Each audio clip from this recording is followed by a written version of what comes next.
Prize Stories, 1988, the O. Henry Awards. Edited and with an introduction by William Abrahams. Copyright 1988 by Doubleday and Company, Incorporated. Narrated by Grover Gardner. This book was originally created for audio cassette playback. Any announcements concerning cassettes do not apply to this recording. This version contains markers allowing direct access to major portions of the book. Annotation. Contains 20 short stories by such well-known writers as John Updike, Jane Smiley, Ann Beattie, Andre Dubus, and Elizabeth Spencer.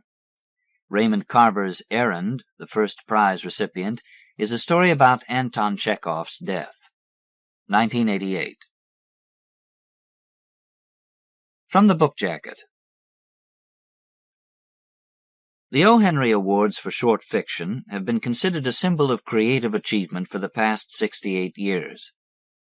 And in recognition of those achievements, Prize Stories continues to be an eagerly awaited highlight of the literary season. This latest volume of the finest in contemporary American short fiction contains 20 stories, including works by such established writers as Shirley Hazzard, John Updike, Elizabeth Spencer, and Andre Dubus, as well as works by exciting new voices like Sheila Kohler, Salvatore Puma, and Richard Plant. First prize has been awarded to Raymond Carver for his story Errand. Purporting to be no more than a factual retelling of the death of Chekov, it gradually discloses itself as an imaginative work of haunting power. With an introduction by editor William Abrahams, this 68th edition of the O. Henry Awards anthology carries on a distinguished tradition of presenting works of the very highest quality in recent fiction. About the editor. William Abrahams is co-author, with historian Peter Stansky, of Journey to the Frontier, The Unknown Orwell, and Orwell, The Transformation, each of which was a final nominee for the National Book Award. He is a senior editor at E.P. Dutton, where he has his own imprint. Contents. Side 1, Tone 1. Publisher's Note. Side 1, Tone 2. Introduction by William Abrahams. Side 1, Tone 3. First Prize. Raymond Carver. Errand. The New Yorker, June 1, 1987. Side 1, Tone 4. Alice Adams. Ocracoke Island. The Paris Review, Spring 1987. Side 1, Tone 5. Andre Dubus, Blessings, Yankee, October 1986. Side 1, Tone 6. Elizabeth Spencer, The Business Venture, The Southern Review, Spring 1987. Side 2, Tone 1. Richard Currey, The Wars of Heaven, High Plains Literary Review, Winter 1986. Side 3, Tone 1. Shirley Hazzard, The Place to Be, The New Yorker, June 29, 1987. Side 3, Tone 2. Joyce Carol Oates, Yarrow, Tri-Quarterly, Winter 1987. Side 4, Tone 1. Peter Lasalle, Dolphin Dreaming, Wind, Volume 17, Number 59, 1987. Side 4, Tone 2. Joy Williams, Rot, Grand Street, Summer 1987. Side 5, Tone 1. Salvatore Puma, The Gangster's Ghost, The Kenyon Review, Winter 1987. Side 5, Tone 2. Bobbie Ann Mason, Bumblebees, The New Yorker, March 9, 1987. Side 5, Tone 3. Richard Plant, Cecil Grounded, The Antioch Review, Summer 1986. Side 6, Tone 1. Ann Beattie, Honey, Plowshares, Volume 12, Number 4, 1986. Side 6, Tone 2. Jane Neugebauern, Don't Worry About the Kids, The Georgia Review, Spring 1987. Side 6, Tone 3. John Sayles, The Halfway Diner, The Atlantic Monthly, June 1987. Side 7, Tone 1. Sheila Kohler, The Mountain, The Quarterly, Summer 1987. Side 8, Tone 1. Jane Smiley, Long Distance, The Atlantic Monthly, January 1987. Side 8, Tone 2. Philip F. Deaver, Arcola Girls, New England Review and Breadloaf Quarterly, Winter 1986-87. Side 9, Tone 1. Jonathan Baumbach, The Dinner Party, Antaeus, Spring 1987. Side 9, Tone 2. John Updike, Leaf Season, The New Yorker, October 13, 1986. Side 10, Tone 1. Magazines consulted. Side 10, Tone 2. Publisher's Note. This volume is the 68th in the O. Henry Memorial Award Series. In 1918, the Society of Arts and Sciences met to vote upon a monument to the master of the short story, O. Henry. They decided that this memorial should be in the form of 2 prizes for the best short stories published by American authors in American magazines during the year 1919. From this beginning, the memorial developed into an annual anthology of outstanding short stories by American authors, published, with the exception of the years 1952 and 1953, by Doubleday and Company, Incorporated. Blanche Colton Williams, one of the founders of the awards, was editor from 1919 to 1932. Harry Hansen from 1933 to 1940, Herschel Brickell from 1941 to 1951. The annual collection did not appear in 1952 and 1953, when the continuity of the series was interrupted by the death of Herschel Brickell. Paul Engel was editor from 1954 to 1959, with Hanson Martin co-editor in the years 1954 to 1960, Mary Stegner in 1960, Richard Poirier from 1961 to 1966, with assistance from and co-editorship with William Abrahams from 1964 to 1966. William Abrahams became editor of the series in 1967. In 1970, Doubleday published under Mr. Abrahams' editorship 50 Years of the American Short Story, and in 1981, Prize Stories of the 70s. Both are collections of stories selected from this series. The stories chosen for this volume were published in the period from the summer of 1986 to the summer of 1987. A list of the magazines consulted appears at the back of the book. The choice of stories and the selection of prize winners are exclusively the responsibility of the editor.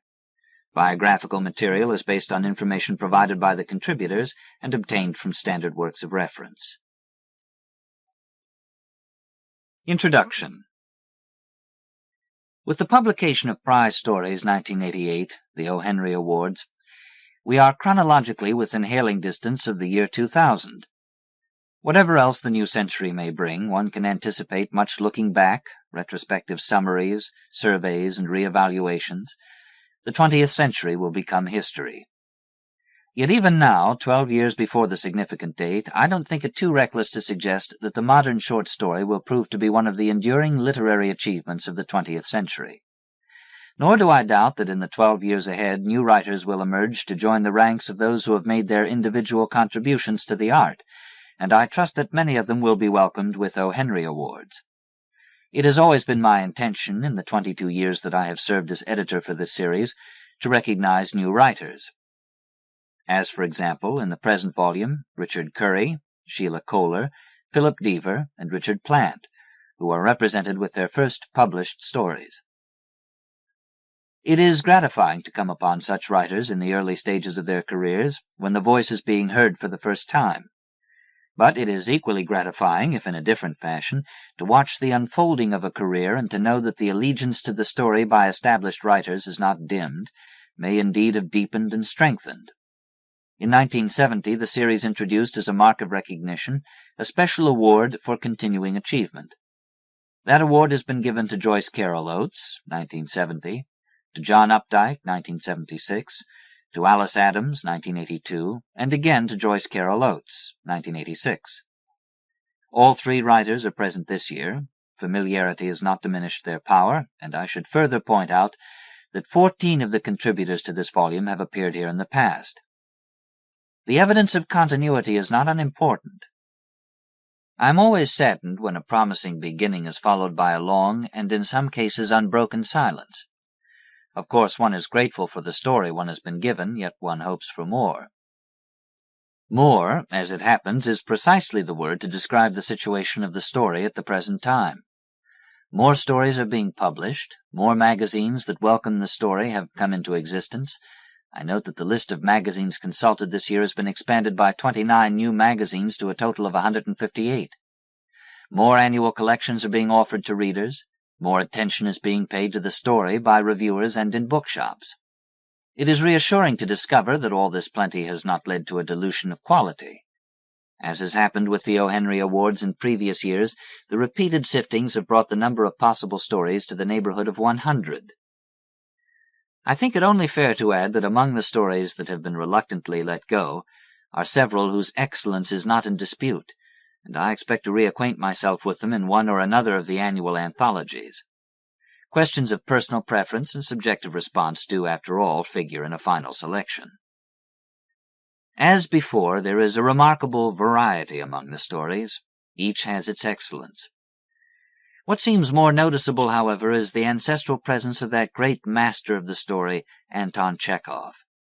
It becomes increasingly clear that his has been the dominating spirit in the 20th century story, in its authenticity, its humane concerns, and its openness to experience. Consciously or not, for he has been with us so long that he can be taken for granted, we are all in his debt. Raymond Carver's Errand, this year's first prize story, is a beautiful and affecting acknowledgment of that debt. Carver has been too easily pigeonholed as the leader of the new, so-called minimalist school, a distinction he has not sought and which does him a disservice. Certainly Errand has been written with an openness and range that is, I would think, remote from the minimal. Admittedly, the story does begin with a sentence of one word, but the word is Chekov. And how that word illuminates our lives, how much resonance it gives off simply by being there, telling us of a life that is in itself an exemplary story, and that in fiction will be Carver's story for us. Let me dispose of an irrelevancy. The Chekov was a real person, and therefore a story in which he appears can't be fiction. The biographical details around which the story has been composed will be found in any biography. But almost at once Carver strikes a note of his own, as though one were engaged in a conversation. He will tell us about this Chekov, who went to dinner in Moscow with his friend and confidant Alexei Suvorin. This Suvorin was a very rich newspaper and book publisher. In its quiet conversational way, the story moves forward from 1897 to the last night of Chekov's life, July 2nd, 1904, achieving a perfect verisimilitude. Indeed, the details are so vividly chosen, the moth flying into the room, the cork popping from the champagne bottle, that I consulted Henri Troyat's biography, wondering if perhaps they had been invented. But even as this scene occurred in life, recorded later by Chekov's wife in a memoir, so it reappears in Carver's story, but with subtle, hardly noticeable alternatives, the alternatives of art. For it is precisely at this point that Carver's story glides across a threshold, so to speak, into fiction. The young tousled waiter who brings the champagne to the Chekov's hotel suite now becomes the central figure in what is, in effect, a second story. Madame Chekov, an actress of great renown, later would write about the death, "There were no human voices, no everyday sounds. There was only beauty, peace, and the grandeur of death." But art reveals to us that there was more. The second story is signaled by a very slight change in tone. She stayed with Chekov until daybreak, when thrushes began to call from the garden below. Then came the sound of tables and chairs being moved about down there. Before long, voices carried up to her. It was then a knock sounded at the door. We are entering into the world of fiction, and Carver is writing a kind of Chekovian story. Now we understand why the first story pretends to be no more than a retelling of biographical fact. One life is gone, another life enters. Earlier, Carver remarks of Chekov's doctor, Schwerer, "He picked up his bag and left the room, and, for that matter, history." Now it is the young waiter, one feels that Chekov might have written about himself, who enters the room. Carver has brought him before us. Art has remembered him as though he had actually existed. Perhaps he did. Errand recalls to us how Chekov once told someone that he lacked a political, religious, and philosophical world view. I change it every month, so I'll have to limit myself to the description of how my heroes love, marry, give birth, die, and how they speak. This is much too modest, of course. Characteristically, it makes no allowance for the genius that was his. And yet is it not a statement that any writer of any quality would find comprehensible and inspiring? Does it not remind us of what so often we find at the heart of the 20th century American story? William Abrahams. Prize Stories, 1988, the O. Henry Awards. Errand, by Raymond Carver. Copyright 1987 by Raymond Carver. First appeared in The New Yorker, reprinted by permission.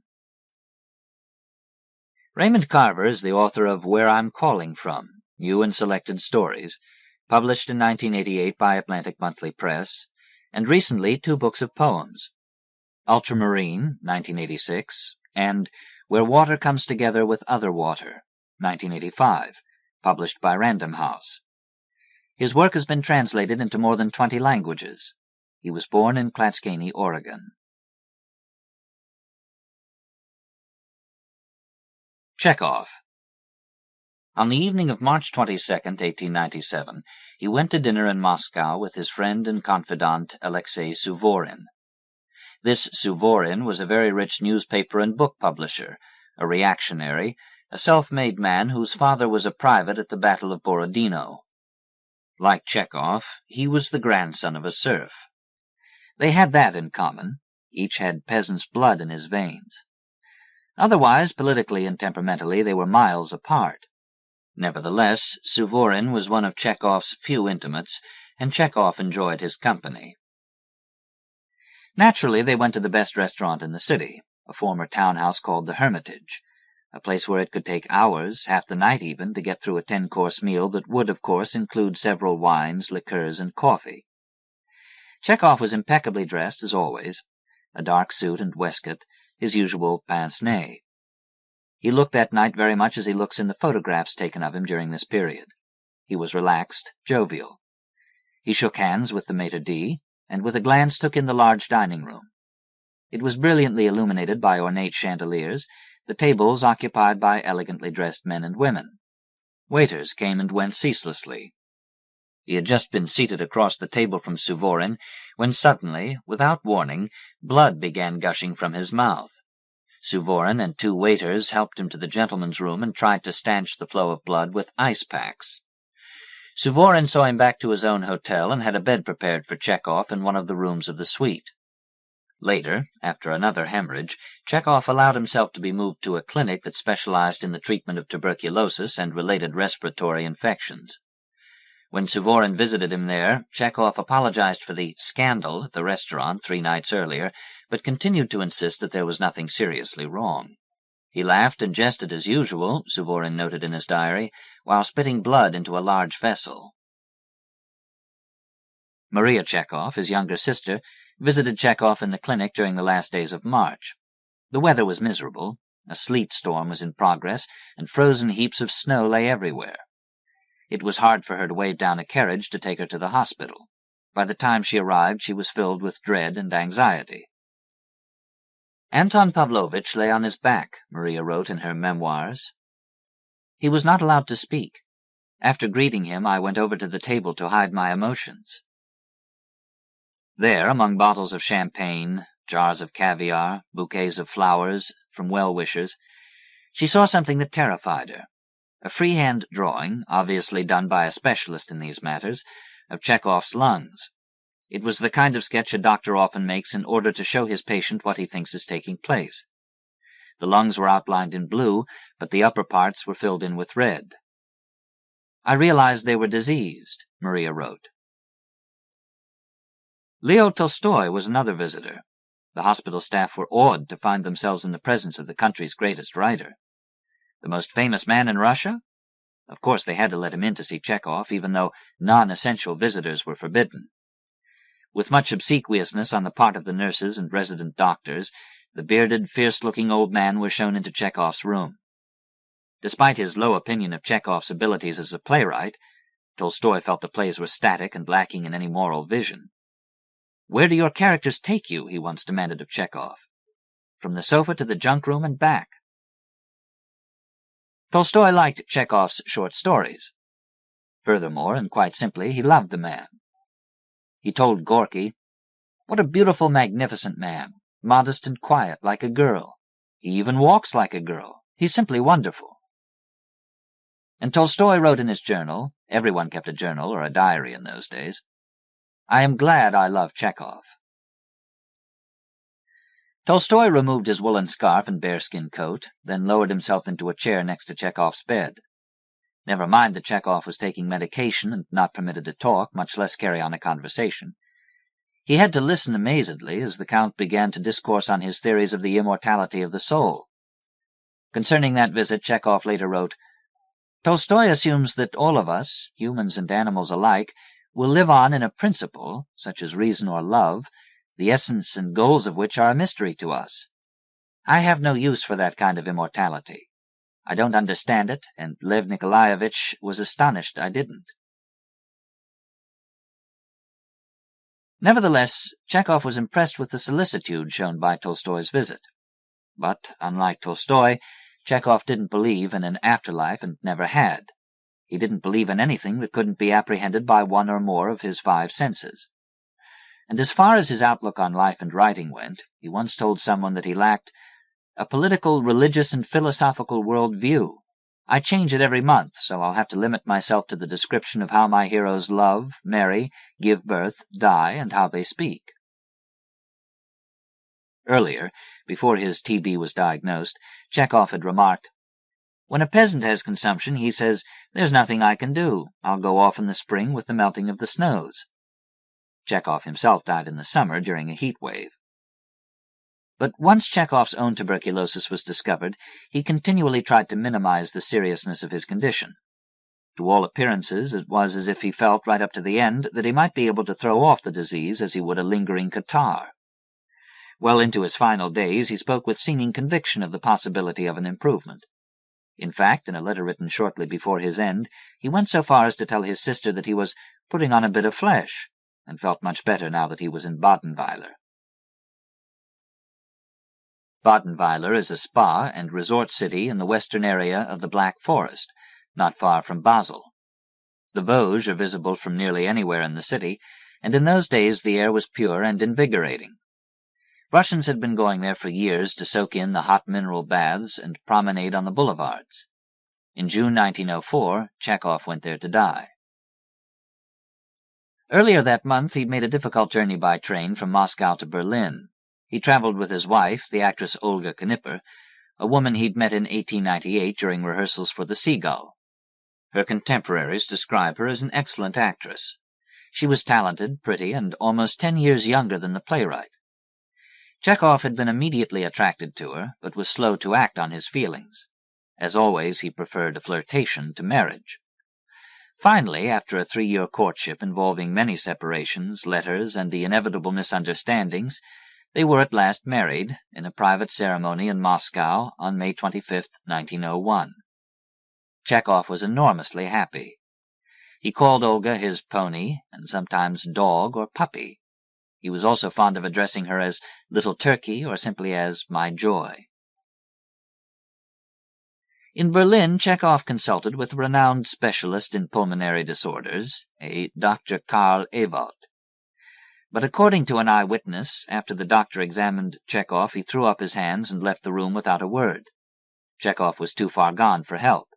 This Dr. Ewald was furious with himself for not being able to work miracles, and with Chekov for being so ill. A Russian journalist happened to visit the Chekovs at their hotel and sent back this dispatch to his editor. "Chekov's days are numbered. He seems mortally ill, is terribly thin, coughs all the time, gasps for breath at the slightest movement, and is running a high temperature." This same journalist saw the Chekovs off at Potsdam Station when they boarded their train for Badenweiler. According to his account, Chekov had trouble making his way up the small staircase at the station. He had to sit down for several minutes to catch his breath. In fact, it was painful for Chekov to move. His legs ached continually and his insides hurt. The disease had attacked his intestines and spinal cord. At this point, he had less than a month to live. When Chekov spoke of his condition now, it was, according to Olga, with an almost reckless indifference. Dr. Schwerer was one of the many Badenweiler physicians who earned a good living by treating the well-to-do who came to the spa seeking relief from various maladies. Some of his patients were ill and infirm, others simply old and hypochondriacal. But Chekov's was a special case. He was clearly beyond help and in his last days. He was also very famous. Even Dr. Schwerer knew his name.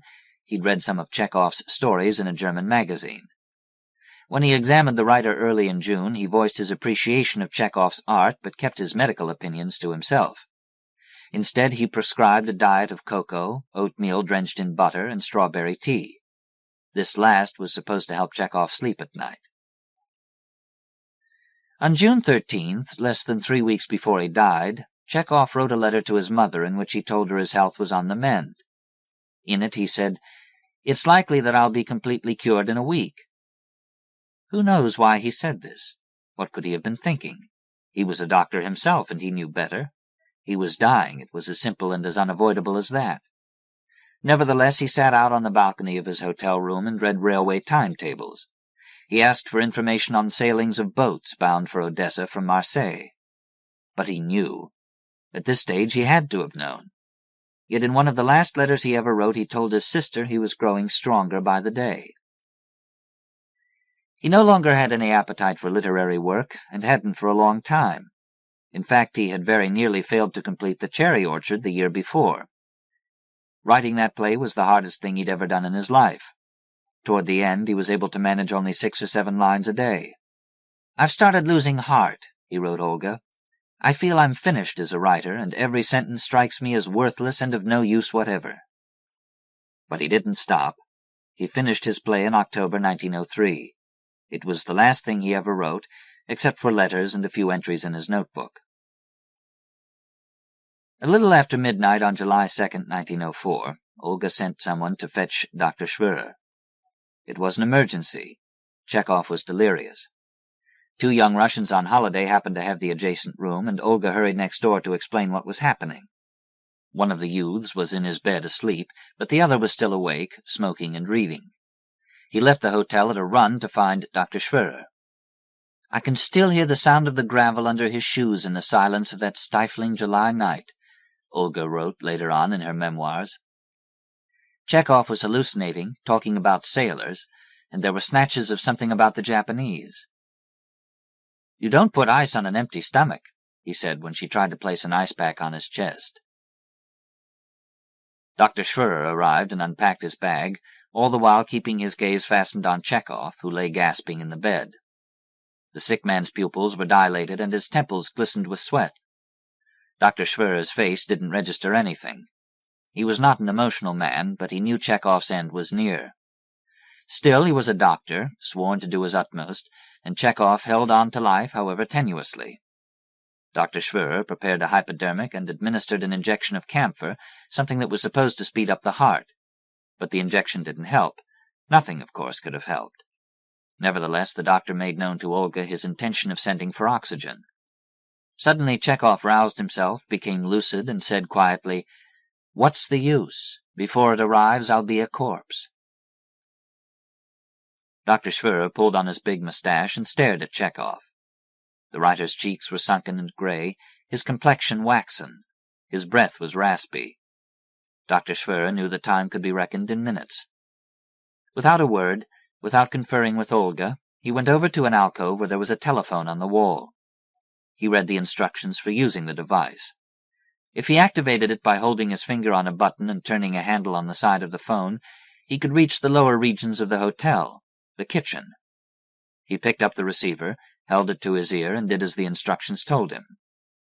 When someone finally answered, Dr. Schwerer ordered a bottle of the hotel's best champagne. "How many glasses?" he was asked. "3 glasses," the doctor shouted into the mouthpiece.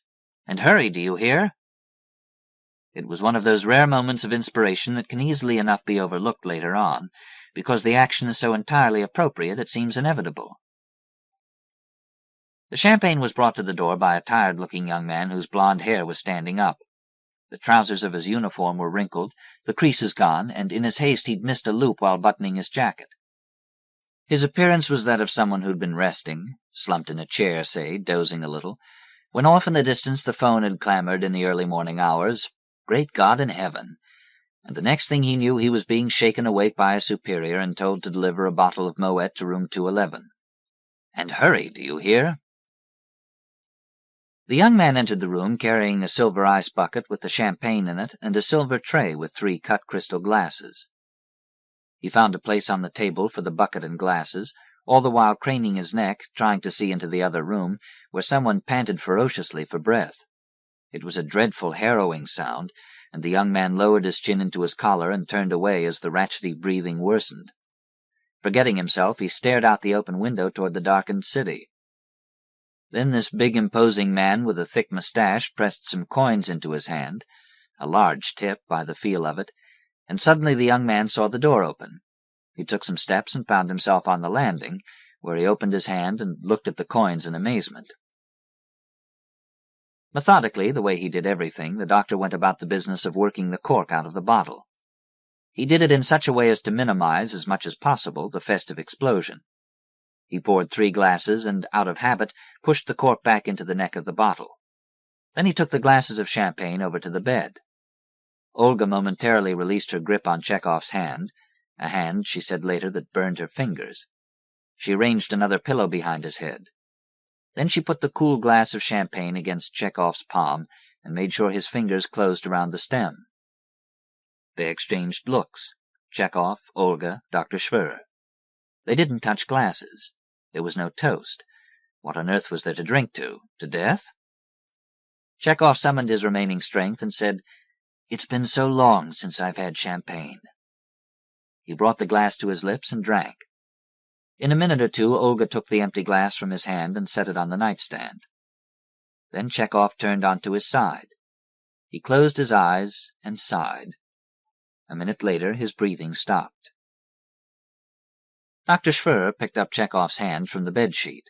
He held his fingers to Chekov's wrist and drew a gold watch from his vest pocket, opening the lid of the watch as he did so. The second hand on the watch moved slowly, very slowly. He let it move around the face of the watch 3 times while he waited for signs of a pulse. It was 3 o'clock in the morning and still sultry in the room. Badenweiler was in the grip of its worst heat wave in years. All the windows in both rooms stood open, but there was no sign of a breeze. A large black-winged moth flew through a window and banged wildly against the electric lamp. Dr. Schwirrer let go of Chekov's wrist. "It's over," he said. He closed the lid of his watch and returned it to his vest pocket. At once Olga dried her eyes and set about composing herself. She thanked the doctor for coming. He asked if she wanted some medication, laudanum perhaps, or a few drops of valerian. She shook her head. She did have one request, though. Before the authorities were notified and the newspapers found out, before the time came when Chekov was no longer in her keeping, she wanted to be alone with him for a while. Could the doctor help with this? Could he withhold, for a while anyway, news of what had just occurred? Dr. Schwirrer stroked his mustache with the back of a finger. Why not? After all, what difference would it make to anyone whether this matter became known now or a few hours from now? The only detail that remained was to fill out a death certificate, and this could be done at his office later on in the morning, after he'd slept a few hours. Dr. Schwirrer nodded his agreement and prepared to leave. He murmured a few words of condolence. Olga inclined her head. "An honor," Dr. Schwirrer said. He picked up his bag and left the room, and, for that matter, history. It was at this moment that the cork popped out of the champagne bottle. Foam spilled down onto the table. Olga went back to Chekov's bedside. She sat on a footstool, holding his hand, from time to time stroking his face. There were no human voices, no everyday sounds, she wrote. There was only beauty, peace, and the grandeur of death. She stayed with Chekov until daybreak, when thrushes began to call from the garden below. Then came the sound of tables and chairs being moved about down there. Before long, voices carried up to her. It was then a knock sounded at the door. Of course, she thought it must be an official of some sort. The medical examiner, say, or someone from the police who had questions to ask and forms for her to fill out. Or maybe, just maybe, it could be Dr. Schwerer returning with a mortician to render assistance in embalming and transporting Chekov's remains back to Russia. But instead it was the same blond young man who brought the champagne a few hours earlier. This time, however, his uniform trousers were neatly pressed, with stiff creases in front, and every button on his snug green jacket was fastened. He seemed quite another person. Not only was he wide awake, but his plump cheeks were smooth-shaven, his hair was in place, and he appeared anxious to please. He was holding a porcelain vase with 3 long-stemmed yellow roses. He presented these to Olga with a smart click of his heels. She stepped back and let him into the room.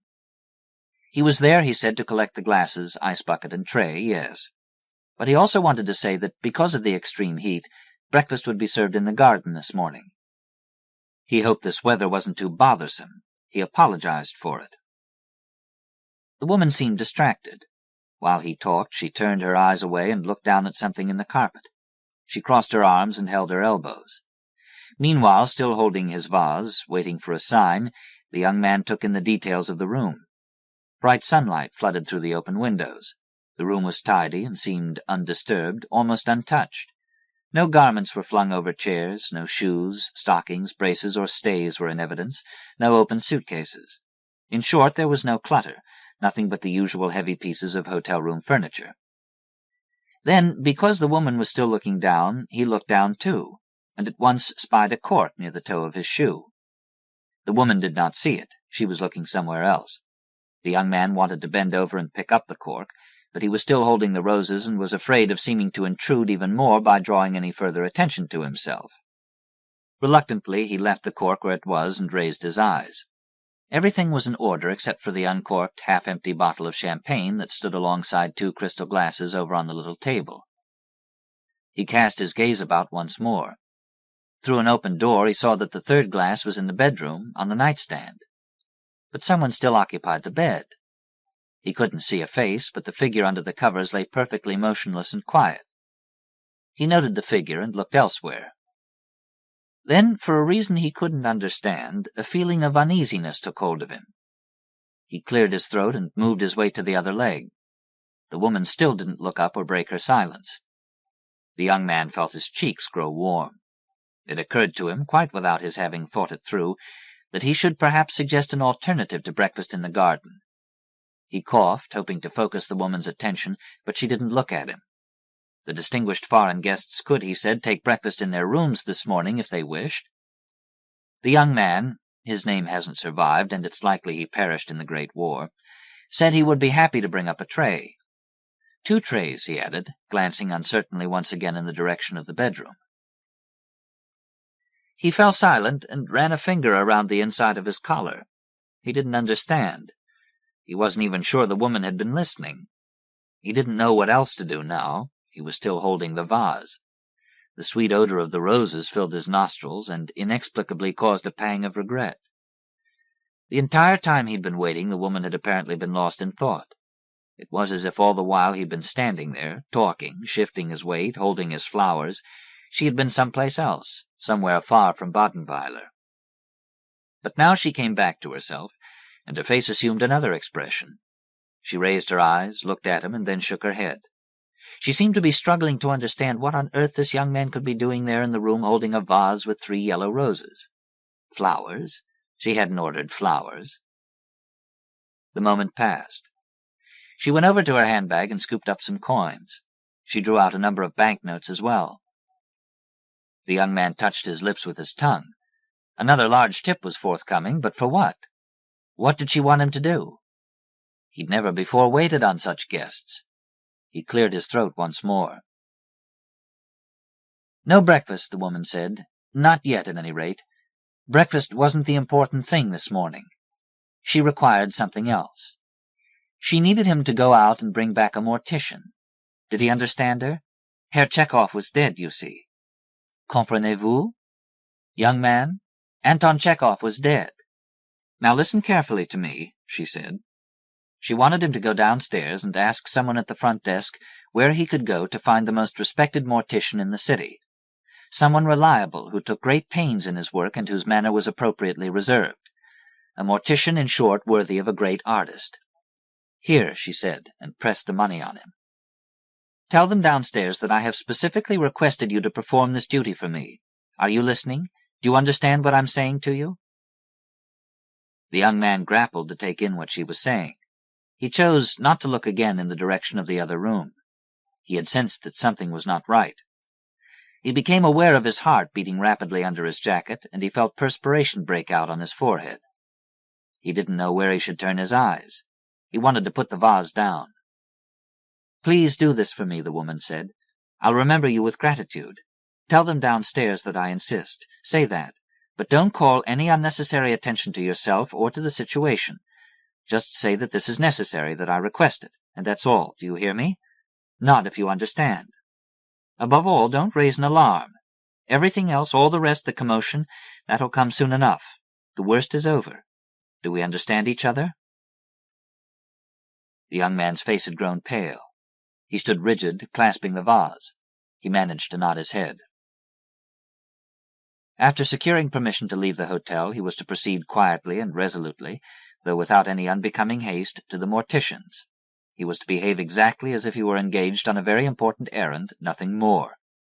He was engaged on an important errand, she said, and if it would help keep his movements purposeful, he should imagine himself as someone moving down the busy sidewalk carrying in his arms a porcelain vase of roses that he had to deliver to an important man. She spoke quietly, almost confidentially, as if to a relative or a friend. He could even tell himself that the man he was going to see was expecting him, was perhaps impatient for him to arrive with his flowers. Nevertheless, the young man was not to become excited and run, or otherwise break his stride. Remember the vase he was carrying. He was to walk briskly, comporting himself at all times in as dignified a manner as possible. He should keep walking until he came to the mortician's house and stood before the door. He would then raise the brass knocker and let it fall. Once, twice, 3 times. In a minute, the mortician himself would answer. This mortician would be in his 40s, no doubt, or maybe early 50s, bald, solidly built, wearing steel-framed spectacles set very low on his nose. He would be modest, unassuming, a man who would ask only the most direct and necessary questions. An apron. Probably he would be wearing an apron. He might even be wiping his hands on a dark towel while he listened to what was being said. There'd be a faint whiff of formaldehyde on his clothes. But it was all right, and the young man shouldn't worry. He was nearly a grown-up now, and shouldn't be frightened or repelled by any of this. The mortician would hear him out. He was a man of restraint and bearing, this mortician, someone who could help allay people's fears in this situation, not increase them. Long ago he'd acquainted himself with death in all its various guises and forms. Death held no surprises for him any longer, no hidden secrets. It was this man whose services were required this morning. The mortician takes the vase of roses. Only once while the young man is speaking does the mortician betray the least flicker of interest, or indicate that he'd heard anything out of the ordinary. But the one time the young man mentions the name of the deceased, the mortician's eyebrows rise just a little. "Chekov, you say? Just a minute, and I'll be with you." "Do you understand what I'm saying?" Olga said to the young man. "Leave the glasses. Don't worry about them.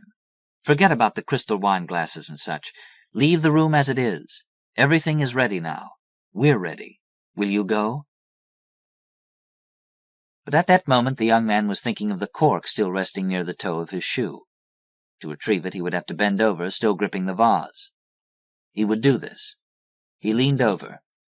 Without looking down, he reached out and closed it into his hand. Ocracoke Island, by Alice Adams. Copyright 1986 by Alice Adams. First appeared in the Paris Review. Reprinted by permission. Alice Adams grew up in Chapel Hill, North Carolina, and graduated from Radcliffe. Since then she has lived mostly in San Francisco. Her most recent collection of stories, Return Trips, was published in 1985, and a new novel, Second Chances, will be appearing from Knopf this spring. Tall and too thin, sometimes stooped but now bent bravely forward into the wind, Old Duncan Elliot heads southward in Central Park, down a steep and cindery path, his scattered, shamed, and tormented mind still alert to the avoidance of dangerously large steel baby carriages and runners. He must not be run down by babies or by runners, he cautions himself. But most of his thoughts are concentrated on the question of comparative evils. Of all that has befallen him lately, and particularly today, what is worse? Or rather, which is worst of all? To have been abandoned by one's fourth and, one had hoped, final wife, or to have made a total fool of oneself discussing that event, even trying, as it were, to explain it away. Duncan is a distinguished professor, now an emeritus at a large Midwestern university, for all the good that is doing him now. His wife, Kath, left the month before in hot September. Disconsolately traveling to New York, in part to cheer himself up, along with some publishing business, Duncan forgot the possibility of chill, late October breezes. Or, he continues his plaintive litany, is the worst thing of all to have broken off and lost an old, much-filled and refilled tooth, leaving what must be a conspicuously ugly black hole in the forefront of one's mouth. Oh, what matter which is worse, thinks Duncan then. All of these things have happened, the most recent being the tooth, which only came to his attention out here in the cold, and he can stand none of them. The runners that Duncan encounters along his way are grim-faced, red, and sweaty, and the young mothers pushing those carriages are scruffy, sloppily dressed, and the babies are, well, babies. Where are the handsome, glamorous pairs of lovers that one used to glimpse in New York in Central Park?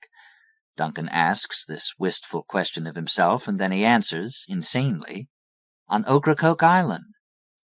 For it is to Ocracoke that Kath has run off with her poet, and in his mind Duncan has just seen the two of them, Kath and Brennan O'Donoghue, of all corny, phony, false literary names.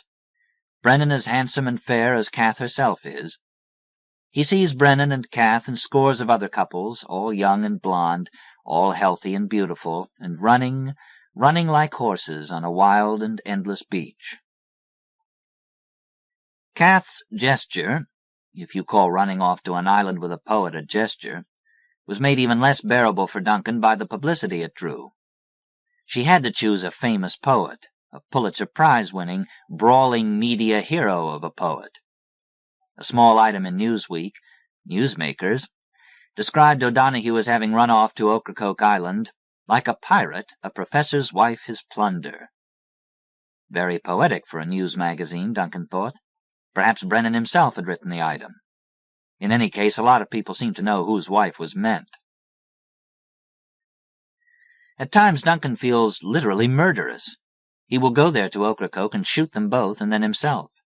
He has found the place on a map, and it looks as though you had to take a ferry from a town called Swan's Quarter. Swan's Quarter?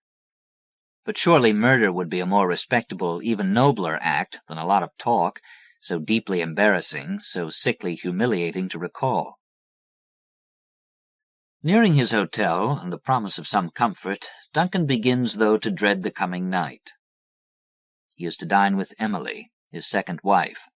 His briefest marriage, that to Emily, and perhaps for that reason they have stayed in touch, have remained almost friends. Emily and Kath have even met, Duncan now recalls, on a trip to New York that he and Kath took just before their marriage. Emily is a painter, beginning to be quite successful. She is, as they all have been, considerably younger than Duncan.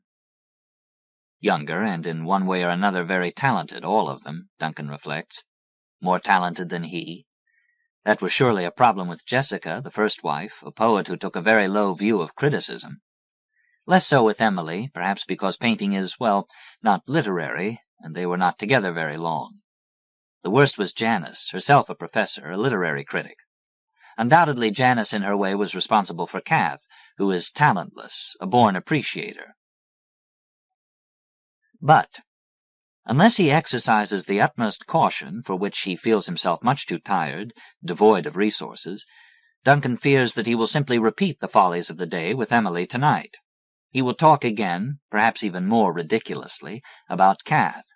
Obviously he will do so, since she and Emily have met. Emily by now is undoubtedly a feminist. She could finish him off entirely. At the hotel desk, Duncan looks longingly toward the cubbyholes of messages. If only there were a pink phone slip from Emily, canceling for whatever reason. Or a slip saying Kath had called. But there is nothing, and heavily now Duncan walks over to the elevator. He rings, ascends. This making a fool of himself began for Duncan at breakfast, in the somewhat dingy dining room of his hotel, as he talked, or tried to explain, to Jasper Wilkes, a former student, and began to babble. In point of fact, I actually encouraged her to have an affair. Or affairs. One can't say I wasn't generous. Ironically enough, she could be said to be doing just what I told her to do, in a sense. Jasper repeated, in a sense, with perhaps too much relish. A highly successful advertising executive since abandoning academe, Jasper is a prematurely, quite shiningly bald young man with clever hooded eyes. After all, Duncan continued, long fingers playing with his croissant's cold buttery remains, I'm very busy, and besides— He smiled briefly, sadly, implying much. Of course. Jasper's eyes closed, but his voice had an agreeing sound. Gulping at strong, lukewarm coffee, he had just sent back for fresh, Duncan had a nervously exhilarated sense that this was not how men talked to each other, or not usually. Or perhaps these days they do. They are open with each other, as women have always been. In any case, he hoped that he had not got out of his depth with Jasper. The coffee had made him feel a little drunk. And at the word depth, his mind stopped totally and replayed depth, depth. He had suddenly, involuntarily seen Atlantic waves, brilliant and mountainous, quite possibly fatal. He had imagined Ocracoke Island. Again. But could Jasper be in a hurry? Off somewhere? Duncan was conscious of wanting to prolong, all day, this relieving if highly unusual conversation. Precisely, he hastened to agree with what he imagined Jasper just had said. I intended something discreet, and I suppose I also hoped something minor. A dalliance more or less along my own lines. My old lines, I suppose I should say. He attempted a modest laugh, but the sound was bleak.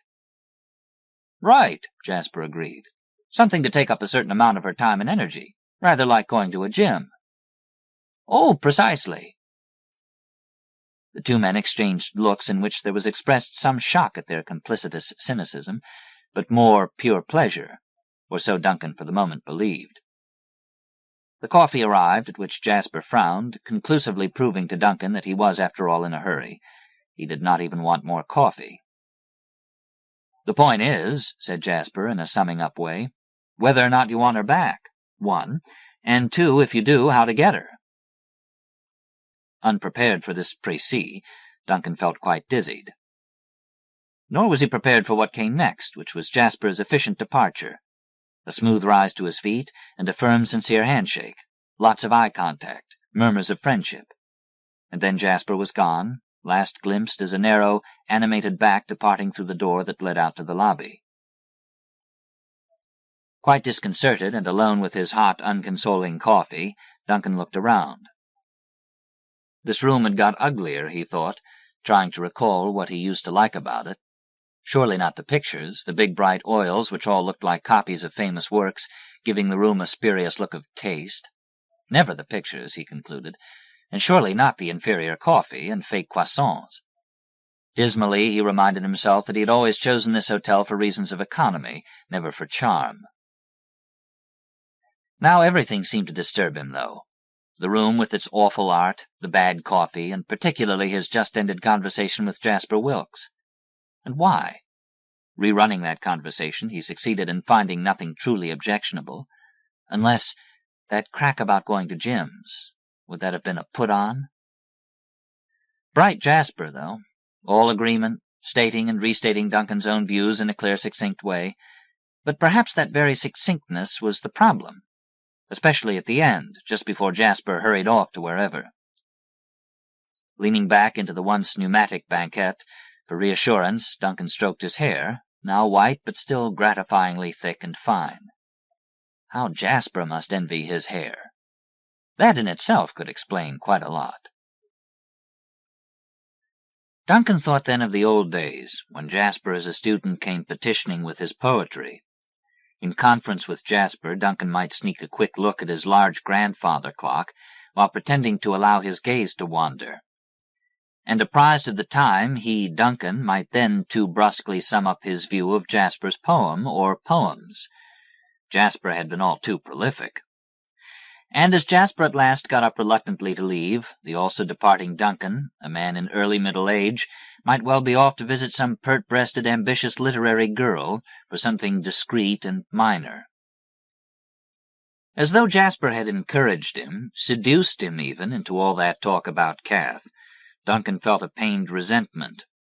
Especially he resented Jasper's just getting up and leaving him like that, all at sea, almost drowned in ungovernable feelings. But at lunchtime Duncan could be said to have done it again. "It was really the way she left that I so much minded," he remarked to his lunch companion, Marcus Thistlethwaite, an English critic, a very old friend. They were seated in a corner of a pretty new Upper West Side restaurant, banks of fall flowers in the windows, filtered sunshine.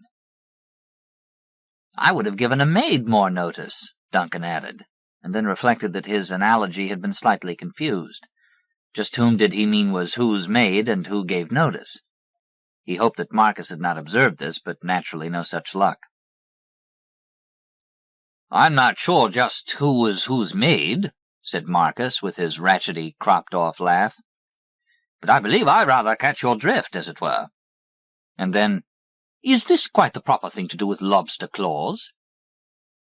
"Oh, yes, you just crack them like nuts," instructed Duncan, who had just wondered why on earth he had ordered something he had never much liked, and that was at best quite difficult to eat.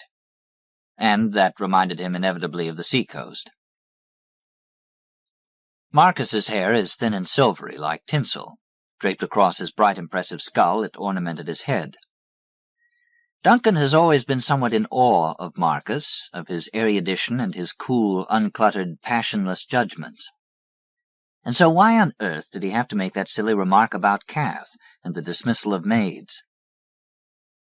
"Say what you like about New York," he then attempted, striving for an even tone despite a certain pressure in his chest. "The autumns here are wonderful.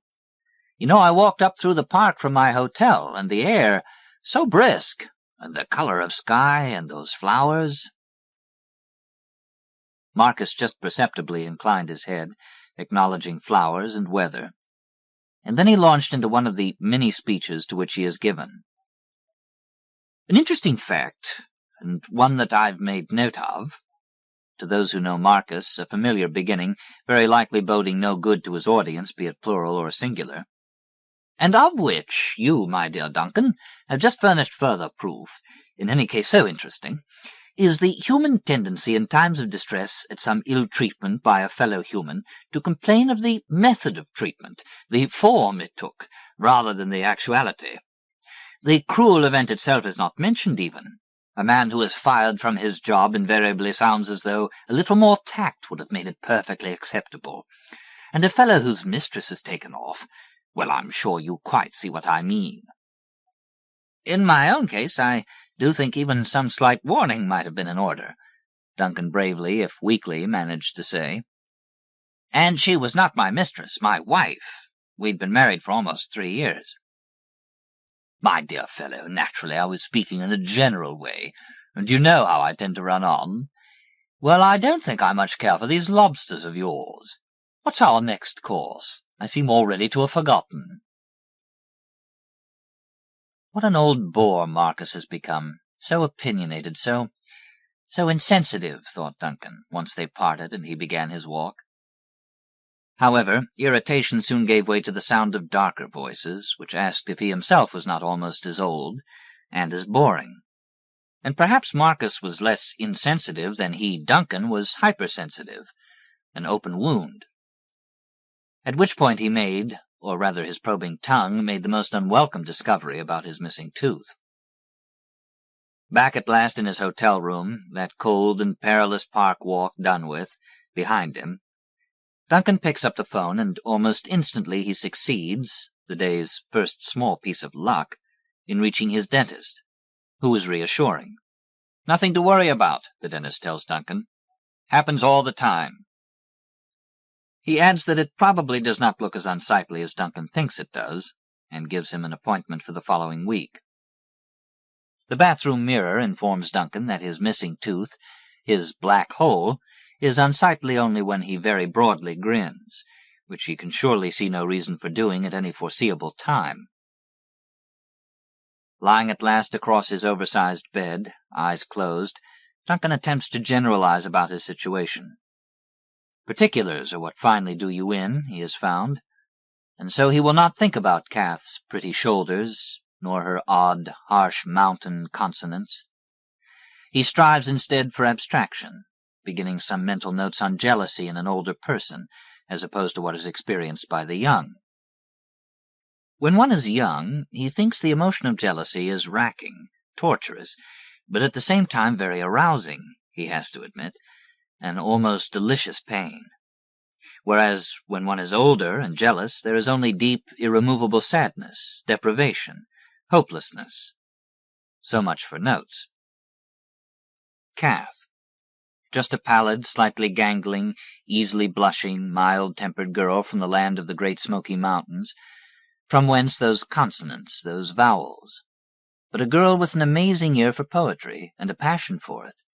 Kath was, she is, oh surely she still is, literally crazy about the verse of Andrew Marvell, Herrick, Donne, Wallace Stevens, Duncan's own particular enthusiasm, and more recently some women with curious names, Levertov, Pollitt, Clampton, and most recently of all, Mr. Brennan O'Donoghue. Though at first she did not even want to go to his reading.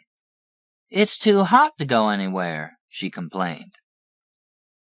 "But you're crazy about O'Donoghue," Duncan, oh irony, reminded her, and he added, "He's just back from Nicaragua, remember? Besides, I do think one of us should go."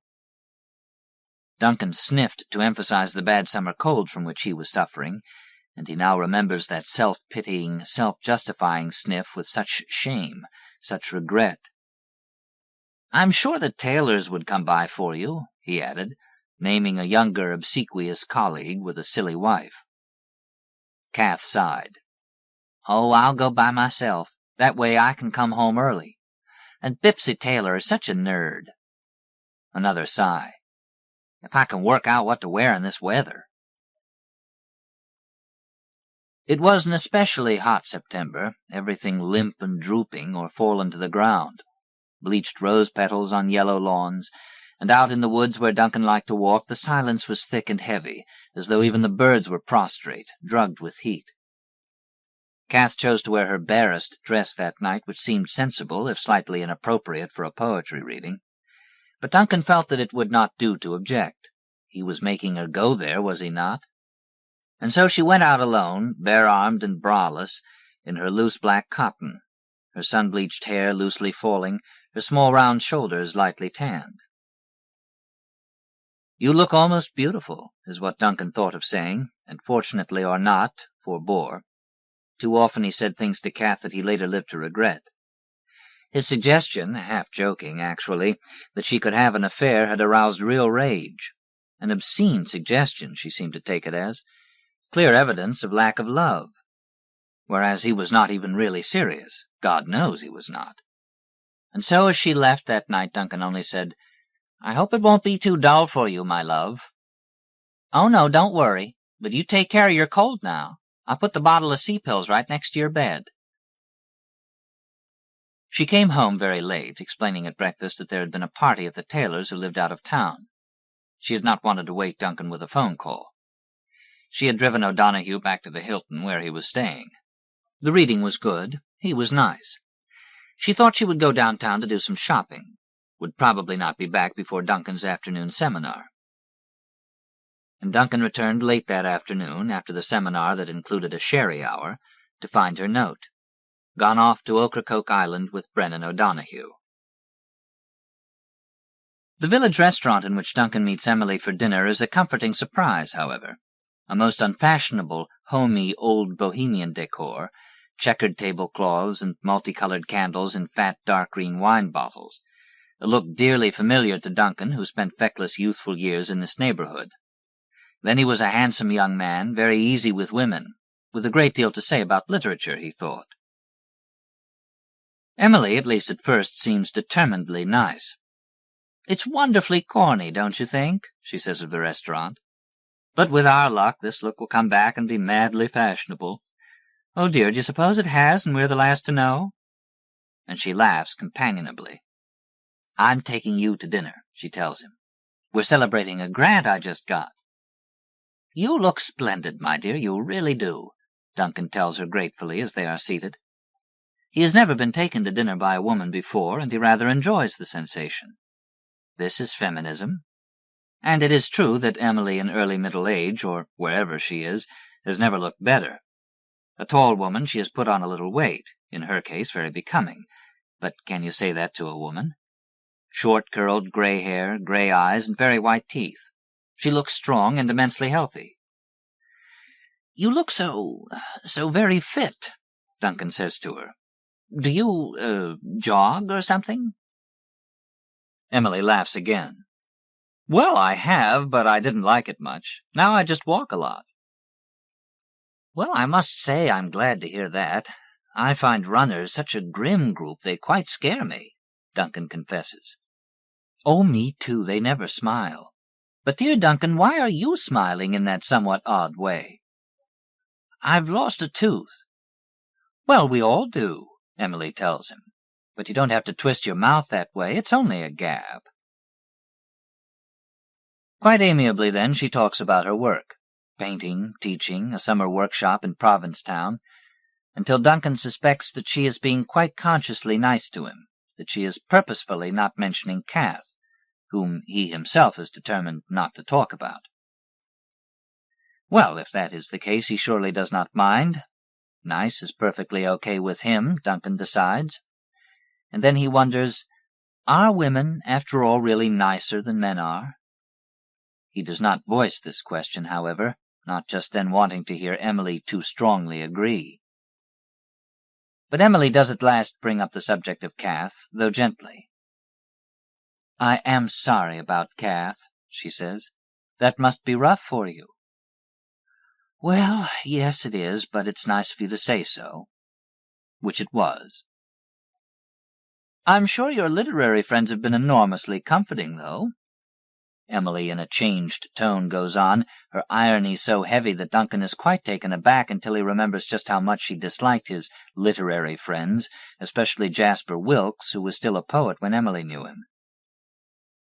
Duncan can only be straightforward with her now.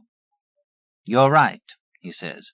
"The friends I've talked to have succeeded in making me feel much worse. I had it coming, seems to be the general view." Emily smiles, her eyes bright. "Oh, you can say that to almost anyone, I think. It's even said to cancer patients. But it really doesn't seem to me that you've been any worse than most men are." Grasping at even this dubious compliment, Duncan smiles, and then he further complains, "You know, even well-deserved pain is painful." "Of course it is." Why did he ever leave Emily, who is as intelligent as she is kind, and attractive? But he did not leave Emily, Duncan then recalls. Emily left him, with sensible remarks about not being cut out for marriage, either of them, which did not stop her from marrying an Indian painter a few years later, and a sculptor soon after that. Nor did it stop Duncan from marrying Janice and then Kath. In any case, kind or not, right or wrong, Emily is far better to talk to than Jasper or Marcus. Duncan feels safe with Emily, which leads him to yet another confession. "I did one really dumb thing, though. At some point I told Kath that she should have an affair. Of course I spoke in jest, but can she have taken me seriously?" Emily frowns. "Well, jesting or not, that's really worse than dumb. That's cruel. It's what men say to wives they want to get rid of." "Oh, but I surely didn't mean—" Crestfallen Duncan. Fortunately, just at that moment the food arrives, and it is after some silence between them that Emily asks, "You do know that she'll be back?" "Oh, no, no, of course I don't know that at all." Duncan feels dizzy. "Well, she will. She's basically very sensible, I think. She'll see that Brennan O'Donoghue is no one to live with. Running off with poets is just something young women do. Or some of them do." "Oh, they do?" "She'll come back, and if you want her to stick around, you'd better be very kind. Just remember, a lot of women have been really nice to you. Be understanding, sensitive. You're good at that." He is? Entirely flustered, Duncan gulps at wine, hitherto untouched in his swirled, dark blue glass. "I find it extremely hard to believe that you're right," he tells Emily, "that she's coming back. You just wait." She gives a confident flash of her regular, somewhat large teeth, and then she frowns. "The real problem may be whether or not you really want her back." "Oh, that's more or less what Jasper said." Emily's frown becomes a scowl. "That expert! Well, probably you shouldn't listen to anyone, really. Just see what happens, and then see what you feel like doing about it. But I'll bet she does come back, and quite soon, I'd imagine." Once more picking up his key at the hotel desk, as he notes the absence of any phone message, nothing pink, Duncan's tremulous, wavering heart informs him that he has actually feared as much as he has been hoping for a message from Kath. He is so tired, so extraordinarily tired. He has neither the stamina for Kath's return, nor for her continued absence. Which is worse? Oh, everything is worse. In his room, in bed, so depressing, the great size of hotel beds when you travel alone. Feeling weakened rather than tipsy from the moderate amount of wine that he has drunk, nevertheless Duncan's imagination begins to wander quite wildly, and he thinks again of assaulting Ocracoke. Oh, the whole bloody island, all those couples, the tall blonde lovers, all racing around. As waves crash, as winds hurl sheets of sand, maybe even a hurricane.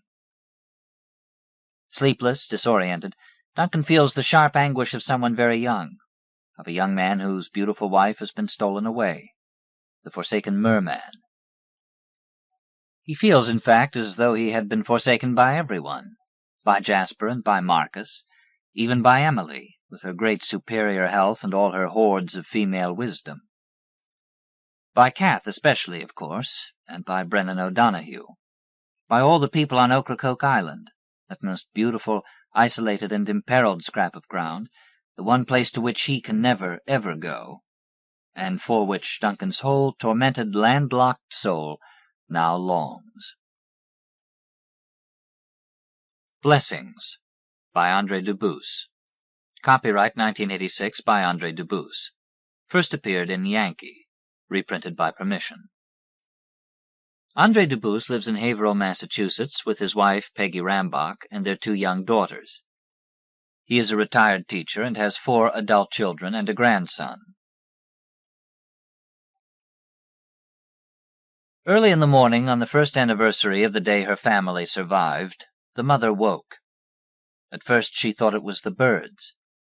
In the trees near the cabin, their songs in the early twilight were too sharp, more a sound of intrusion or alarm than the peace she and Cal had rented for 2 weeks on this New Hampshire lake. She had never liked to wake early, and on most days she woke before she was ready and needed coffee and a cigarette at once. And as she pushed and pulled the circling handle of the coffee grinder, she felt that she toiled, while upstairs in their home in Massachusetts, Cal's brisk walk to bathroom, to bedroom, to closet, grated so against her dull mind that she needed more than during any other moments of a normal day the cigarette that, as a ritual of discipline, she had always denied herself until, seated, she drank her first hot sip of coffee. But in this early morning, in the gray beginning of light, she was awake and alert as though in evening, when her body was most vibrant, when she and Cal drank their 2 martinis, sometimes 3, and she told him of the birds and animals she had seen that day, and whom she had seen, and what she had heard, and the questions and answers or attempts at them she had stored up in her silent monologues with herself and with Cal. Cal would often interrupt her, smiling, watching her, and ask, "What did I say to that?" To her wondering whether families and America were worse now than when she and Cal were children, or even when their own daughter and son were children, or why those women, certainly with good intentions, were trying to stop a supervised hunt to kill some of the weak among too many deer in a small state-protected woods in a neighboring town. Why didn't they know that, having killed or run off for buildings and asphalt the deer's natural predators, people had to perform the function of coyotes and wolves? She also, on those evenings, entertained Cal, made him laugh at her anecdotes about the supermarket or traffic or phone calls from friends. Her name was Rusty. It had been Margaret until Cal Williams met and courted her when she was 21 and he was 23. He had called her Rusty because of her hair, because he was in love with her, and it had become her name. He was sleeping on his right side now, his face toward her, his left hand resting on her stomach. Below his hand her legs were tensed to spring from the bed, to run not from but at an intruder in the room, while her hand grabbed whatever weapon it could to swing at his face. Beneath Cal's hand her stomach rose and dropped with her accelerated breath, and she felt her heart beating with that adrenaline they now said could kill you if you were sedentary, if your heart were accustomed to a soft cushion of quotidian calm. Hers was not, but even if it were, she knew the thought of a heart attack would still be as distant as their home among the pines and poplars and maples and copper beeches on the long wide hill. For she knew it was not the birds that had alerted the muscles in her legs and arms, and the one beating beneath her ribs. Ready to fight the intruder her body was gathered for, the intruder she had known when she first woke was not there. It was the day itself that woke her, the 14th of July. It had waked her before, while Cal slept as he did now, as he did on that night 1 year ago when the day ended, and she and Cal and Gina and Ryan had showered the salt water and perhaps some of the terror from their bodies, had eaten even, for they were very hungry, and their bodies were frail, too, with a weakness that food alone could not strengthen. And in the restaurant in Christiansted they had drunk a lot, all of them, before and during and after dinner. Then Gina had gone to her room in the hotel and Ryan to his, and she and Cal had gone to bed, and soon Cal was asleep while she smoked and listened to Gina and Ryan settling in their rooms on either side of hers, and she knew Cal slept so easily not because he was oblivious, but because his body was more in harmony with itself and life and death than hers. His family had survived. The young captain and mate were dead, the captain at least ashore now to lie beneath a monument marking his passage on earth and his possession of his final 6 feet of it, while the mate was forever in the Caribbean, swallowed by its creatures, parts of him, some bones, perhaps even flesh. Where was his head, his face? Left to sink, to become parts of the bottom of the sea, parts of the sea itself. Cal's body and mind and heart had endured that, demanded of him, as hers could not or would not, that he sleep. For a long time that night a year ago she did not sleep. Once she heard Gina flush the toilet, and she looked at her traveling clock, and it glowed 2:15 at her. At 3:20 Ryan flushed his toilet. And both times she heard the children drop heavily into their beds and the sleep their bladders had barely disturbed. And each time she quietly and briefly wept, for their sounds recalled to her the nights of Gina's and Ryan's growing up when she woke hearing them walking down the hall to their rooms, their light footsteps audible only when the flushing that woke her had ceased, and she could hear the moving weight of their small warm bodies above the faint sound of water filling the tank. Her weeping that night in the hotel at St. Croix was soundless, her tears so few they did not even leave her eyes, and it was neither joyful nor frightened nor relieved. It simply came, as milk had once come from her breasts. Some time after 3:20 she slept. They stayed 1 more week on the island, to answer questions and sign statements, to attend the captain's funeral, a young blond man from California whose young blond tanned woman wore a white dress and sat with his family in the front pew, a father and mother and 2 older brothers who arrived in 3 different planes from the United States and wore black. And all through the service the young woman stared at the casket, her face still lax with the disbelief that for others becomes in moments a truth they must bear all their lives. Then at the grave, as the brothers at her sides turned her tall, strong body away from the open hole where the captain lay under flowers, the young woman, having plucked the first from a wreath and dropped it onto the casket, collapsed, and the 2 brothers strained to hold her as, doubled over, her lowered face covered by the long blonde hair fallen forward and down, she keened. Rusty and Cal and Gina and Ryan attended the memorial service for the mate, who was from Rhode Island. Rusty sensed that the mate had not had a lover on the day of his death, but there were two young women, one in blue, one in gray, in the pew behind the family, and something about the way they entered together, and sat close, and glanced from time to time at each other, and lowered their faces to cry, made Rusty believe they had at one time, separately but probably in quick succession, been the mate's lovers. And whether the one in blue had taken the place of the one in gray in the mate's heart, or the other way around, they were joined for at least these minutes, in the church, somehow united as sisters are, even sisters who dislike each other, but despite that are bound anyway, because they will never again see or hear or touch someone they both loved. The memorial service was the day after the captain's funeral, and the questions and answers and signing of statements for the Coast Guard lieutenant from Puerto Rico were done, but the family stayed for the remainder of the week because they had planned to. They had planned those 14 days while eating dinner in Massachusetts, when the thermometer outside Rusty's kitchen window was at 12 degrees, and there was a wind from the north, and Cal had said, "If we wait till the off-season, I can pay for the whole thing, for everybody." Gina and Ryan, both working, renting apartments, buying cars, had happily, gratefully protested, and agreed when Cal said, "Or we can all go Dutch this week."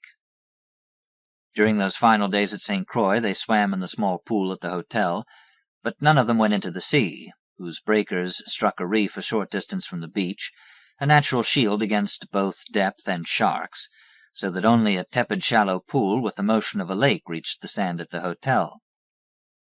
One evening from the outdoor bar, Rusty watched Gina standing with a tall sunset-colored rum drink on the beach near the water. She stepped toward it once and stopped paces from where it touched the sand.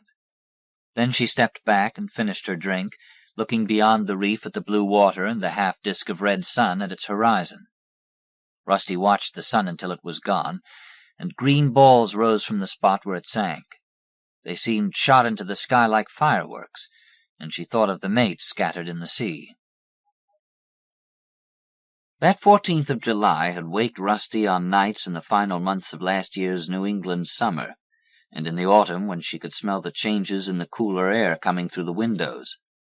A near absence of living plants and trees, the air beginning to have the aroma of itself alone, as it did in winter when still she woke, not every night or even every week, and lay in the room with the windows closed and frosted, her face pleasantly cold, and listened to the basement furnace, its thermostat lowered for the night, pushing heated air through the grates in the house. In that first spring she woke in the dark and breathed air tinged with the growth of buds and leaves and grass beyond her windows. Now it was the anniversary of the day itself, and she and Cal and Gina and Ryan had decided, again in winter, again eating dinner on a Sunday night, not to let it pass as though it were any other day, any set of 2 numerals on the calendar, but to gather, either at home or wherever she and Cal chose to be, in the middle of July.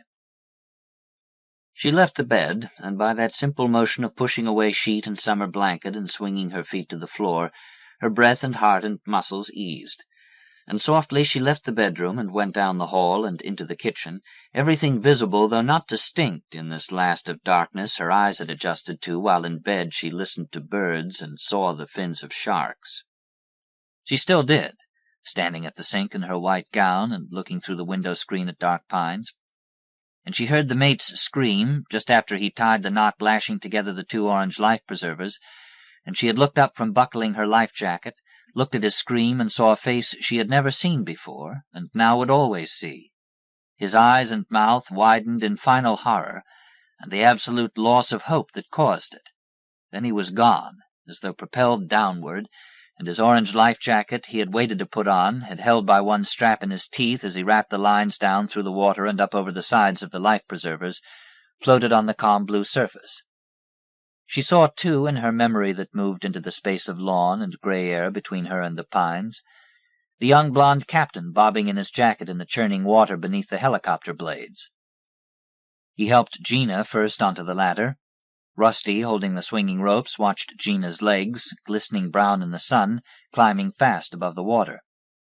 Then the captain lifted Rusty and pushed her legs to the rung they were reaching for, and then Ryan and then Cal, and Cal's wet hair blew down and out from his head.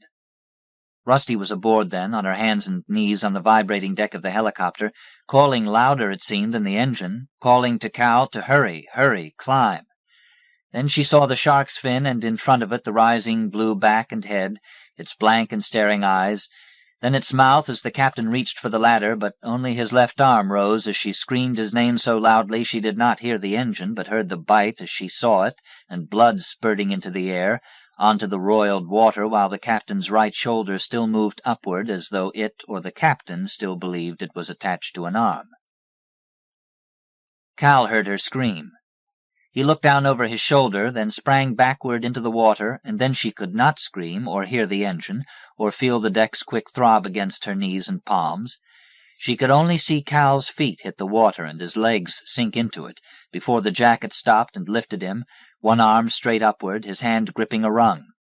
With the other he reached under water and pushed the captain up and held him while the captain moved his left hand up the vertical rope to the next rung. Then Cal lifted him again, and the captain's hand moved up the next rung and pulled, the sunburn gone now from his face, more pale than his sun-bleached hair, and blood fell on Cal and spurted on the water, where a fin came with the insouciant speed of nature and her remorseless killing. Cal was looking only at the captain's back above him. He straightened his leg, and the other ascended from the water as quickly, it seemed, as it had entered. Below him the eyes and head rose from blown waves, then went under, and the fin moved round the bound orange preservers, turning and rocking and rising and falling in the water. The loud circling of the huge blades above her made Rusty feel contained from all other time and space, save these moments and feet of rope that both separated her from Cal and joined her to him.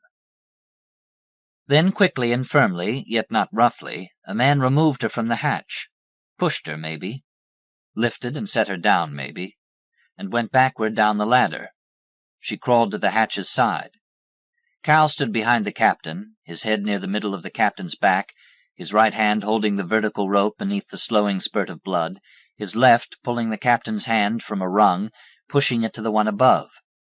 Then the man descending stopped and held onto the swinging ladder with the crook of his elbow, and hung out over the water and the fins, 4 now, 5, and lowered a white line to Cal, then tied it around his waist and held the captain's wrist, while Cal knotted the line beneath the orange jacket and the face that now was so white she knew the captain would die. But her heart did not. It urged the 3 men up as Cal with his body held the captain on the ladder and pushed his hand up to a rung, then lifted his left leg to one, then his right, and followed him up, while the crewman, with the line around his waist, slowly climbed until he reached the hatch and leaned through it, his chest on the deck, and Gina and Ryan each took an arm and pulled, and Rusty worked her hands under his web belt at his back, and on her knees she pulled until he was inside, kneeling, then standing and turning seaward to look down the ladder and tighten the rope and say to any of them behind him, "First aid kit." Hand over hand he pulled the rope, looking down the ladder at his work, keeping his pull steady but slow, too, holding the captain on the ladder and between it and Cal. Then at the bottom edge of the hatch, against a background of blue sky and water, the captain's face appeared. Then the jacket, and the shoulder she could not look away from, but she saw the other one too, and his left arm that did not reach into the helicopter but simply fell forward and lay still. The crewman stepped back, leaning against the rope around his waist, pulling it faster now but smoothly, and though she could not see Cal, she saw the effort of his push as the captain rose and dropped to the deck. She bent over his back, gripped his belt at both sides, and threw herself backward, and he slid forward as she fell on her rump and sat beside him, on the spot where his right arm would have been, and she felt his blood through her wet jeans. The blood did not spurt now. It flowed, and Cal was aboard, crawling in it, before Rusty or Gina or Ryan could move around the captain to hold out a hand. Blood was in Cal's dark brown hair, flecks and smears among the gray streaks and the gray above his ears and in his short sideburns, and on his hands and sleeves and jacket and face. But what Rusty saw in a grateful instant that released her into time and space again was Cal's own blood, pumping within his body, coloring his face a deep, living red. The helicopter veered and climbed, and the crewman rolled the captain onto his back and, without looking, reached up for the compress Gina had removed from the first aid kit. Rusty looked at her hand, holding the compress as limply as with guilt. Then Rusty looked up at the tearless futility of her daughter's face. The compress did not change hands. The crewman was looking at the captain's face, and then he lowered his arm and placed his fingers on the captain's throat. Rusty knew from the crewman's eyes, and from the captain's face while he was still on the ladder, that this touch of the pulse was no more than a gesture. Her legs lay straight in front of her, and she bent them, and with her palms she pushed herself up, stumbling into the imbalance of the helicopter's flight, rising from the captain's blood, and wiping it from her palms onto the legs of her jeans. "And it was his own fault," she said at the kitchen sink, surprised that she had spoken aloud, in a voice softly hoarse, after the silence of sleep. She cleared her throat, but it was dry, so she left the sink and the window and the images between her and the pines of the dead captain in the helicopter, and the first fin, the second, no one had seen the shark that came up under the mate, and poured a glass of orange juice and drank it in one long swallow, her hand still holding open the refrigerator door. She stood looking at the turkey, covered with plastic wrapping. Last night she had removed the shelf above it to make room for the turkey's breast. She had put in the ice chest the random assortment of food from the shelf that leaned now against one side of the refrigerator. Some of the food she had thrown away, a peach and 2 oranges molding at the rear of the shelf, a tomato so soft her fingers pierced it, and was angry again at her incompetence, after all these years, at maintaining order in a refrigerator, at even knowing what on a given day it contained. She saw Gina's long bare legs beside hers in the water, bending then kicking the soles of her sneakers against the noses of sharks. It was what the captain had told them to do, had shouted at them to do, and for 47 minutes, according to the Coast Guard, Rusty had kicked.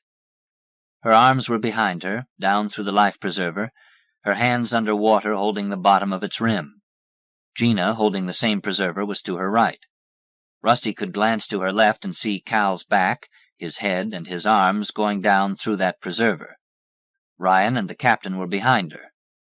She wore jeans, tight and heavy with water, and when a fin came toward her she drew in her legs, then kicked between the eyes as they surfaced, those eyes that seemed to want her without seeing her. Later, when she told the story to friends at home, she said the eyes were like those of an utterly drunken man trying to pick you up in a bar, all but a glimmer of sentience and motive invisible beneath the glaze of drunkenness, so that he did not truly see you, but only woman, bar, night. Each time she kicked, and while she readied herself for the next shark, she waited for her blue-jeaned legs to disappear in a crunch and tearing of teeth through her flesh and bones.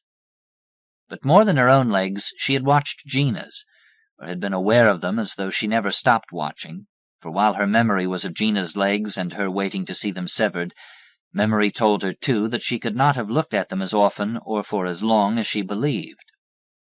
She had to watch the water in front of her, even to hope for a fin there, because she waited for a shark to come straight up beneath her, to kill her before she even saw it.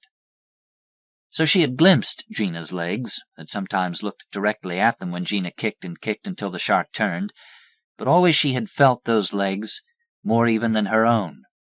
And she had not felt, or had she, and would she ever know, Cal's legs or body, or Ryan's, though she had called to them every minute or so it seemed now. "Cal, are you all right? Ryan?" She had not felt the captain at all. She closed the refrigerator, thought of making coffee and starting this day.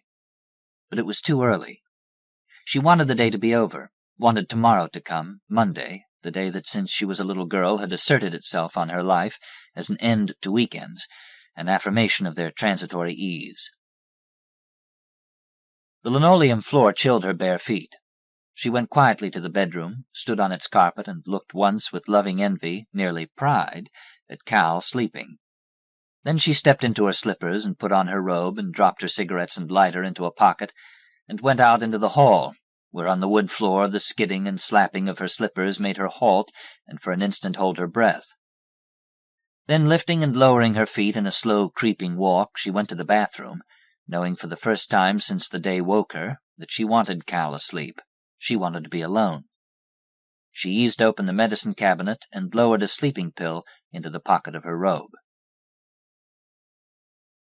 In the kitchen she filled a glass with ice from the chest that held beer, jarred food, and a carton of milk, and pulled a Coke from under ice, and went through the living room and unlatched the screen door. She sat on the old porch swing, hanging by chains from the ceiling, and looked at the lake. In the faint light it was dark blue and smooth. On both sides of her were trees, so she could not see the cabins that flanked theirs, nor, at this hour, hear the voices and music that later would come through the woods, and around them, too, as though carried by the lake's surface. She poured Coke, fizzing over ice, and when the foam settled she poured again. She pinched the pill out of her pocket, blew off aqua lint, then, holding it at her mouth, she paused. She would sleep till noon. Then she placed it on her tongue and drank. Soon she would feel it, the dullness in her legs and arms and behind her eyes, so they would see then only what they looked at, objects and doors and rooms and hall. Free of sharks and blood, they would steer her to bed, where she would wake a second time to the 14th of July, a day in history she had memorized in school. But a year ago, in a sea as tranquil as this lake, that date had molted the prison and the revolution. As when Vietnam had disappeared in 1968, burned up in Gina's fever when she was 9 and had pneumonia. Then Rusty's passive sorrow and anger about the war, harder to bear because they were passive, so on some nights awake in bed she saw herself pouring her blood on draft files, going to jail. And all the pictures of the war her heart received from television and newspapers and magazines, and her imagined visions of wounded and dying and the suffering of those alive, first the Vietnamese children, then all Vietnamese and those American boys who were lost in false fervor or drafted and forced to be soldiers so they could survive. All were cold ashes in her mind and heart while for 3 days Gina, her firstborn, lay on the hospital bed with a needle in her vein, and every 6 hours a nurse added an antibiotic to the fluid, and every 4 took Gina's temperature. Rusty stayed in the room, watched Gina, read, fell asleep in the chair, ate at the hospital cafeteria. When Cal got home from work, he and Ryan came and sat with Gina, while Rusty went home to shower and change clothes. Then she returned to spend the night sleeping in the leather armchair. On the 4th day, Gina's fever was down, and Rusty brought her home, to her bed with fresh sheets Rusty had tucked and folded. And for the next 10 days she ministered to her, sat and talked with her, gave her socks and slippers, and helped her into her robe when Gina wanted to watch television from the living-room couch, where she lay on her side, and Rusty covered her with a blanket and sat at the couch's end, with Gina's feet touching her leg, and did not smoke. For those 10 days the foolishness Gina watched was not foolishness. Their watching it was ceremonial. During these days Rusty's life drew her back into it. She became married again. She cooked meals, and received the praise of Cal and Ryan, who gave it to her by joking about their cereal and sandwiches and Chinese dinners while she was at the hospital.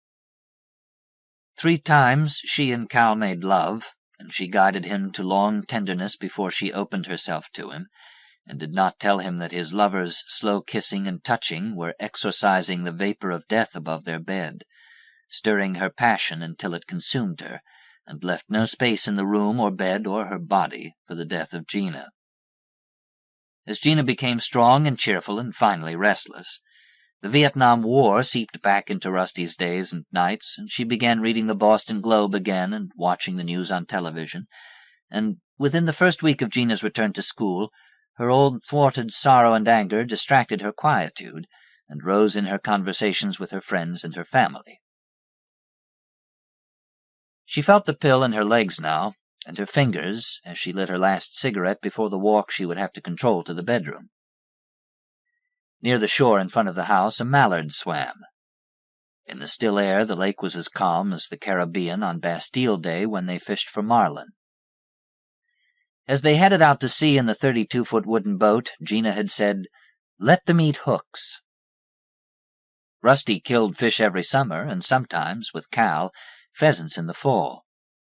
She had given up trying to explain to her friends who did not hunt, both women and men, The thrill of the flushing bird and her gun coming to her shoulder and its muzzle and bead sight swinging up to the shape and colors, the thrill of firing only once and seeing it fall, and her fear as she ran to it, and above all, the third feeling, sacredness, a joy subdued by sorrow, not for the dead bird or even for her killing it, but for something she knew in her heart yet could not name, something universal and as old as the earth and the first breath of plants. Those same friends who did not understand her hunting were puzzled when she told them that catching even a mackerel, small and plentiful as they were, or a cod that she reeled up from the bottom of the sea onto boats they chartered in New Hampshire, gave her that same feeling when she unhooked them and placed them in the ice chest. She never mentioned to those friends what she felt when she caught a bluefish. They fought as if they were a heavy cod with the vigor of a mackerel, and the fish's struggle for life wearied her as she reeled. When she brought it alongside, and Cal or Gina or Ryan gaffed it and lifted it onto the deck, she put on thick cotton working gloves and pushed one hand into a gill while with pliers in the other she pulled and twisted and worked out the hook, watching the eye looking at hers and telling her as clearly as if it were human, "I'm going to bite off your finger, you bitch." She had never shot any game but pheasants or an occasional rabbit, had never caught anything larger than a bluefish. She did not know whether or not she wanted to catch a marlin. She did not know whether she wanted any of her family to. So when Gina made the joke about hooks, Rusty had quickly turned to her, a scolding sentence taking shape. But she said nothing.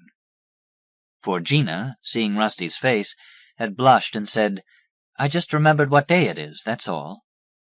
Ryan stepped beside Gina at the gunwale and kissed her cheek and said, "Aristocrat, or maybe a royal asshole." Cal said, "Did somebody call?" An hour or two later, sometime before noon, the boat sank. It struck nothing.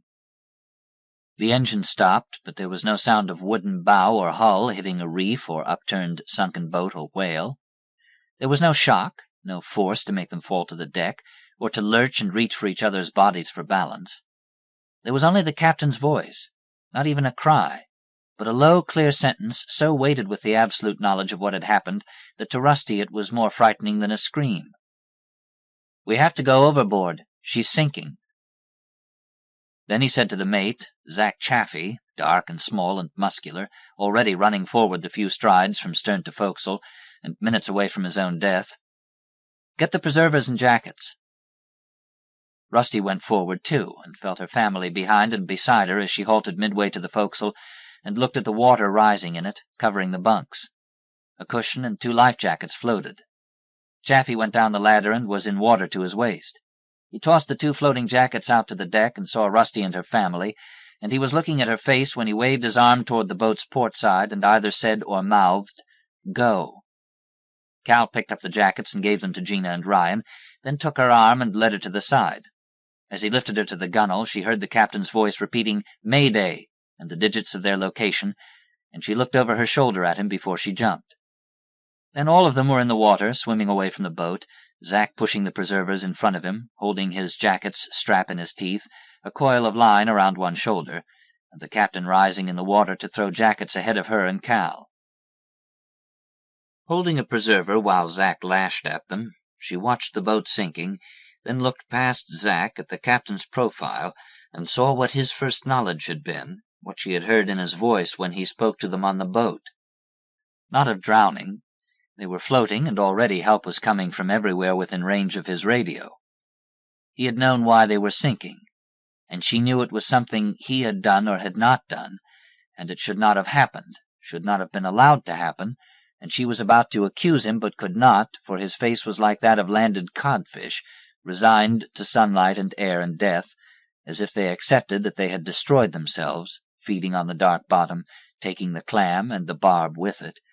And that was why they fought so little, if at all, while she reeled them up, why they were simply weight on the end of her line. The captain's name was Lenny Walters. Watching his face with its look of being caught in a trap that he had set, she forgave him. He looked at his boat until it was gone, and still he stared at the water where it had been, as if the gentle waves were a chorus, their peaceful sound of moving water coming to his ears as hue and cry. In the water beside her, Gina and Ryan, 25 and 23 then, were building a bridge of jokes and laughter over their fear. Cal was asking Zack, but quietly, what the goddamn hell had happened. Zack was silently tying together the preservers. Rusty looked at his face lowered over the knot, but lowered as well from Cal's voice and eyes. So he knew too. She looked up at the sky for respite, then pushed her arms through the holes in her life jacket and looked down to buckle the straps, and Zack screamed. "We can never know for sure," the Coast Guard lieutenant had said. "But that's the only thing that makes sense. I've got 4 intelligent adults here, and they tell me you were all a lot calmer than people ought to have been. With what you went through, no panic, working together in the water. Even this fellow," he nodded toward Cal, smoking in a chair near a window, "going back in to help the captain up when he got it. So I believe the boat didn't hit anything. So I'm going to report that in my professional opinion that's exactly what it was. And I want to thank all of you for your time and your courtesy. There's not 1,000th of 1% of the whole human race that's been through what you good people did." He paused. "Not on a fishing trip, anyway. It was probably the first shark that brought the rest, got them feeding. And most times that first shark wouldn't have hit either. By and large, they're just big fish that leave people alone. So you had a whole lot of bad luck and a whole lot of good luck to get out of it alive. If there's anything I can do—" But Rusty said, "It wasn't bad luck." He turned to her, placed his arms on the desk, and leaned over them. "Beg pardon," he said. He was a tall man, not broad, and his stomach was widening. Lenny Walters was a very large man, not tall and not fat, but strong. She had only noticed his size when she watched Cal pushing him up the ladder and holding him on it, and then the crewman climbing against the pull of the rope around his waist, and at the end when she had gripped Lenny Walters's belt and thrown herself backward onto the deck. Cal was 5 feet 8 inches tall and weighed 165 pounds, 3 inches taller and 30 pounds heavier than she, yet for 35 years she had seen him as bigger and stronger than everything she feared. Maybe she had not seen the 200-odd pounds of Lenny Walters until he was dying on the ladder, because there was something about him that was small, indolent. "It wasn't bad luck," she said. "The sharks, yes, but not the boat sinking. It wasn't an accident, either. Maybe the first shark was an accident. Maybe he didn't even want Zack. Maybe he wanted something better." The lieutenant's blue eyes did not move from hers. They looked at her as one sailor's eyes to another, curious, interested, ready to receive a truth about the unpredictable and mysterious sea they shared. She said, "It was— what's the word?" "Electrolysis." "Yes, of the Seacock. He knew. He knew he hadn't done his maintenance. It was in his voice. When he told us we had to go overboard. I can still hear him. It was in his voice. There was no surprise, you see. Not even excitement. It was like something had been on his mind for a while." "A good while," the lieutenant said. "Excuse me." So that brass fitting snapped off and the boat filled under the water line, and he still didn't know it.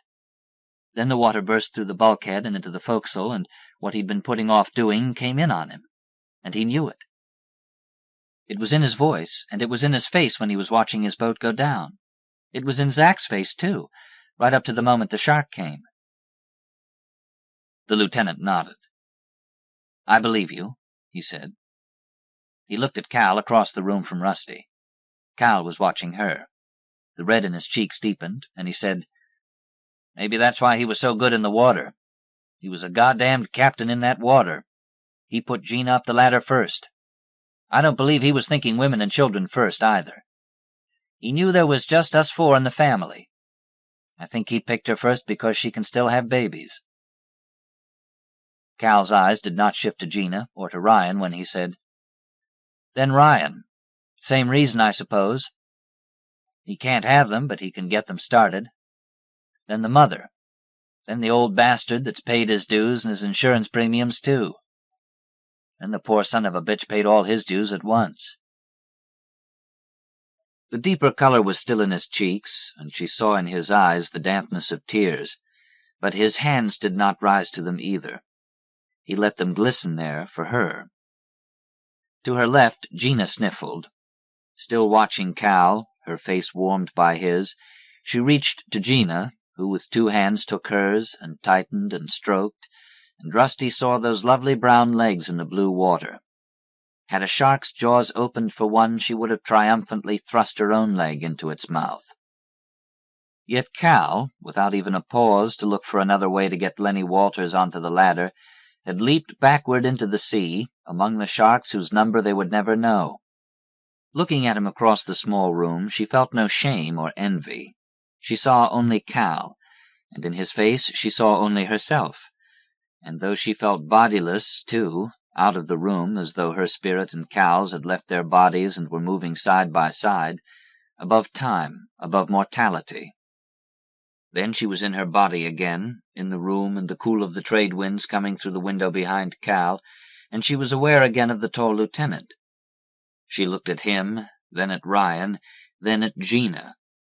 They were all watching her, as they might if she had beautifully sung an aria, and they could not yet speak, suspended in that instant of purity before their hands would move to clap, and their legs would push them out of their chairs to their feet.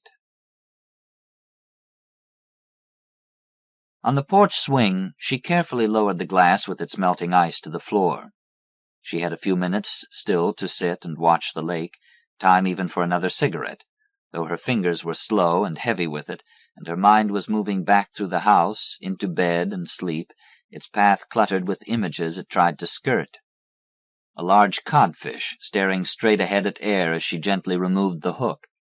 A bluefish pressed down by her knee, flopping and twisting against her gloved hand in its gill, biting the shank of the hook and glaring at her. The strange eyes of sharks driven from feeding by kicking feet. But the pill neither distorted nor quieted her heart. Its beat was not as rapid as when it woke her, but it was strong, so eager now for the day that she was glad she had taken the pill, for excitement would have kept her awake as it does a child. She saw motion to her right, not a thing or a creature, but only its movement. She sat very still, moved her eyes toward it, and saw a doe drinking at the lake, her graceful and exposed neck lowered to the water. Then behind the doe, at the edge of the woods, the antlers and head and shoulders of a buck seemed to separate themselves from the trees. Then it stopped. Quietly, Rusty breathed the smell of pines and water. The buck lifted its head. Then he stepped forward once, swung his head in an arc that started up the lake and ended with her. She stared at his nose and eyes and antlers, and did not move. Rusty saw the length of his body emerge from the woods, as if it were growing out of the trees. At the lake he stopped, his head up, listening. Then he drank. Rusty tossed her cigarette to the lawn and watched him drinking, and the doe turning back to the woods, then disappearing into it. She waited until the buck finished drinking and vanished too. She pushed herself up from the swing, and at the sound of its chains she stopped and listened for the running deer, but heard only water lapping at the shore. She had not been drunk for over 10 years, and in her sleepy happiness she smiled at her walk through the cabin, no more than 2 steps in a straight line before she swerved, slowly and heavily. She kept her palms on both walls till she reached the door and Cal's breathing. She stood in the doorway, aiming herself at her side of the bed, the far side. Then she moved, weaving, her arms up and out for balance. Like dancing, she thought, and felt like twirling, but knew she would fall. When she turned the corner of the foot of the bed, she did fall. She simply let go all control of herself and landed on the mattress and laughed with a sound as soft as Cal's breath. He rolled toward her, then opened his eyes. They were calm, like Gina's and Ryan's were when they quietly woke in their cradles, then cribs, on mornings when they were neither hungry or uncomfortably wet, only awake. She kissed both of his eyes shut, and with her thickened tongue said, "I took a pill, but wake me up anyway, with coffee, okay?" "A pill," he said, as sleep drew him away from her. Then he opened his eyes. "Why?" "I couldn't sleep. I know, but why? Today. Her eyes closed, and she was asleep, but trying to return, and she forced open her lids. I was on the porch, remembering all of it. You. She lay her hand on his sides, pressed his ribs. It was the worst day our family's ever had. It was the worst day most families have ever had. Her eyes closed. But it was the best, too, she said, her voice detached from her body, coming from a throat somewhere above her. She felt his voice close to her face, but she heard one word at a time, then it drifted away from her, and the next word and the next were alone and meant nothing. "Do you understand?" she said. Then his mouth was at her ear, and she heard, "I said yes." "Good. Make the coffee strong." His hand was smoothing her hair back from her forehead. He was talking, and his voice was gentle. She heard only her name, then was asleep. The Business Venture by Elizabeth Spencer. Copyright 1987 by Elizabeth Spencer. First appeared in the Southern Review, reprinted by permission. Elizabeth Spencer was born and brought up in Carrollton, Mississippi. She attended Vanderbilt University in Nashville and taught at the University of Mississippi until going to Italy, where she lived from 1953 to 1958. She lived a number of years in Montreal, but has recently moved to Chapel Hill, North Carolina, where she is a member of the creative writing staff at the University of North Carolina. She received the Award of Merit Medal of the American Academy of Arts and Letters in 1983 for the short story, and in 1985 was elected to the American Academy Institute's Department of Literature. Her latest book, The Salt Line, a novel, was published by Doubleday in 1984. We were down at the river that night. Pete Owens was there with his young wife Hope. His name for her was Jezzy, after Jezebel in the Bible, and Charlie and me, and both the Houston boys, one with his wife and the other with the latest in a string of new girlfriends. But Nell Townsend, his steady girl, wasn't there. We talked and watched the water flow. It was different from those nights we used to go up to the club and dance, because we were older and hadn't bothered to dress, just wore slacks and shorts. It was a clear night, but no moon. Even 5 years married to him, I was in love with Charlie more than ever, and took his hand to rub the reddish hairs around his wrist. I held his hand under water and watched the flow around it, and later when the others went up to the highway for more whiskey, we kissed like two high school kids and then waded out laughing and splashed water on each other. The next day, Pete Owens looked me up at the office when my boss, Mr. McGinnis, was gone to lunch. "Charlie's never quit, you know, Eileen. He's still passing favors out." My heart dropped. I could guess it, but wasn't letting myself know I really knew it. I put my hard mask on. "What's the matter? Isn't Hope getting enough from you?" "Oh, I'm the one for Jezzy. You're the main one for Charlie. I just mean don't kid yourself he's ever stopped." "When did any of us ever stop?" "You have. You like him that much. But don't think you're home free. The funny thing is, nobody's ever took a shotgun to Charlie. So far as I know, nobody's ever even punched him in the jaw." "It is odd," I said, sarcastic, but he didn't notice. "It's downright peculiar," said Pete. "But then I guess we're a special sort of bunch, Eileen." I went back to typing and wished he'd go. He'd be asking me next. We'd dated and done a few things, but that was so long ago it didn't count now. It never really mattered. I never thought much about it. What I wonder is, Eileen, is everybody else like us, or so different from us they don't know what we're like at all?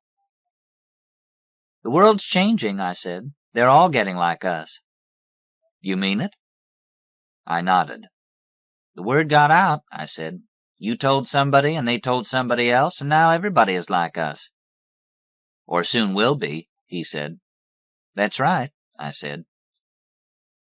I kept on typing letters, reeling them on and off the platen, and working on my electric machine the whole time he was talking, turning his hat over and picking at a straw or two off the synthetic weave. I had a headache that got worse after he was gone. Also at the picnic that night was Gray Houston, one of the Houston brothers who was always with a different girl.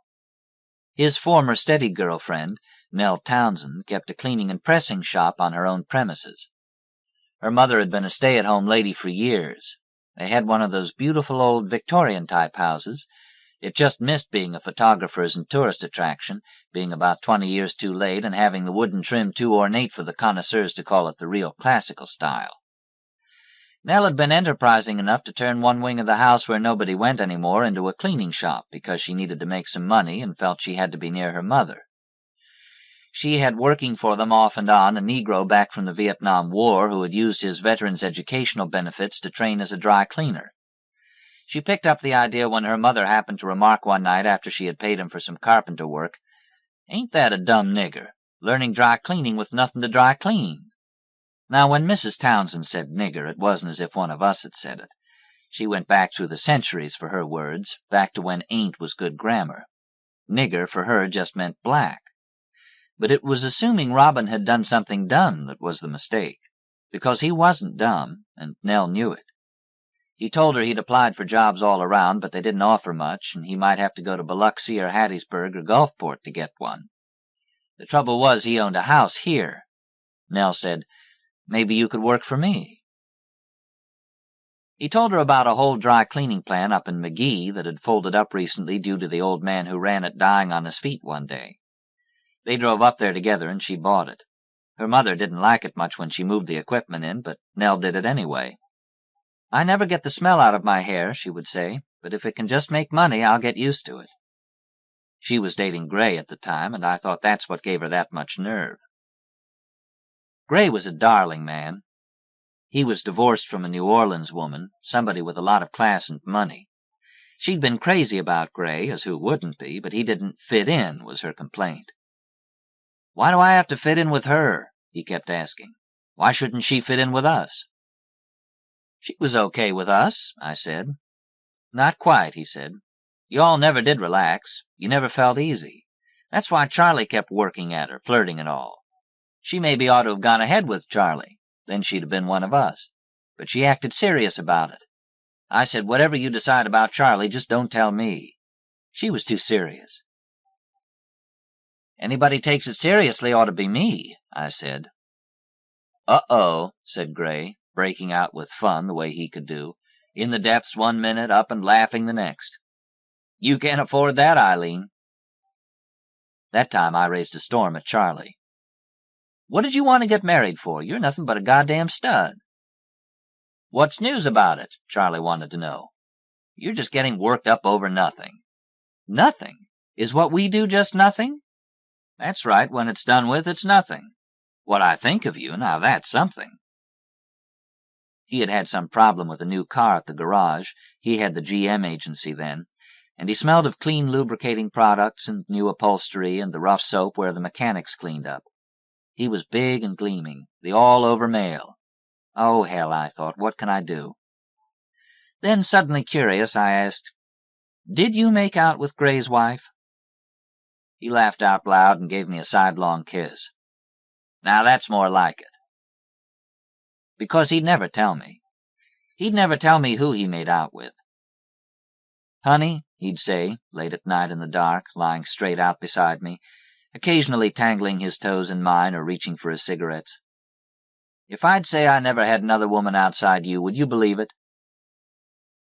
I couldn't say no from sheer astonishment.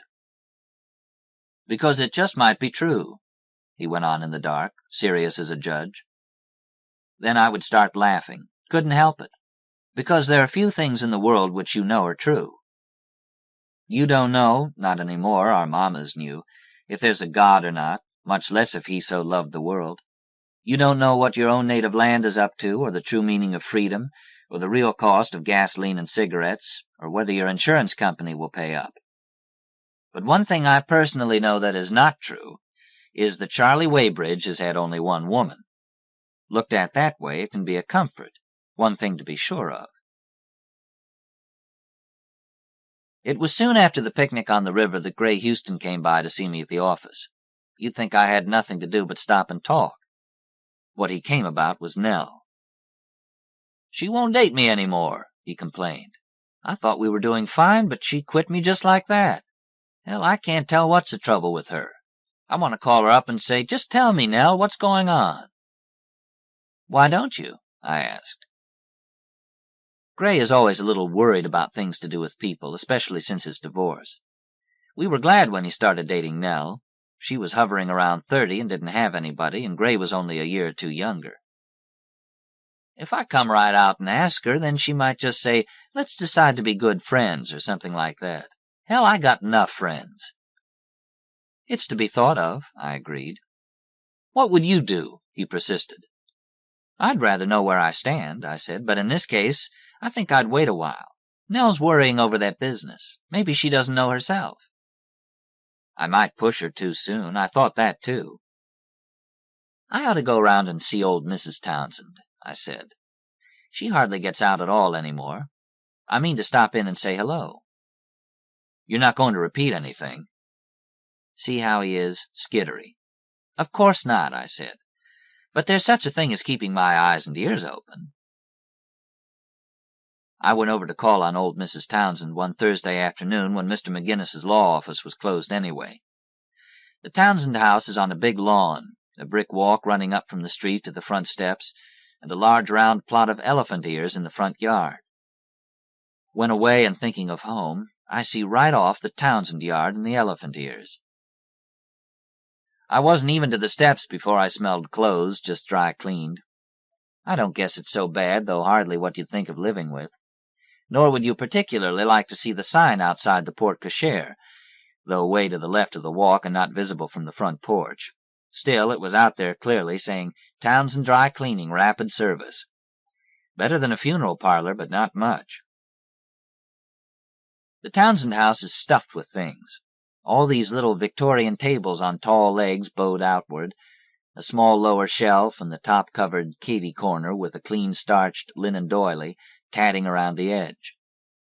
All these chairs of various shapes, especially one that rocked squeaking on a walnut stand, and for every chair a doily at the head.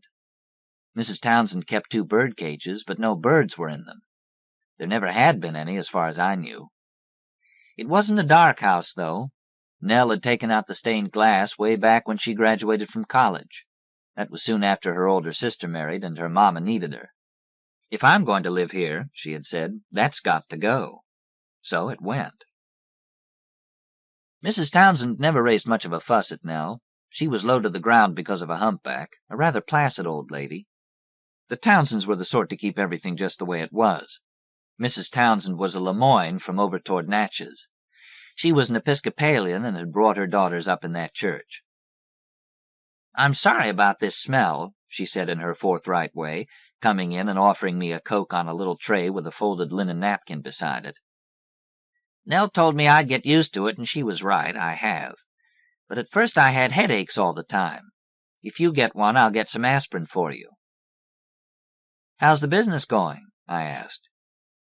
Nell will be in a minute. She knows you're here. You can ask her. She never raised her voice. She had a soft little face and gray eyes back of her little gold-rimmed glasses. She hadn't got to the hearing aid stage yet, but she had to speak up. We went through the whole rigmarole of mine and Charlie's families. I had a feeling she was never much interested in all that, but around home you have to do it. Then I asked her what she was reading, and she waked up. We got off the ground right away and went strong about the president and foreign affairs, the picture not being so bright but of great interest, and about her books from the library always running out, and all the things she had against book clubs. Then Nell walked in. Nell Townsend doesn't look like anybody else but herself. Her face is like something done on purpose to use up all the fine skin, drawing it evenly over the bones beneath, so that no matter at what age, she always would look the same.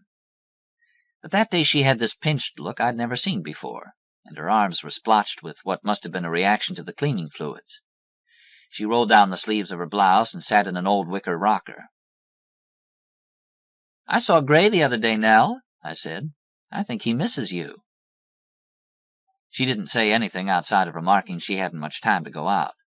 Then she mentioned some sort of decorating at the church she wanted to borrow some ferns for from the florist. He's got some he rents in wash tubs. You can't get all those ferns in our little church, Mrs. Townsend said, and Nell said she thought 2 would do. She'd send Robin, she said. Then the bell rang to announce another customer. Nell had to go because Robin was at the plant, actually the old cook's house in back of the property where they'd set the machinery up. I hadn't said all I had to say to Nell, so when I got up to go, I said to Mrs. Townsend that I'd go in the office a minute on the way out. But Mrs. Townsend got to her feet, a surprise in itself. Her usual words were, "You'll excuse me if I don't get up." Of course you would excuse her and be too polite to ask why. Like a lot of old ladies, she might have arthritis. But this time she stood. "I wish you'd let Nell alone. Nell is all right now. She's the way she wants to be. She's not the way you people are. She's just not a bit that way." It may have been sheer surprise that kept me from telling Charlie all this till the weekend. We were hurrying to get to Pete and Hope Owens's place for a dinner they were having for some people from the Delta, visitors. "What did you say to that?" Charlie asked me. I was too surprised to open my mouth. I wouldn't have thought Mrs. Townsend would express such a low opinion as that. And why does she have it in the first place? Nell's always been part of our crowd. She grew up with us. I thought they liked us. Old ladies get notions. They talk on the phone too much. To our surprise, Nell was at the Owens's dinner, too. Hope told me in the kitchen that she'd asked her and then asked Gray. But Gray had a date with the little Springer girl he'd brought to the picnic, Carol Springer. "If this keeps up," Hope said to me in the kitchen where I was helping her with the dip, "we're going to have a Springer in our crowd. I'm just not right ready for that." "Me either," I said. The Springers were from Macomb in lumber. They had money, but they never were much fun.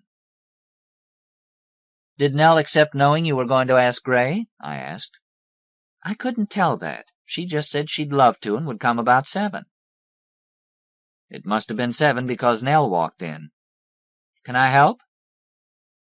"Your mama," I said when Hope went out with the tray. "She sort of got upset with me the other day. I don't know why. If I said anything wrong, just tell her I'm sorry." Nell looked at her fresh nail polish. "Mama's a little peculiar now and then, like everybody." So she wasn't about to open up. "I've been feeling bad about Gray is all," I said. "You can think I'm meddling if you want to."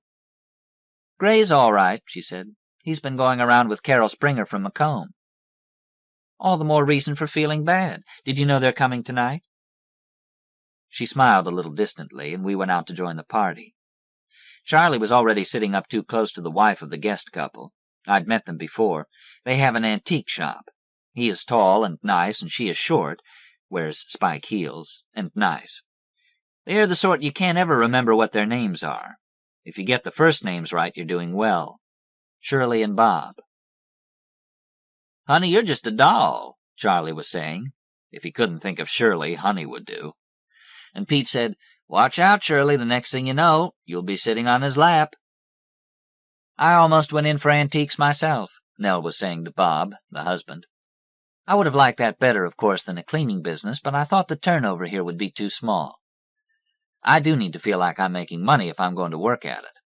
For a while, though, it was fun to go wandering around New Orleans and pick up good things cheap."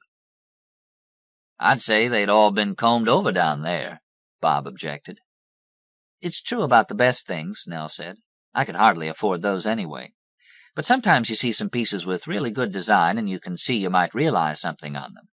Real appreciation goes a long way." "Bob has a job up in St. Louis," Shirley said. "We had enough all this going around shaking the bushes. A few lucky finds was what got us started." Nell said, "I started thinking about it because I walked in the living room a few years back, and there were some ladies I never saw before. They'd found the door open and walked in. They wanted to know the price of Mama's furniture. I said it wasn't for sale, but Mama was just coming in from the kitchen and heard them. You wouldn't believe how mad she got. 'I'm going straight and get out my pistol,' she said." "You ought to just see her Mama," said Hope. "This tiny little old lady." "So what happened?" Shirley asked when she got through laughing. "Nothing real bad," said Nell. "They just got out the door as quick as they could." "Your Mama got a pistol?" Charlie asked after a silence. We started to laugh again, the implication being plain that a Charlie Weybridge needs to know if a woman's mother has a pistol in the house. "She does have one," said Nell. "So watch out, Charlie," said Pete. Bob remarked, "Y'all certainly don't change much over here." "Crazy as ever," Hope said proudly. It crossed my mind that Hope was always promoting herself one way or the other. Shirley said she thought it was just grand to be back. She wouldn't take anything for it, and after that Gray and Carol arrived. We had another drink and then went into dinner. Everybody acted like everything was okay. After dinner I went back in the kitchen for some water, and there was Charlie kissing Shirley. She was so strained up on tiptoe, Charlie being over 6 feet, that I thought, in addition to being embarrassed, mad, and backing out before they saw me, what they need is a step-ladder to do it right. On the way home I told Charlie about catching them. "I didn't know she was within a country mile," he said, ready with excuses. "She just plain grabbed me." "I've been disgusted once too often," I said. "Tell it to Bob." "If she wanted to do it right," he said, "she ought to get a step-ladder." So then I had to laugh. Even if our marriage wasn't ideal, we still had the same thoughts. It sometimes seemed to me, in considering the crowd we were always part of, from even before we went to school, straight on through, that we were all like one person, walking around different ways, but in some permanent way breathing together, feeling the same reactions, thinking each other's thoughts. What do you call that if not love? If asked, we'd all cry, "Yes," with one voice, but then it's not our habit to ask anything serious. We're close to religious about keeping everything light and gay. Nell Townsend knew that, all the above, but she was drawing back. A betrayer was what she was turning into. We felt weakened because of her. What did she think she was doing? I had to drive Mr. McGinnis way back in the woods one day to serve a subpoena on a witness. He hadn't liked to drive since his heart attack, and his usual colored man was busy with Mrs. McGinnis's garden. In the course of that little trip, coming back into town, I saw Nell Townsend's station wagon turn off onto a side road. I couldn't see who was with her, but somebody was, definitely. I must add that this was spring, and there were drifts of dogwood all mingled in the woods at different levels. Through those same woods, along the winding roads, the redbud, simultaneous, was spreading its wonderful pink haze. Mr. McGinnis sat beside me without saying much, his old knobby hands folded over a briefcase he held upright on his lap. "A trip like this just makes me think, Eileen, that everybody owes it to himself to get out in the woods this time of year. It's just God's own garden," he said. About a mile back we had just crossed a wooden bridge over a pretty creek. That same creek, shallower, was crossed by a ford along the road that Nell's car had taken. I know that little road, too, maybe the prettiest one of all. Serpents have a taste for Eden, and in a small town, if they are busy elsewhere, lots of people are glad to fill in for them. It still upsets me to think of all the gossip that went on that year, and at the same time I have to blame Nell Townsend for it, not so much for starting it, but for being so unconscious about it. She had stepped out of line, and she didn't even bother to notice. Once the business got going, the next thing she did was enroll in a class, a seminar, she said, over at the University at Hattiesburg. It was something to do with art theory, she said, and she was thinking of going on from there to a degree eventually, and get hold of a subject she could teach at the junior college right up the road. So settling in to be an old maid. I said this last rather gloomily to Pete's wife, Hope, and Pete overheard and said, "There's all kinds of those." "You stop that," said Hope. "What's supposed to be going on?" I asked. "Some say don't ask, it's better not to, but I think you have to know, if only to keep on guard." "Just that they're saying things about Nell and that black Robin works for her." "Well, they're in the same business," I said. "Whatever it is, people don't like it. They say she goes out to his house after dark, that they spend too much time over the books." "Somebody ought to warn her," I said. "If Robin gets into trouble, she won't find anybody to do that kind of work. He's the only one." "Nell's gotten too independent is the thing," said Pete. "She thinks she can live her own life." "Maybe she can," said Hope. Charlie was away that week. He had gone over to the Delta on business, and Hope and Pete had dropped in to keep me company. Hope is 10 years younger than Pete. Pete used to date her sister, Mary Ruth, one of these beauty queen types who had gone up to the Miss America pageant to represent Mississippi and come back first runner-up. For the talent contest part of it, she had recited passages from the Bible, and Pete always said her trouble was she was too religious, but he hoped to get her over it. She used to try in a nice way to get him into church work, and that embarrassed him. It's our common habit, as Mary Ruth well knew, to go to morning service, but anything outside that is out. Anyway, around Mary Ruth's he used to keep seeing the little Sister Hope, and he'd say, "Mary Ruth, you better start on that girl about church. She's growing up dynamite."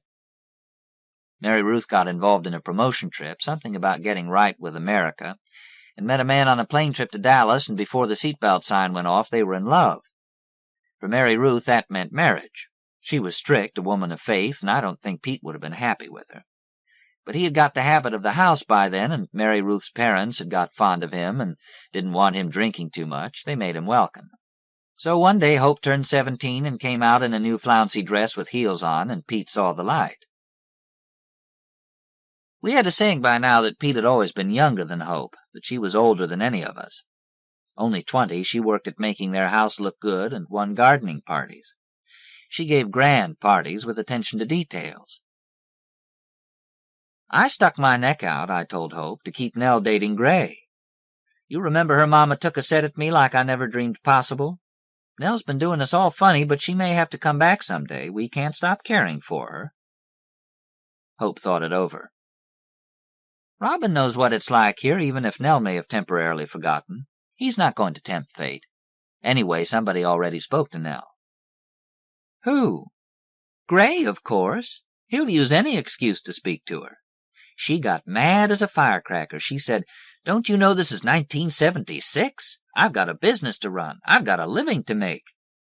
But she quit going out to his house at night, and Robin quit so much as answering the phone up at her office." "You mean he's keeping one of those low profiles?" said Pete. Soon after, I ran into Robin uptown in the grocery, and he said, "How do you do, Mrs. Weybridge," like a school teacher or a foreigner, and I figured just from that he was on to everything and taking no chances. Nell must have told him. I personally knew what not many people did, that he was a real partner with Nell, not just her hired help. They had got Mr. McGinnis to draw up the papers, and they had plans for moving the plant uptown to an empty store building with some investment in more equipment. So maybe they'd get by till then. I felt a mellowness in my heart about Nell's effort and all. A Townsend, Lemoyne on her mother's side, opening a dry cleaning business. I thought of Robin's effort, too. He had a sincere, intelligent look, reserved. What I hoped for them was something like a prayer. Busying my thoughts about all this, I had been forgetting Charlie. That will never do. For one thing, leaving aside women, Charlie's present way of life was very nearly wild.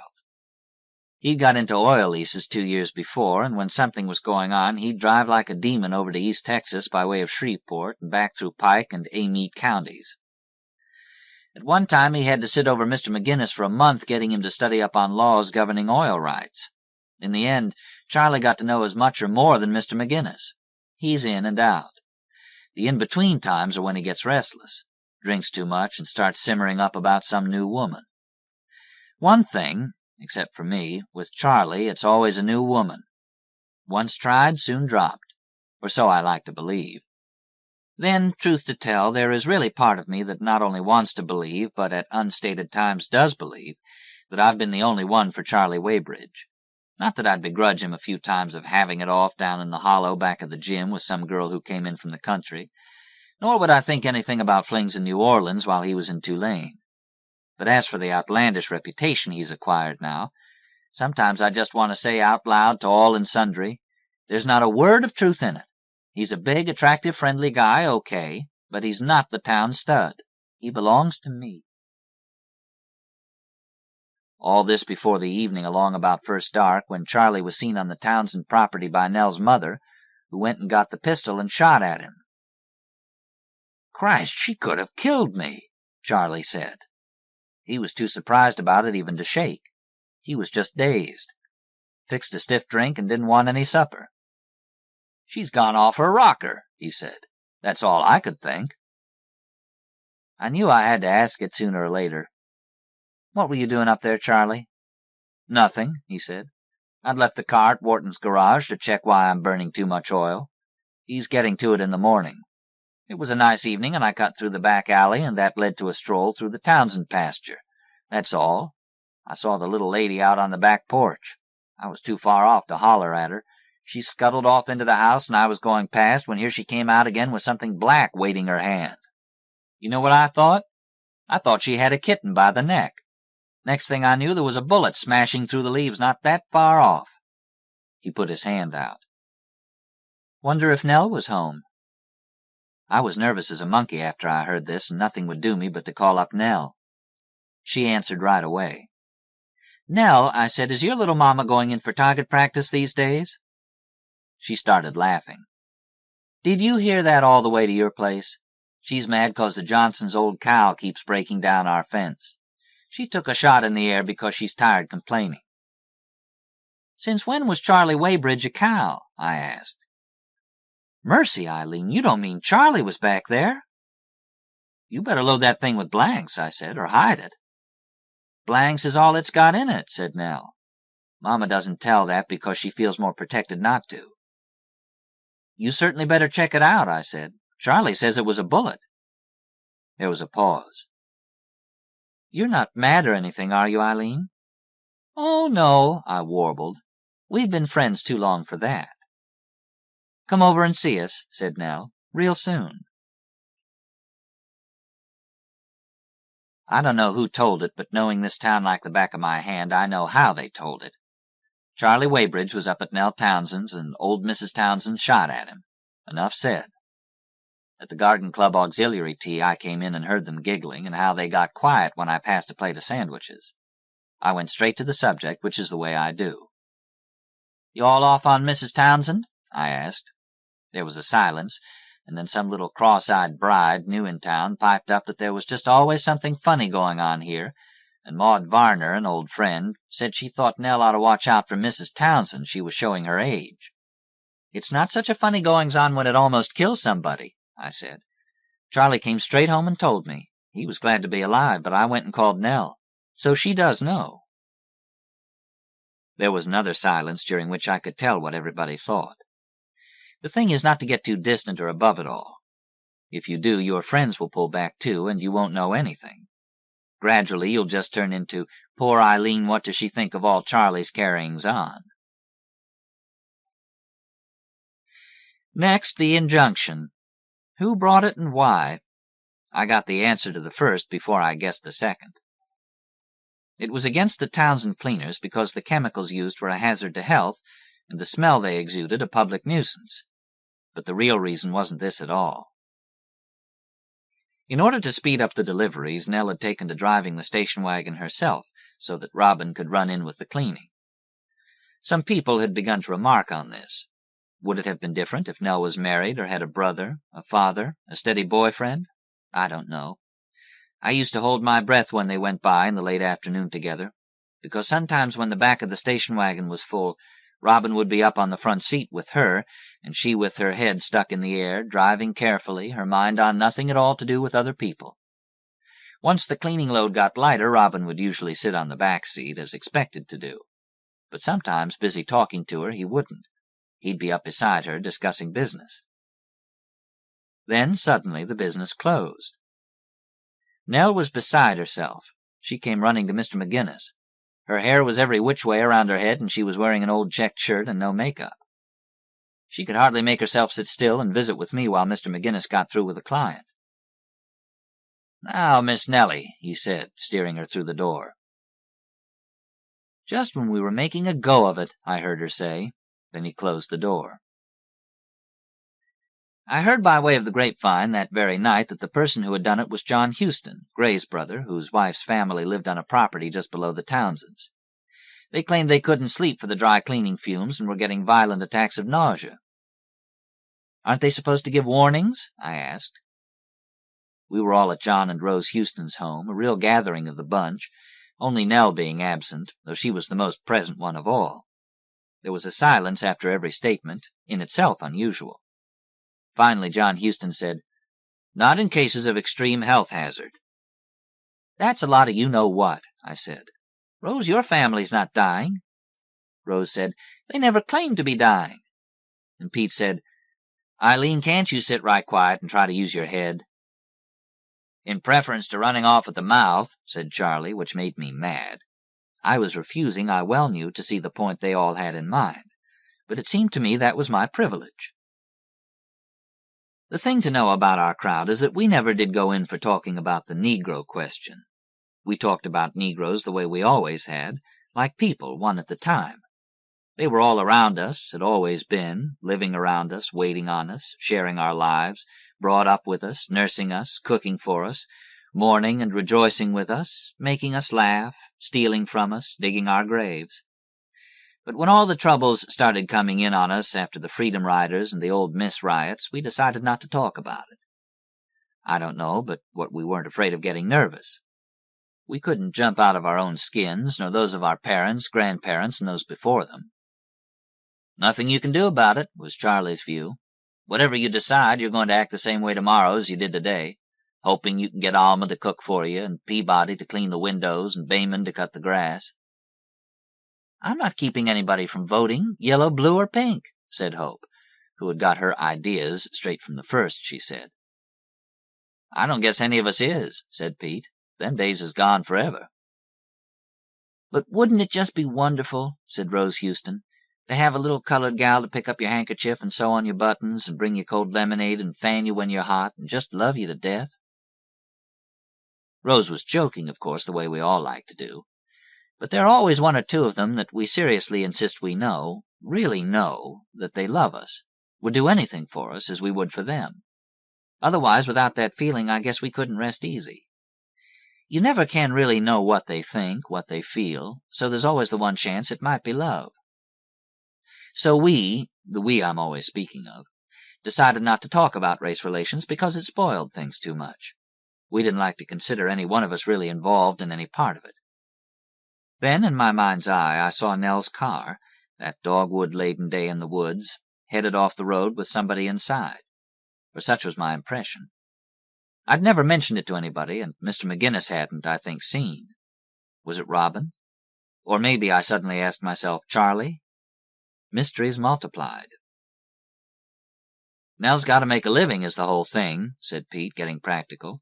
We can't not let her do that. Why doesn't somebody find her a job she'd like? Asked Gray. Why the hell, Charlie burst out, don't you marry her, Gray? Women ought to get married, he announced in general. You see what happens when they don't.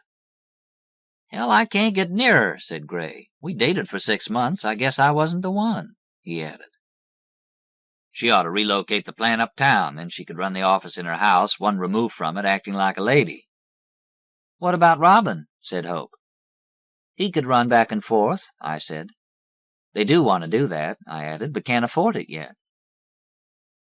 You'd think old Mrs. Townsend would have stopped it all. That lady's a mystery. If Nell just had a brother, or even an uncle. Then the talk dwindled down to silence. John, said Pete after a time, turning around to face him, we all know it was you, not Rose's folks. Did you have to? John Houston was sitting quietly in his chair. He was a little older than the rest of us, turning gray, a little more settled and methodical, more like our uncle than an equal and friend. Or was it just that he and Rose were the only ones so far to have children, what all our parents said we all ought to do, but couldn't quit having our good times? He was sipping bourbon. He nodded slowly. I had to. We didn't ask any more. Let's just go quiet, John finally added. Wait and see. Now, all my life I'd been hearing first one person, then another, and these it would seem appointed by silent consensus, say that things were to be taken care of in a certain way and no other. The person in this case who had this kind of appointment was evidently John Houston from in our midst. But when did he get it? How did he get it? Where did it come from? There seemed to be no need to discuss it. Rose Houston, who wore her long light hair in a sort of loose bun at the back and who sat straight up in her chair, adjusted a fallen strand, and Gray went off to fix another drink for himself and Pete and Hope. He sang on the way out, more or less to himself, for the times they are a-changing. And that, too, found reference in all our minds, except I couldn't help but wonder whether anything had changed at all. The hearing on the dry cleaning injunction was due to be held in 2 weeks. Nell went off to the coast. She couldn't stand the tension, she told me, having come over to Mr. McGinnis's office to see him alone. "Thinking how we've worked and all," she said, "and how just before this came up the auditor was in and told us what good shape we were in. We were just about to buy a new condenser." "What's that?" I asked. "Makes use of the fumes," she said. "The very thing they're mad about. I could kill John Houston. Why couldn't he have come to me?" I decided to be forthright. "Nell, there's something you ought to evaluate. Consider, I mean. Whatever word you want." I was shaking, surprising myself. Nobody was around. Mr. McGinnis was in the next county. Once when I was visiting a school friend up north, out from Philadelphia, a man at a party asked me if I would have sexual relations with a black. He wasn't black himself, so why was he curious? I said I'd never even thought about it. "It's a taboo, I think you call it," I said. "Girls like me get brainwashed early on. It's not that I'm against them," I added, feeling awkward. "Contrary to what you may think or may even believe," he told me, "you've probably thought a lot about it. You've suppressed your impulses, that's all." "Nobody can prove that," I said. "Not even you," I added, thinking I was being amusing. But he only looked superior and walked away. "It's you and Robin," I said. I could hear myself explaining to Charlie somebody had to sooner or later. "You won't find anybody really believing anything, I don't guess, but it's making people speculate." Nell Townsend never reacted the way you'd think she would. She didn't even get annoyed, much less hit the ceiling. She just gave a little sigh. "You start a business, you'll see. I've got no time for anything but worrying about customers and money." I was wondering whether to tell her the latest. A woman named McCorkle from out in the country, who resembled Nell so much from the back you'd think they were the same, got pushed off the sidewalk last Saturday and fell in the concrete gutter up near the drugstore. The person who did it, somebody from outside town, must have said something nobody heard but Mrs. McCorkle, because she jumped up with her skirt muddy and stockings torn and yelled out, "I ain't no nigger lover." But I didn't tell her. If she was anybody but a Townsend, I might have. Odd to think that, when the only Townsends left there were Nell and her mother. In cases such as this, the absent are present, and the dead are too. Mr. Townsend had died so long ago, you had to ask your parents what he was like. The answer was always the same. Sid Townsend was a mighty good man. Nell had had 2 sisters. One died in her 20s, the victim of a rare disease, and the other got married and went to live on a place out from Helena, Arkansas. She had about 6 children and could be of no real help to the home branch. "Come over to dinner," I coaxed. "You want me to ask Gray? I will. If you don't, I won't." "Gray," she said, just blank like that. He might have been somebody she met once a long time back. "She's a perpetual virgin," I heard Charlie say once. "Just because she won't cotton up to you," I said. But maybe he was right. Nell and her mother lived up near the Episcopal Church. Since our little town could not support a full-time rector, it was they who kept the church linens and the chalice, and saw that the robes were always cleaned and hung in their proper place in the little room off the chancel. Come to think of it, keeping those robes and surplices in order may have been one thing that started Nell into dry cleaning. Nell got up suddenly, her face catching the light from our old window with the wobbly glass in the panes, and I thought, she's a grand-looking woman, sort of girlish and womanish both. "I'm going to the coast," she said. "I'm taking some books and a sketch pad. I may look into some art courses. You have to have training to teach anything, that's the trouble." "Look, Nell, if it's money, well, you do have friends, you know." "Friends," she said, just the way she had said Gray. I wondered just what Nell was really like. None of us seemed to know. "Have a good time," I said. After she left, I thought I heard the echo of that blank, soft voice saying, "Good time." It was a week after Nell had gone that old Mrs. Townsend rang up Mr. McGinnis at the office. Mr. McGinnis came out to tell me what it was all about. "Mrs. Townsend says that last night somebody tore down the dry cleaning sign Nell had put up out at the side. Some colored woman is staying with her at night, but neither one of them saw anybody. Now she can't find Robin to put it back. She's called his house, but he's not there." "Did they say he'll be back soon?" "They say he's out of town." "I'd get Charlie to go up and fix it, but you know what happened." "I heard about it. Maybe in daylight the old lady won't shoot. I'll go round with our yard man after dinner." What we still mean by dinner is lunch. So they put the sign up, and I sat in the empty office wondering about this and that, but mainly, where was Robin Byers? It's time to say that Robin Byers was not any Harry Belafonte calypso-singing sex symbol of a black. He was strong and thoughtful-looking, not very tall, definitely chocolate, but not ebony. He wore his hair cropped short in an almost military fashion, so that being thick it stuck straight up more often than not. From one side he could look positively frightening, as he had a long white scar running down the side of his cheek. It was said that he got it in the army, in Vietnam, but the story of just how was not known. So maybe he had not gotten it in the war, but somewhere else. His folks had been in the county forever, his own house being not far out from town. He had a wife, 2 teenage children, a telephone, and a TV set.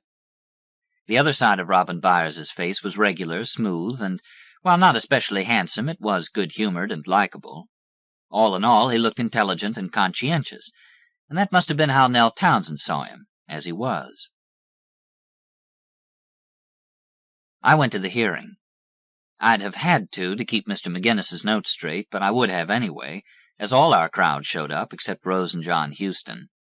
Rose's parents were there, having brought the complaint, and Rose's mama's doctor from over at Hattiesburg, to swear she'd had no end of allergies and migraines and attacks of nausea, all brought on by the cleaning fumes. Sitting way in the back was Robin Byers in a suit, a really nice suit, with a blue and white striped city shirt and a knit tie.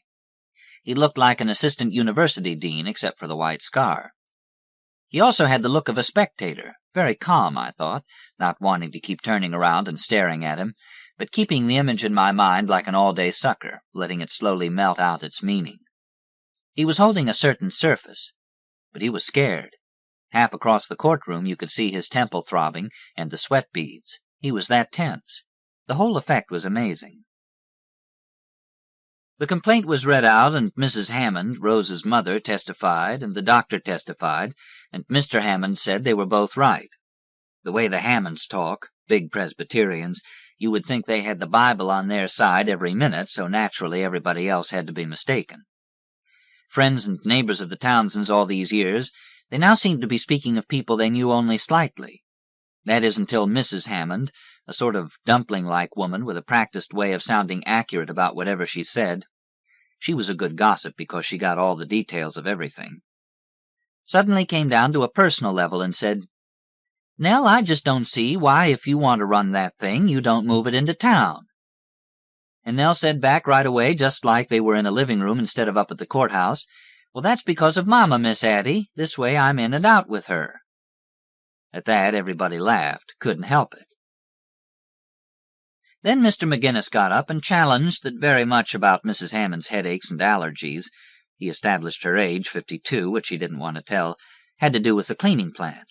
If they had, somebody else would have such complaints, but in case we needed to go further into it, he would ask Miss Nell to explain what he meant. Nell got up front and went about as far as she could concerning the type of equipment she used and how it was guaranteed against the very thing now being complained of, that it let very few vapors escape, but then she said she would rather call on Robin Byers to come and explain, because he had had special training in the chemical processes and knew all their possible negative effects. And he came. He walked down the aisle and sat in the chair, and nobody had ever seen such composure. I think he was petrified, but so might an actor be who was doing a role to high perfection. And when he started to talk, you'd think that dry cleaning was a text and that his God-appointed task was to preach a sermon on it. But it wasn't quite like that either. More modern. A professor giving a lecture to extremely ignorant students, with a good professor's accuracy to the last degree.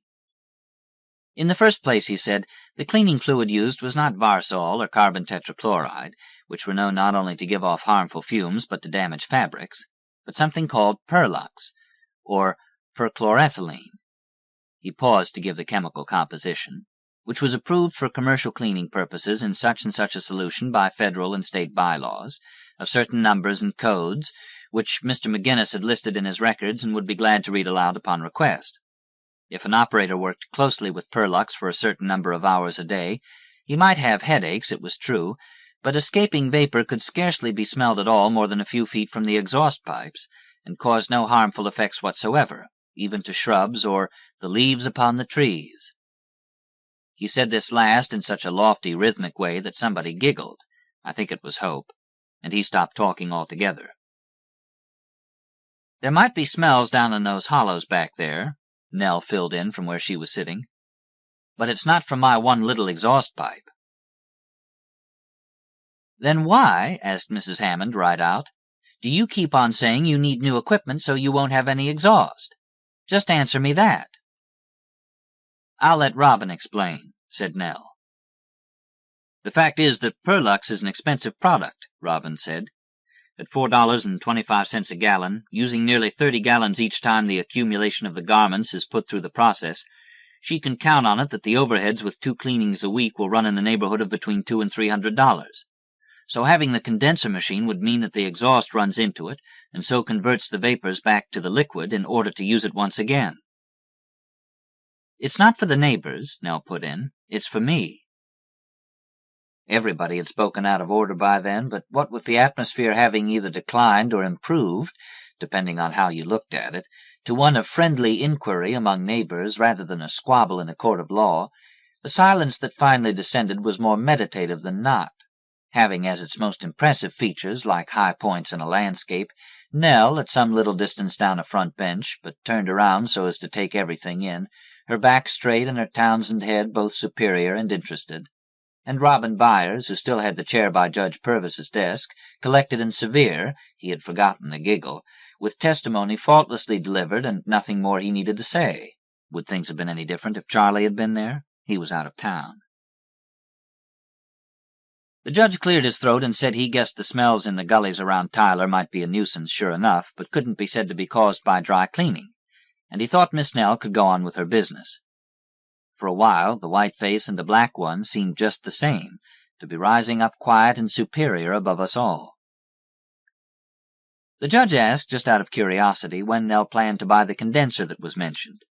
She said whenever she could find one second-hand in good condition. They cost nearly $2,000 new, and Robin Byers put in that he had just been looking into one down in Biloxi, so it might not be too long. Biloxi is on the coast.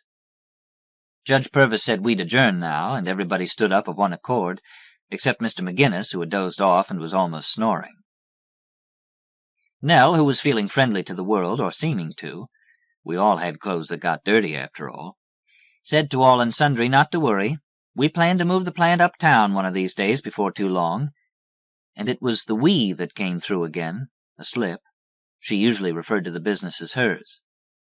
It was just a reminder of what everybody wanted not to have to think about, and she probably hadn't intended to speak of it that way. As if to smooth it well into the past, Judge Purvis remarked that these little towns ought to have zoning laws. But I sat there thinking there wouldn't be much support for that, not with the Gulf Oil Station and garage right up on South Street between the Whitmans and the Binghams, and the small appliance shop on the vacant lot where the old Marshall mansion had stood, and the Tackett house, still elegant as you please, doing steady business as a funeral home. You can separate black from white, but not business from non-business. Not in our town. Nell came down and shook hands with Mr. McGinnis. "I don't know when I can afford to pay you." "Court costs go to them," he said. "Don't worry about the rest." Back at the office, Mr. McGinnis closed the street door and said to me, "The fumes in this case have got nothing to do with dry cleaning. Has anybody talked to Miss Nell?" "They have," I said, "but she doesn't seem to pay any attention." He said I could go home for the day, and much obliged for my help at the courthouse. I powdered my nose and went out into the street. It wasn't but 11:30. Everything was still and nobody around. The blue jays were having a good time on the courthouse yard, squalling and swooping from the lowest oak limbs close to the ground, then mounting back up. There were some sparrows out near the old horse trough, which still ran water. They were splashing around. But except for somebody driving up for the mail at the post office, then driving off, there wasn't a soul around. I started walking, and just automatically I went by for the mail, because as a rule Charlie didn't stop in for it till noon, even when in town. On the way I was mulling over the hearing and how Mrs. Hammond had said at the door of the courtroom to Nell, "All right, Miss Nellie, you just wait." It wasn't said in any unpleasant way. In fact, it sounded right friendly. Except that she wasn't looking at Nell, but past her, and except that being older it wasn't the ordinary thing to call her Miss, and except that Nell is a pretty name, but Nellie isn't. But Nell, in reply, had suddenly laughed in that unexpected but delightful way she has, because something has struck her as really funny. "What am I supposed to wait for, Miss Addie?" Whatever else, Nell wasn't scared. I looked for Robin Byers, but he had got sensible and gone off in that odd little blue German car he drives. I saw Nell drive home alone. Then, because the lay of my home direction was a shortcut from the post office, and because the spring had been dry and the back lanes nice to walk in, I went through the same way Charlie had that time Mrs. Townsend had about killed him, and enjoyed the way I had from childhood on. The soft fragrances of springtime, the brown wisps of spent jonquils withered on their stalks, the forsythia turned from yellow to green fronds, but the spirea still white as a bride's veil worked in blossoms, and the climbing roses mainly wild, just opening a delicate simple pink bloom all along the back fence. I was crossing down that way when what I saw was a blue car. It was stopped way back down the Townsend property on a little connecting road that made an entrance through to a lower town road, one that nobody used any more. I stopped in the clump of bodark trees on the next property from the Townsends. Then I saw Nell running down the hill. She still had that same laugh, honest and joyous, that she had shown the first of to Mrs. Hammond. And there coming to meet her was Robin, his teeth white as his scar. They grabbed each other's hands, black on white and white on black.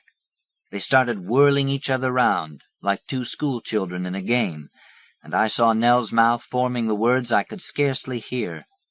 "We won! We won!" And his the same, a baritone underneath.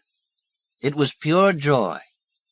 Washing the color out, saying that the dye didn't this time hold, they could have been brother and sister, happy at some good family news, or old lovers.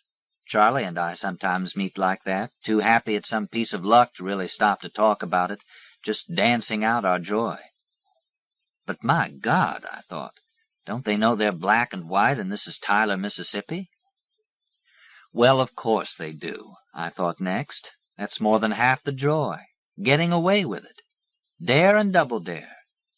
Dumbfounded, I just stood, hidden, never seen by them at all, and let the image of black on white and white on black, those pale aristocratic Townsend hands, and his strong, square-cut black ones, linked perpetually now in my mind's eye, soak in.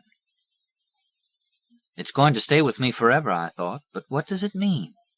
I never told. I didn't think they were lovers, but they were into a triumph of the sort that lovers feel. They had acted as they pleased. They were above everything. They lived in another world because of a dry-cleaning business. They had proved it when they had to. They knew it. But nobody could be counted on to see it the way I did. It was too complicated for any two people to know about it.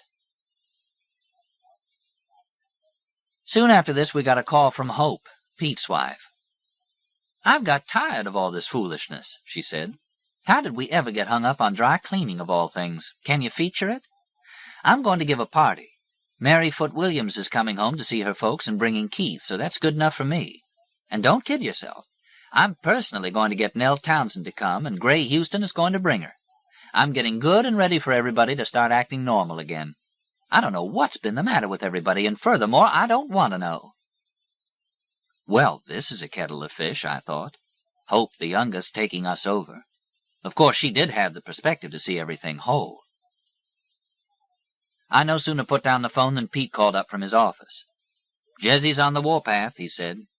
He calls her Jessie because she used to tell all kind of lies to some little high school boy she had crazy about her own age, just so she could go out with Pete and the older crowd. It was easy to see through that. She thought she might just be getting a short run with us and would have to fall back on her own bunch when we shoved her out, so she was keeping a foothold. Pete caught her at it, but all it did was make him like her better. Hope was pert. She had a sharp little chin she liked to stick up in the air and a turned-up nose. "Both signs of meanness," said Mr. Owens, Pete's father, "especially the nose," and buried his own in the newspaper. "Well," I said doubtfully, "if you think it's a good idea—" "No stopping her," said Pete, with the voice of a spectator at the game. "If anybody can swing it, she can." So we finally said yes. The morning of Hope's party there was some ugly weather, one nasty little black cloud after another, and a lot of restless crosswinds. There was a tornado watch out for our county and 2 others, making you know it was a widespread weather system. I had promised to bring a platter of shrimp for the buffet table, and that meant a whole morning shucking them after driving out to pick up the order at the fish shack. At times the lightning was popping so close I had to get out of the kitchen. I would go sit in the living room with the thunder blamming so hard I couldn't even read the paper. Looking out at my backyard through the picture window, the colors of the marigolds and pansies seemed to be electric bright, blazing, then shuddering in the wind.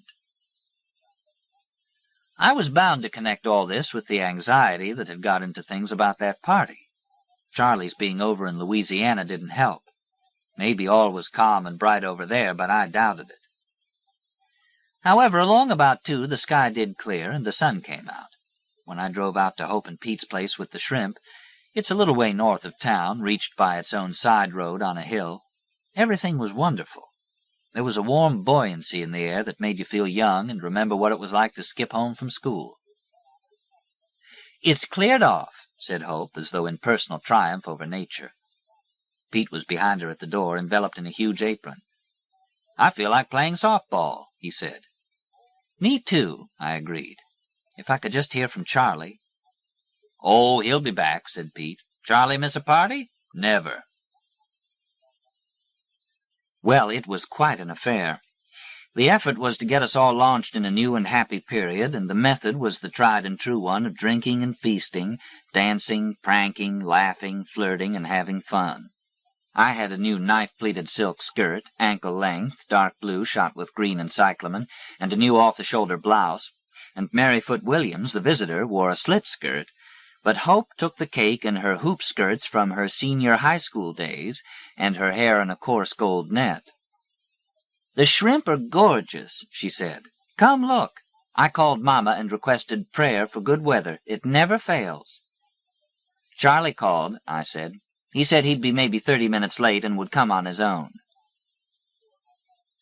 A car pulled up in the drive, and there was Gray circling round and holding the door for Nell herself. She had on a simple silk dress, with her fine hair brushed loose, and a pair of sexy new high-heeled sandals. It looked natural to see them together, and I breathed easier without knowing I hadn't been doing it for quite a while. Hope was right. We'd had enough of all this foolishness. "That just leaves John and Rose," said Hope, "and I have my own ideas about them." "What?" I asked. "Well, I shouldn't say. It's y'all's crowd."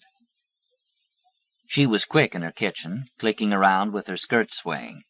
She'd got a nice little colored girl, Pearline, dressed up in black with a white ruffled apron. "I just think John's halfway to a stuffed shirt, and Rose is going to get him all the way there." So, our crowd or not, she was going right ahead. "I think this has to do with you-know-what," I said. "We aren't going to mention you-know-what," said Hope. "From now on, honey, my only 4-letter words are dry and cleaning." John and Rose didn't show up, but 2 new couples did, a pair from Hattiesburg, and the Kelmans, new in town, but promising. Hope had let them in. Pete exercised himself at the bar, and there was a strong punch as well. We strolled out to the pool and sat on white-painted iron chairs with cushions and green-flowered plastic. Nell sat with her pretty legs crossed, talking to Mary Foote. Gray was at her elbow. The little maid passed out canapes and shrimp. Light was still lingering in a clear sky, barely pink at the edges. Pete skimmed leaves from the pool surface with a long-handled net. Lightning bugs winked and drifted, and the new little wife from Hattiesburg caught one or two in her palm and watched them crawl away, then take wing. "I used to do that," said Nell. Then she shivered, and Gray went for a shawl. It grew suddenly darker, and one or two pale stars could be seen, then dozens. Pete, vanished inside, had started some records. Some people began to trail back in. And with another drink, the third maybe, it wasn't clear how much time had passed, when there came the harsh roar of a motor from the private road, growing stronger the nearer it got, a slashing of gravel in the drive out front, and a door slamming. And the first thing you knew, there was Charlie Weybridge, filling the whole door frame before Pete or Hope could even go to open it. He put his arms out to everybody. "Well, what do you know?" he said. His tie was loose, 2 buttons down, and his light seersucker dress coat was crumpled and open, but at least he had it on. I went right to him. He'd been drinking, of course. I'd known it from the first sound of the car, but who wasn't drinking? "Hiya, baby," he said, and grabbed me. Then Pete and Hope were getting their greetings and were leading him up to meet the new people, till he got to the bar where he dropped off to help himself. It was that minute that Pearline, the little maid, came in with a plate in her hand. Charlie swaggered up to her and said, "Well, if it ain't Mayola's daughter." He caught her chin in his hand. "Ain't that so?" "Yes, sir," said Pearline. "I am." "Used to know your mama," said Charlie. Pearline looked confused for a minute, then she lowered her eyes and giggled like she knew she was supposed to. "Gosh sake, Charlie," I said, "quit horsing around and let's dance." It was hard to get him out of these moods, but I'd managed it more than once, dancing. Charlie was a good, strong leader, and the way he danced, one hand firm to my waist, he would take my free hand in his and knuckle it tight against his chest. I could follow him better than I could anybody. Sometimes everybody would stop just to watch us, but the prize that night was going to Pete and Hope. They were shining around with some new steps that made the hoop skirts jounce. Charlie was half drunk, too, and bad on the turns. "Try to remember what's important about this evening," I said. "You know what Hope and Pete are trying for, don't you?" "I know I'm always coming home to a lecture," said Charlie, and swung me out, spinning. "What a woman for sounding like a wife." He got me back, and I couldn't tell if he was mad or not. I guess it was half and half. But right then he almost knocked over one of Hope's floral arrangements, so I said, "Why don't you go upstairs and catch your 40 winks? Then you can come down fresh and start over." The music stopped. He blinked, looked tired all of a sudden, and for a miracle, like a dog that never once chose to hear you, he minded. I breathed a sigh when I saw him going up the stairs. But now I know I never once mentioned Nell to him or reminded him right out, him with his head full of oil leases, bourbon, and the road, that she was the real cause of the party. Nell was somewhere else, off in the back sitting-room on a couch, to be exact, swapping family news with Mary Foote, who was her cousin. Dancing with Charlie like that had put me in a romantic mood, and I fell to remembering the time we had first got really serious, down on the coast where one summer we had all rented a fishing schooner. We had come into port at Mobile for more provisions, and I had showered and dressed and was standing on deck in some leather sandals that tied around the ankle, a fresh white T-shirt, and some clean navy shorts. I had washed my hair, which was short then, and clustered in dark damp curls at the forehead. I say this about myself because when Charlie was coming on board with a six-pack in either hand, he stopped dead still. It was like it was the first time he'd ever seen me. He actually said that very thing later on after we'd finished with the boat and stayed on an extra day or so with all the crowd, to eat shrimp and gumbo and dance every night. We'd had our flare-ups before, but nothing had ever caught like that one. "I can't forget seeing you on the boat that day," he would say. "Don't be crazy. You'd seen me on that boat every day for a week." "Not like that," he'd rave. "Like something fresh from the sea." "A catfish," I said. "Stop it, Eileen," he'd say, and dance me off the floor to the dark outside and kiss me. "I can't get enough of you," he'd say, and take me in so close I'd get dizzy. I kept thinking through all this in a warm frame of mind while making the rounds and talking to everybody, and maybe an hour, more or less, passed that way, when I heard a voice from the stairwell, Charlie, say, "God Almighty, if it isn't Nell!" And I turned around and saw all there was to see. Charlie was fresh from his nap, the red faded from his face and his tie in place. He'd even buzzed off his 5 o'clock shadow with Pete's electric razor. He was about 5 steps up from the bottom of the stairs. And Nell, just coming back into the living room to join everybody, had on a Chinese red silk shawl with a fringe. Her hair, so simple and shining, wasn't dark or blonde either, just the color of hair, and she had on the plain dove gray silk dress and the elegant sandals. She was framed in the door. Then I saw Charlie's face, how he was drinking her in, and I remembered the day on the boat.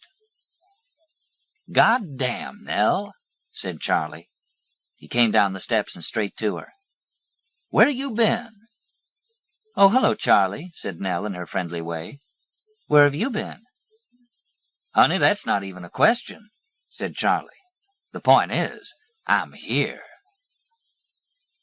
Then he fixed them both a drink and led her over to a couch in the far corner of the room. There was a side porch at the Owenses', spacious, with a tile floor. That's where we'd all been dancing. The living room was a little off-center to the party. I kept on with my partying, but I had eyes in the back of my head where Charlie was concerned. I knew they were there on the couch and that he was crowding her toward one end. I hoped he was talking to her about Gray. I danced with Gray. "Why don't you go and break that up?" I said. "Why don't you?" said Gray. "Marriage is different," I said. "She can break it up herself if she wants to," he said. I'd made a blunder and knew it was too late. Charlie was holding both Nell's hands, talking over something. I fixed myself a stiff drink. It had begun to rain, quietly, with no advance warning. The couple from Hattiesburg had started doing some kind of talking blues number on the piano. Then we were singing. The couch was empty. Nell and Charlie weren't there. It was Gray who came to see me the next afternoon. I was hung over, but working anyway. Mr. McGinnis didn't recognize hangovers.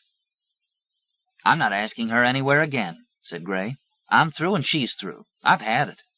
She kept saying in the car, 'Sure, I did like Charlie Weybridge. We all liked Charlie Weybridge. Maybe I was in love with Charlie Weybridge, but why start it up all over again? Why?'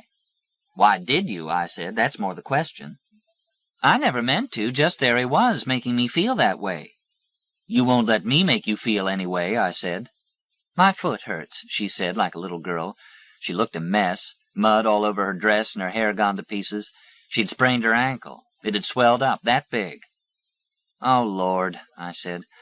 'All Pete and Hope wanted was for you all—' 'Look, can't you see Nell was just drunk? Maybe somebody slugged her drink.' 'She didn't have to drink it.' I was hearing Charlie. 'All she did was get too much. Hadn't partied anywhere in months. Said she wanted some fresh air. First thing I knew, she goes tearing out in the rain and whoops in those high-heeled shoes, sprawling.' 'Charlie and her,' Gray went on. 'Okay, so he was hurt. Was that any reason to hurt me?' But on he went. 'Her and Charlie. That summer you went away up north. They were dating every night. Then her sister got sick, the one that died. She couldn't go on the coast trip with us.' 'You think I don't know all that?' Then I said, 'Oh, Gray,' and he laughed. Yes, I sat thinking, unable to type anything. It was the summer her sister died, and she'd had to stay home.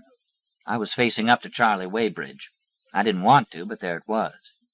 If Nell had been standing that day where I had stood, if Nell had been wearing those sandals, that shirt, those shorts, why pretend not to know Charlie Weybridge through and through? What was he really doing on the Townsend property that night? Pete, led by Hope, refused to believe anything but that the party had been a big success. 'Like old times,' said Pete. 'What's wrong with new times?' said Hope. In our weakness and disarray, she was moving on in. Damn Nell Townsend. Hope loved the new people. She was working everybody in together. 'The thing for you to do about that,' she was now fond of saying on the phone, taking on problems of every sort. When Hope heard that Nell had sprained her ankle and hadn't been seen out in a day or so, she even got Pete one afternoon and went to call. She had telephoned, but nobody answered. They walked up the long front walk between the elephant ears and up the front porch steps and rang the old turning bell half a dozen times. Hope had a plate of cake, and Pete was carrying a bunch of flowers.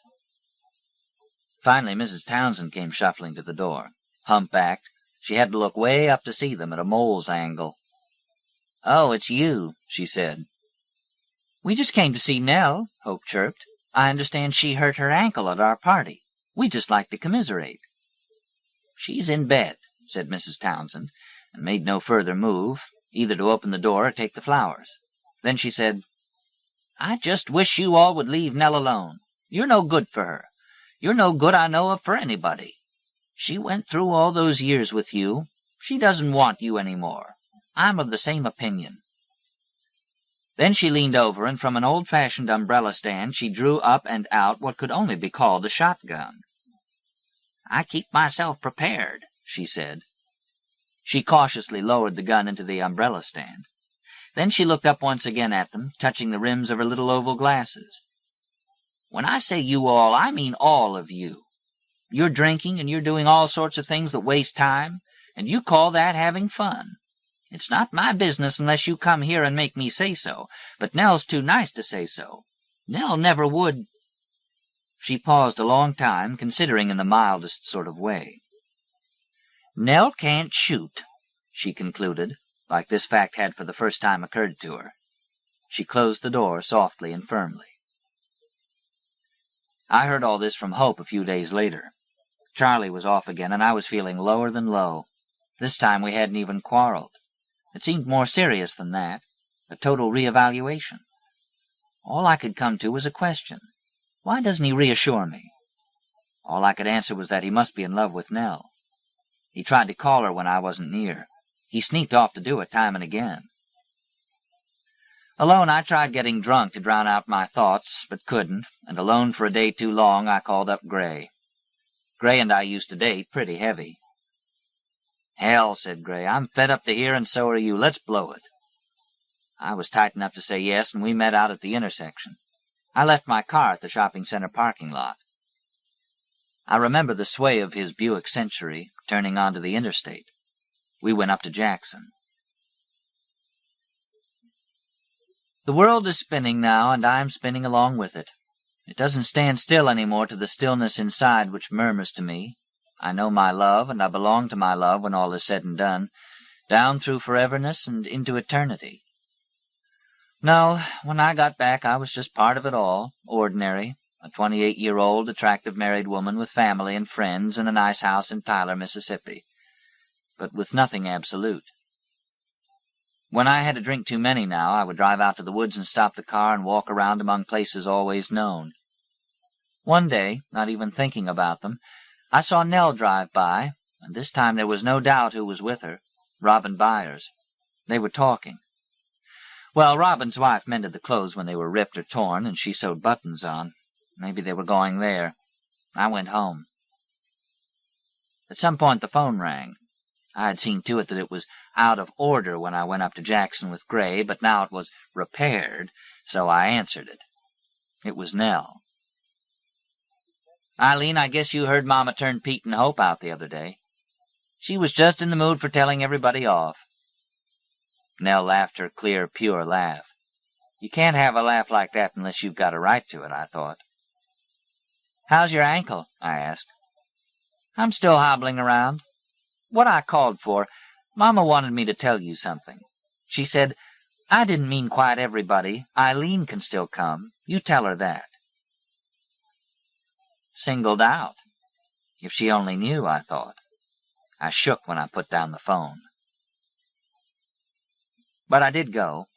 I climbed up to Nell's bedroom with Mrs. Townsend toiling behind me, and sat in one of those old rocking chairs near a bay window with oak paneling and cane plant, green and purple, in a window box. I stayed quite a while. Nell kept her ankle propped up, and Mrs. Townsend sat in a tiny chair about the size of a 12-year-old's, which was about the size she was. They told stories and laughed with that innocence that seemed like all clear things, a spring in the woods, a dogwood bloom, a carpet of pine needles along a sun-dappled road. Like Nell's ankle, I felt myself getting well. It was a new kind of wellness, hard to describe. It didn't have much to do with Charlie and me. "Niggers used to come to our church," Mrs. Townsend recalled. "They had benches in the back. I don't know why they quit. Maybe they all died out. The ones we had, I mean." "Maybe they didn't like the back," said Nell. "It was better than nothing at all. The other churches didn't even have that. There was one girl going to have a baby.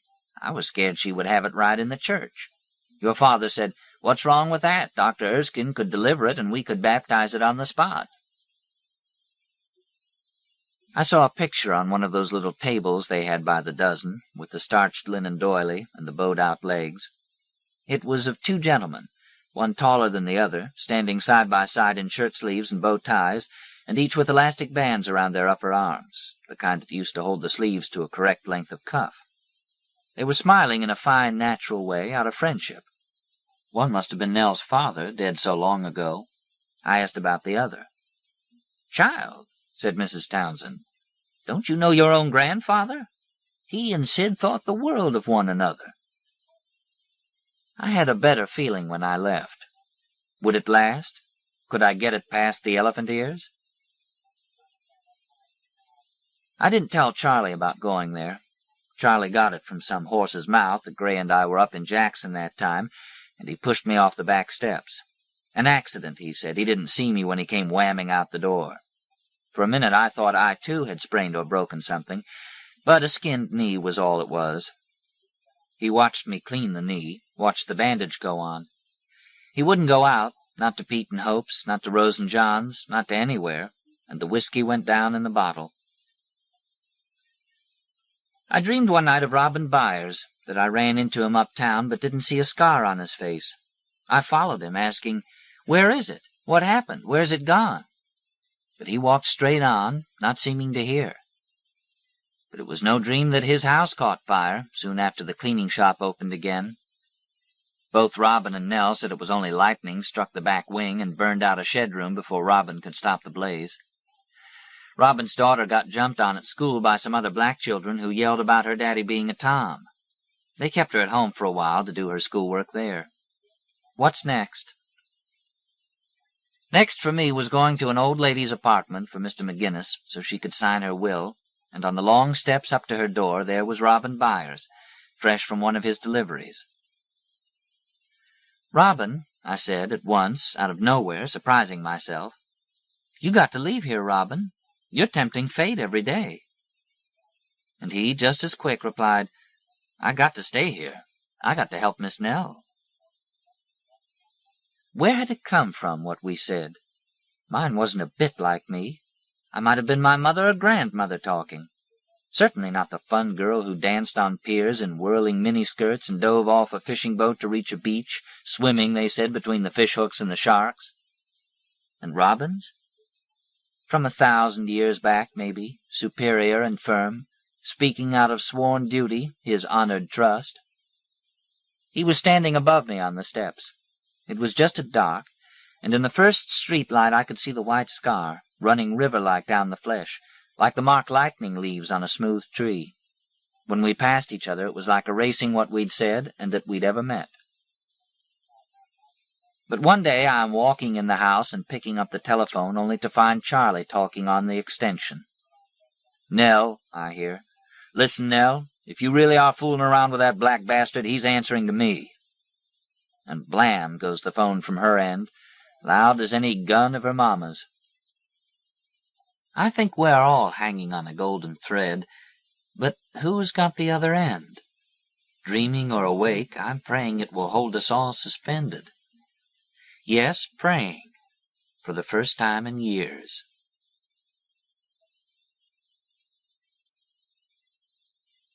The Wars of Heaven, by Richard Currey. Copyright 1986 by Richard Currey. First appeared in High Plains Literary Review. Reprinted by permission. Richard Currey was born in Parkersburg, West Virginia.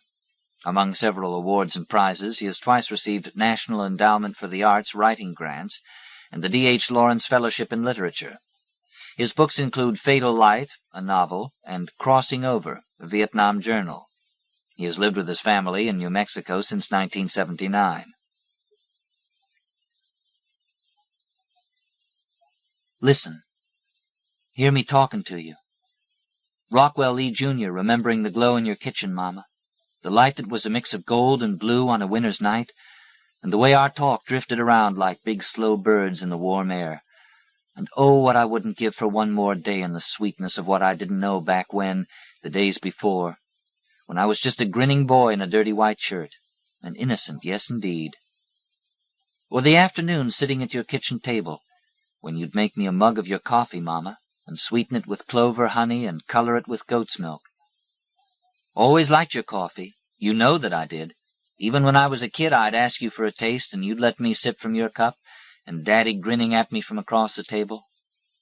I remember the little circle of heat that would come up from your cup, touch my lips, and what I wouldn't have given for a cup of your coffee, trapped as I was in that ice house of a sky full of snow where any direction I looked and as far as I could see it was white. Whiteness in the trees, humped up against the mountains. Whiteness. At least the wind had died down. That was the morning of St. Valentine's Day. At least I could say that because that's what kills you. That's what steals the air out of your lungs, steals the light straight out of your eyes. If anything can do that, it's the wind in winter across a field of snow bearing down on you like a ghost train out of nowhere. Early that morning the wind passed off to the north. I could nearly see it go.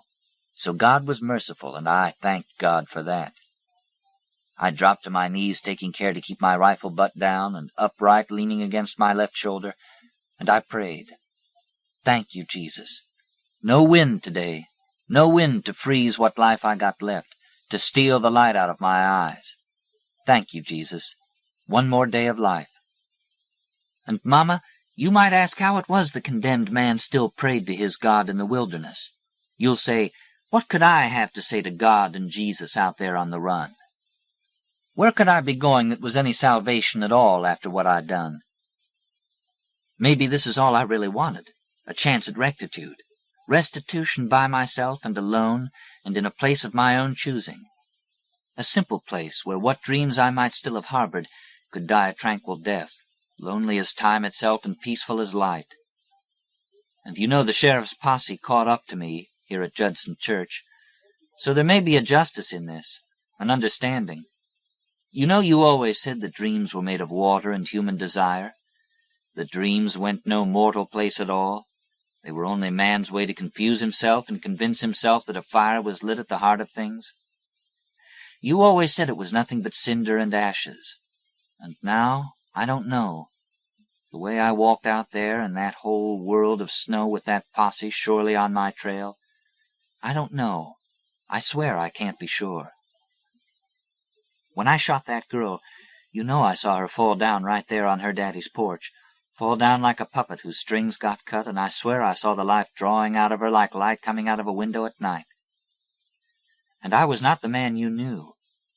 In that instant I was not the man you ever knew. I was that skeleton engineer on the phantom locomotive in that scare story you told when I was a kid. I was just one headlong scream into oblivion, I swear. At the moment she fell down like an empty sack and I knew what I had done, I was lost as I am right now up here in the hills in the snow. Now that it's all too late, I think you were wrong, Mama. I think that there is a light down somewhere in the center of things, and that if a man knew that for a solid fact, he could go down to that place and warm his hands on a cold night. Because how could I be so desperate and finished and on the run, and see everything so beautiful and transfixing and everlasting? Everywhere I turned was like looking forever, like a picture up on somebody's wall, so I had to stop and stand and look into the world for the first and last time, wondering why I never saw it before. When I got to Judson Church, there was enough wood to light a fire, and I hung my coat and warmed myself over that stove, and thanked the Lord there was no moon that night, no moonlight to let any sheriff's posse see my smoke. No moonlight to show my footprints walking across the snowfield and right up to the church steps. I'd been on the move at night, hiding in tumble-down houses all day with my rifle up and ready and afraid to sleep, and I had my time to think, reflect on things, see where it had all gone bad, and, Mama, you know, I think it was losing Daddy that did it to us, both of us. It was losing Daddy that took the life out of you, took your own life away from you, that made you so hard and tired and unforgiving, that let your own bitterness rail against you inside like a snow wind of the very heart and soul, I swear, that made you turn away in your lost and violent mind. Mama, I think you died on that old covered bridge with Daddy. I swear I think you did. Daddy was the true anchor. He was the root our lives were growing from when he died, only we didn't know it. We were innocents, the two of us. So you claim you know Daddy's killer, that you'd know the face of the devil if you looked straight into that face, and maybe so. But I don't know. All we know is Daddy's body was found on that bridge with his watch and money gone. That's all we really know. And it could have been anybody. It could have been a neighbor or a stranger, and we'll never know, and that's a fact. So it's a terrible strange thing that I came to be the very one that killed Daddy for a pittance in the cover of darkness. For we are all of one bad wind. You know that, Mama. All of us robbers and murderers are one evil man split down into 100 wild boys, all doing the cruel bidding of some kind of master within. I had heard that before, and now I know it to be true, but I never once thought about it, what was happening to me. I never once saw it all coming as I should. I could have turned back 100 times, but I didn't. I was like a man on a spooked horse, riding straight into the eyes of a fire and just hanging on for dear life. You could say it was friends or circumstance or some of both, but I can feel now it was simply Daddy going out the way he did, lost the way he was in some terrible whirlpool of time, and I swear I was nothing but a useless boy hanging on a spike thrown this way and that, born under a bad sign, condemned to howl at the moon, to preach to the wind. And I drifted like a rotting boat cut loose on flood waters after a hard rain, breathing from one tree to another until I was out in the main current and running. And that's the way it goes, out there in the deep water, with some other power under you and driving you, keeping you whole until finally you hit the rapids and go over the falls. That's how I came to be in on the robbery of Struther's store over in the mining camp. There was the other boys wanted to do it. Claimed old Struther kept a mint under the floor behind the cash box, and I said, well, okay. When we got over there, I felt no fear. I still cannot explain how I walked right up on the porch and butted my rifle right through the plate glass and opened the door and walked inside like it was my store and not Struther's. But let me tell you, it inspired a measure of confidence in those boys that went inside behind me. Yes, indeed. And you know, the strange thing is, I walked into that store holding my rifle up like I was looking to shoot something. Walked in and straight back past them tables all laid up with canned goods and linens and bottled water, right back to the rear wall where Struther had all his bridles and reins hung up. And I turned around to face front, leaned against the wall, and just stood there. I didn't want a goddamn thing. I didn't care about money or the things worth stealing in that store. I felt then as I did ever since. I felt mad with temper, and like I could just keep it under my skin if nobody pushed at me. And so goddamned afraid. Afraid of what, I've never been truly sure. But I know if the sheriff walked into the middle of that robbery or any other one and shot us all down, I wouldn't have much cared. That's the kind of feeling I'm speaking of. And I felt that way until the day I hit Judson Church and looked back on what had gone before, and knew I had to wait in that little house of the Lord, wait there for my redemption in whatever form it was coming, and at least I was in a sanctified place. So I just stood there in Struther's store while the boys whooped it up and made a mess of the place, and Bob Hanks come back to me, said, Rocky, what's the matter? And I said, I'm just fine, Bob. You just go on and do what you came to do, that's all. And Bob looked at me strange a moment, but went on back to work. And when the boys was still and quiet and standing in the doorway with their bags full up, I walked over to where they stood and past them and out the door. I stepped down to the road and got in behind the wheel of your truck, Mama, started it up. The boys all filed down and got in, climbed onto the bed, and nobody said a word to me. They had found old Struther's money pile and split it 5 ways, $3,000 and change. Everything Struther had in the world, and Bob Hanks come over to me with 6 $100 bills, saying, This here's your share, Rock. And I said, Thank you kindly, and Bob drew on the whiskey bottle he'd been carrying around and grinned at me. "Well, sir," he said, "you're quite welcome." And you know, Mama, it was all my plans after that.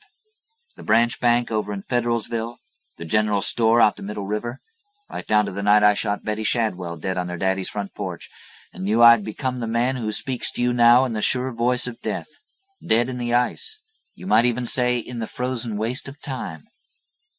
Out here in the snow, it is surely the end of the world. I could hear the sound of my breath setting up against the air like a rasp. The end of the world, I swear. Outside the church it was going to sunset, the day's light drawing down to that twilight filled with fire color that burns on the snow before it proceeds to die right into the night. I stirred the wood on the grate and was thankful for that bit of stove heat, wrapped my coat around me and tried to lay down on a pew and saw it wasn't going to work. So I went on and lay down on the floor up against the back wall of the church, with the Philadelphia hymnal under my head and the Winchester right there in easy reach. But sleep wasn't about to come. No, ma'am. I just lay there listening to the mice scrap and itch around the floorboards, thieves like me, looking for what isn't there, for what will never be there, and you know how your mind goes into a kind of trance when you're too tired to sleep, how you think crazy things, think the moon moves faster than it does.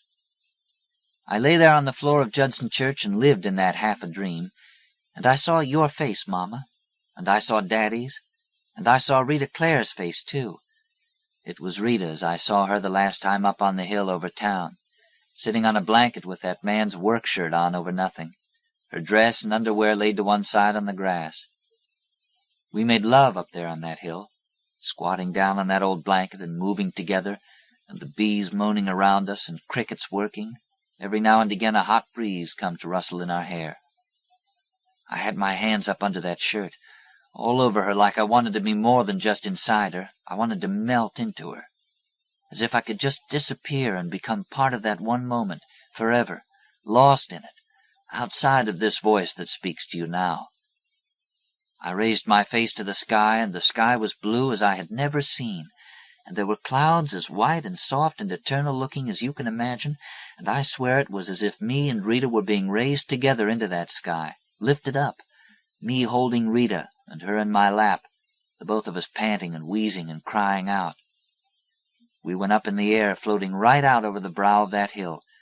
Then we started to come down like we were stones, settling to the bottom of a slow river, coming down through green light and silence, our ears filled up, our eyes covered over, and I thought then, that's right, we're just like rocks thrown into a river. You don't know where you come from or where you're gone. You just get picked up and thrown. But you can have one little moment, yes, sir, you can have Rita Clare's sweet, fine body on a hill in the middle of a hot summer, so as to have a glimpse of what might have been, like looking through a little crack into the future or the past, not knowing which way you're looking, but seeing it all filled up with light and the smell of honey. I laid there, Mama, remembering everything I tell you now. Daddy going the way he did, you turning away from me in your grief, having that little taste of Rita Clare, that little glimpse of heaven, and knowing I wasn't fit to have no more than that. And the way I went to stealing and could hate myself so bad and still be so calm, standing at the window of the church and seeing the sheriff and his deputies out there at the tree line like I knew they would be. Just shapes out there in those long coats and big hats, and the straight black lines of their rifle barrels up against the snow. There was a thin light seeping into the church, that watery first light you get on a winter dawn. I stood up and shook out of my coat and went to the window, and there they were, standing out there looking at my trace across the snowfield, the way it ended right at the church steps. I turned away from the window, sat down in a pew. They wouldn't just walk up to the door and knock. No, sir, not with a man like me inside. Sheriff had tried to get me to come out peaceable, lay down my gun, throw it out in the snow. But he'd be prepared to shoot me. I got my rifle and went to the window on the other side of the church, unlocked it, and slid it up. The stained-glass face of Jesus rose up in front of me, and then I saw the snow stretching down to Rucker's Creek, and I leaned out and propped my piece against the outside wall of the church, let myself out and down to the snow, waited. I heard nothing. I knew they wouldn't come across the pasture, not with the risk of me being inside the church. They'd be fanning out just inside the tree line, trying to surround me. I started for the trees, thinking I could at least get into the woods myself. The snow was frozen over. A crust my boots dropped through an inch, and I saw they'd track me anywhere I went, but I had to go. There was nothing else to do. I was halfway to the tree line when I heard my name called out, hollow, booming around in the air. I turned, and it was Stuart McCarty standing under the stained glass window I'd left out of, with his scattergun trained on me. "Mr. Lee," he called out, "just stand where you are real still and put down your rifle." I could see the smoke of his breath. I raised my Winchester and fired, hit Stuart somewhere above the waist, and he grunted, slammed back against the church, and slid a red streak down the wall, flopping around in the snow, and I turned and ran for the trees.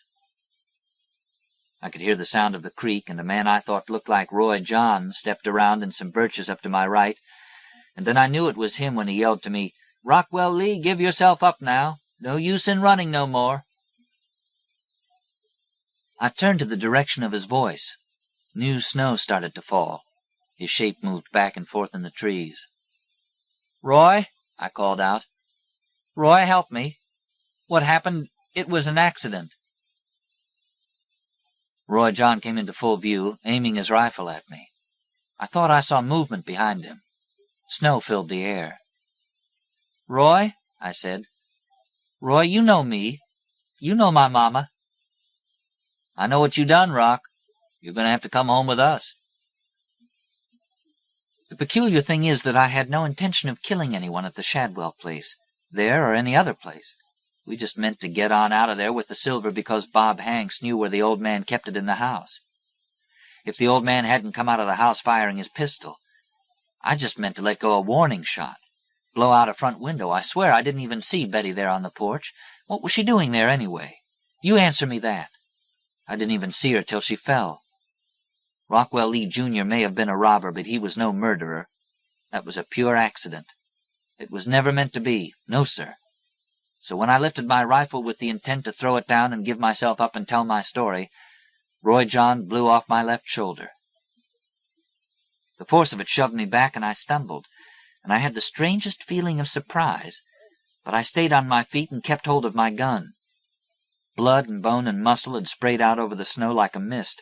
I could look right down into the hole in my coat where my shoulder had been. An awful burning, and the falling snow melting in the wound.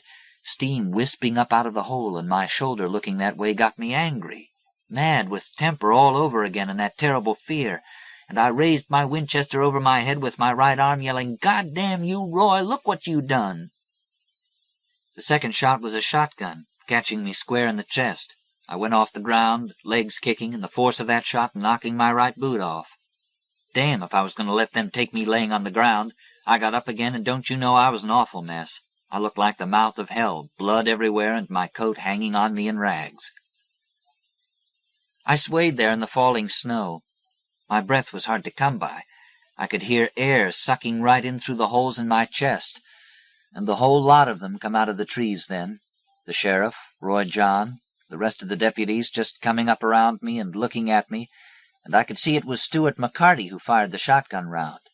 He was back on his feet under that Jesus window, and at first I thought I'd been shot by a ghost, but then I knew I'd only wounded him.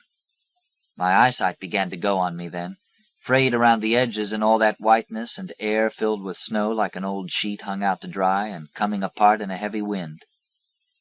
Roy John walked up to me and took off his long coat and put it around me. The sheriff came up behind Roy to handcuff my wrists together, and standing there half dead for sure, I heard the sound of bells. Out in the distance of that snowy air, out in some reach of that wild, snowy air, there was the slow music of bells, and I looked out to the hills and clouds, trying to see where that music came from and why it was coming to me. Roy John looked at me and said, "What is it, Rock?" And I said, "Roy, don't you hear 'em? Like church bells." I raised the handcuffs, my hands clasped together in a fist pointed west, and said, "Out there." I turned back to Roy John, and my knees went to plain water. I fell straight down in the snow on my knees like a man about to pray, a man calling for mercy. And that is one thing I did not want to be, a man calling for mercy. I did not want to ask for anything, not food or water, no rest, not even for my own life. And I said, "Roy, help me up now. Don't let me stay down here." The sheriff stood beside Roy, his shape as big as a tree, the two of them lifting me up, one on either side, and the sheriff said, "Let's go, Roy."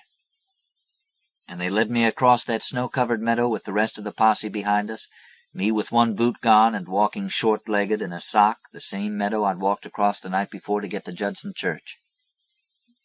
The tree line moved up on us as if the trees were sailing in from a long way off, and I could see the sleigh and the two roans snorting and blowing wet smoke in that air. And I hope you're happy, Mama, because this is the first and last time you will ever hear the story. Your only son shot at Rucker's Creek, not 5 miles from his place of birth, his blood running over the ice like oil and into the water to cloud up colored like a rose and swirl away. I've always heard it said the wars of heaven are fought on righteous ground, Mama, and the godly man shall be the victor. So Roy John helped me up into that sleigh and threw a saddle blanket over me, and I lay where I lay, an end to my so-called life of crime. Nobody to know how lost I truly was, the man who built his own gallows in the snow out behind the house of the Lord. I'm the man who sought restitution by himself and alone in a place of his own choosing. I'm the man who surrendered with one boot gone on St. Valentine's Day, the year of our Lord 1913, with the smell of salt and wood smoke and gunpowder in the air. The last of this Lee family is gone now. Daddy crossed over. Rockwell Jr., the robber and murderer, shot down at Judson Church. And, Mama, you know you died with Daddy on that covered bridge and are as gone as me and him. Yes, you are, sad and gone. And we have suffered for what we didn't know back when, and what we couldn't find, and for what we didn't even know we'd lost. And now we are gone. We are history. We are stories nobody tells, Mama. We have disappeared back down to the bottom of that river once and for all. We are in the company of time. Ours is the testament of snow. We are alone together.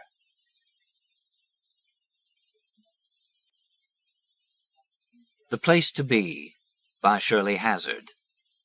Copyright 1987 by Shirley Hazzard. First appeared in The New Yorker. Reprinted by permission. Born in Australia, Shirley Hazzard has lived in New York City and in Italy for many years. She has published 5 works of fiction and 1 volume of social history concerning the United Nations, where she worked for 10 years. Her most recent novel, The Transit of Venus, received the National Book Critics Circle Award in 1981. She is at present completing another novel.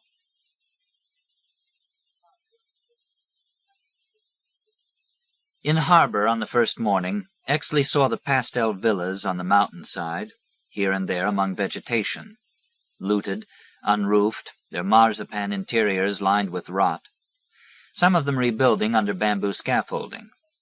Looking out from shipboard, he realized that from those slopes there would be a grand view over the straits to the mainland. Obviously the place to be. That same noon he stood by windows up at McGregor Road, in the officers' quarters, while a skeptical soldier searched through papers for his name.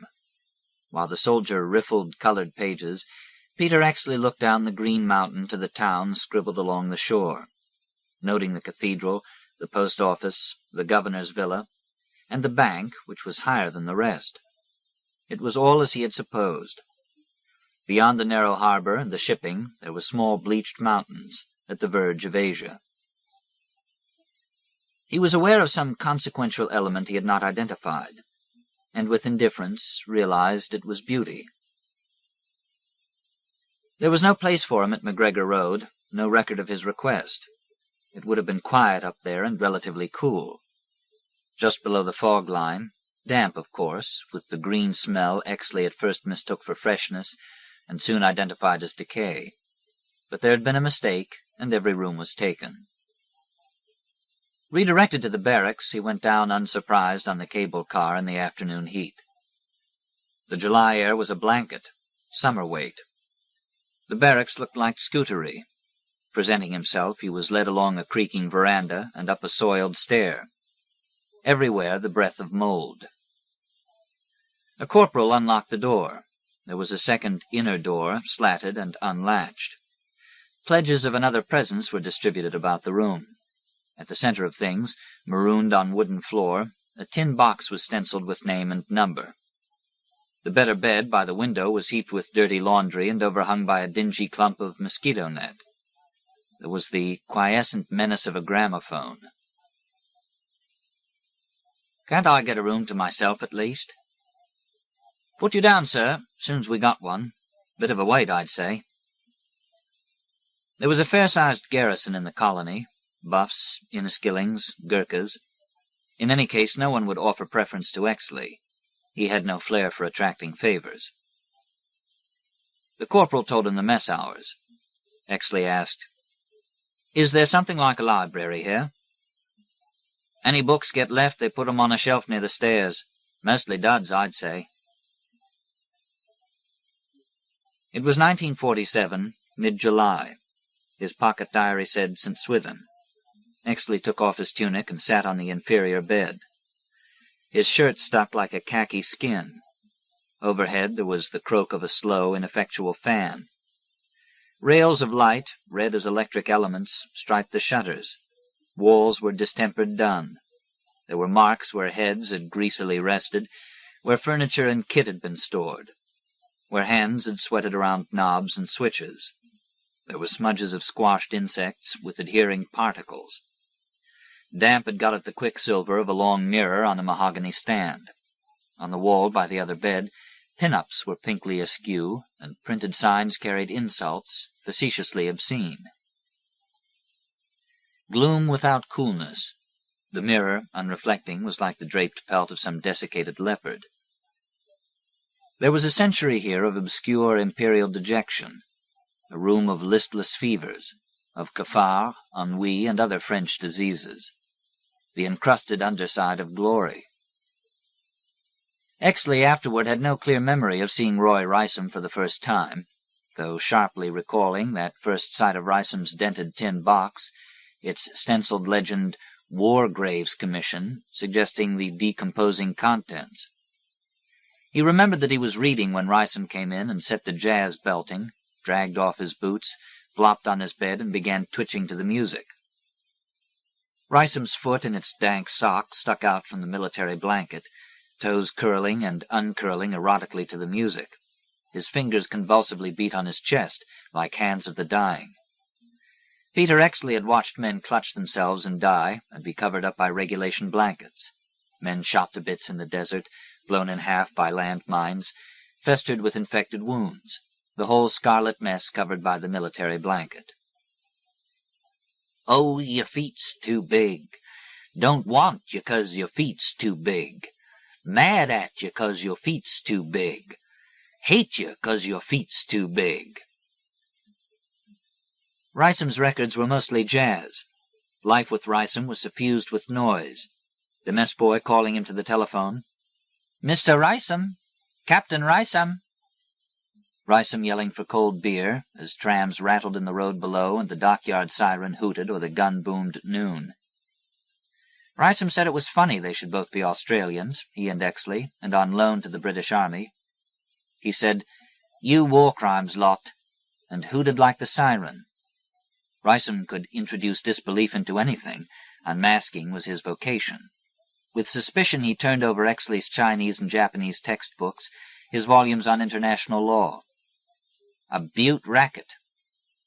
Spreading a double page of Japanese characters, he uttered a stream of mad, paralleliac sounds, his comic rendering of Japanese. Rysam was forever doing imitations, of a language, an accent, a personality, a man. Rysam had dreams from which he woke shouting, dreams, like Exley's own, of men dismembered in sheets of flame. Each in the night now fought alone the war that neither could survive. On his cot at the barracks, Exley now realized how much of his soldiering had been spent flat on his back, waiting for war. War had provided a semblance of purpose, reinforced by danger. Danger had been switched off like a stage light, leaving the drab scenery. And there they were at the barracks, he and Rysam, 2 years into peace and bored to death by it. Each must scratch around now for some kind of compromise and call it destiny. On his first mornings in the colony, Exley set out early. The short walk to his office led past the cricket ground, the club, the blotched statue of Queen and Empress restored to its pedestal, a decorous few hundred yards where Europeans were walking to their work in the trading companies and government offices. The sun-dried men, sometimes accompanied by pale, seemly wife or daughter in starched flowers or well-pressed pleats.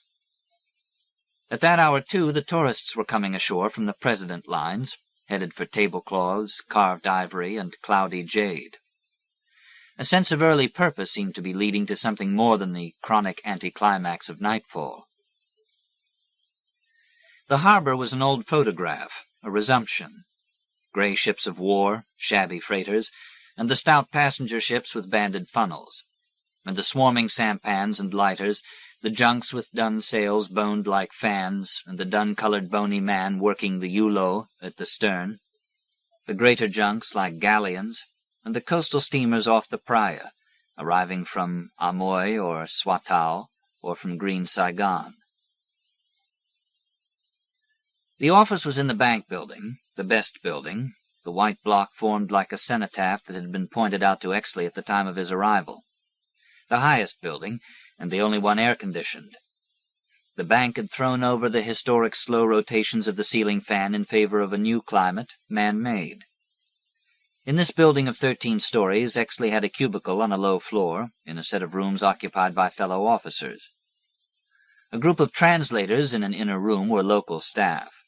There was an admiralty clerk who did the legal drafting, and a naval messenger who had a chair near the door. 3 servicewomen worked in a room next to Exley's own, none of them pretty, none really young. One of them, Miss Brenda Mills, showed signs of ill nature. Of the other 2, Exley could not be sure which was Monica and which Nora, and left it too long to ask. All 3 lived at the Helena May hostel above the town. Each had been taken out in turn by the British officers on the floor, who had nothing favorable to report. One other woman in the office was Eurasian, of Portuguese descent. This was the typist, Miss Rita Xavier.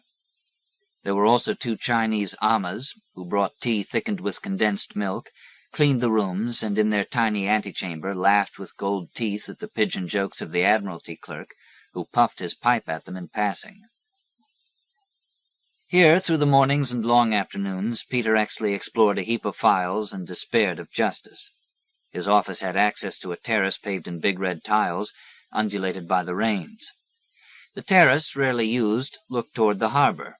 Seagulls wheeled there, and a cormorant twice alighted. On fair afternoons, Exley would go out and lean on the wide ledge. He would look at the war memorial on its patch of lawn, and at the parked cars and parked palm trees, and the sea beyond. The heat soon drove him indoors. Even so, he got a name for mooning. That summer, in the steaming evenings, Exley would leave the barracks and walk east or west until the long streets became entirely, incontrovertibly Chinese. He would stroll past the 100,000 stalls and tiny shops of food, of clothes, of soap and pots and bamboo baskets, past the minuscule dens hung with lanterns and braying out harsh music, where the soft smell of opium exuded into fumes of the street. From what would once have enthralled him, he would bring away only a flare of alien color and raucous sound, a stench of crowds and cooking, and that scent sickly as boredom. Having walked this way an hour or 2, he would then return by some divergent route, perhaps along the docks, ignoring appeals from vendors and beggars, and the offers from women whose negligible bodies seemed weighted with gold teeth and platform shoes. It was difficult to invest those meager frames with sensuality, or to covet the lean shanks displayed by the flowered dress slit to the thigh. In these districts, Roy Rysam claimed to cut his swath almost nightly. Yet at the end of his own excursions, Exley would often discover Rysam having dinner tamely enough, tame hardly describing Rysam's way with chopsticks, at the King Fu in the Central District, where a scattering of officers was always to be found. Sometimes Exley sat down with Rysam's group, giving himself over once more to the uproar of loud companions, the clamor of Chinese diners and of waiters yelling to the kitchen. From the gallery above there was the incessant clack and crash of the mahjong pieces, the spitting and shouting of the players.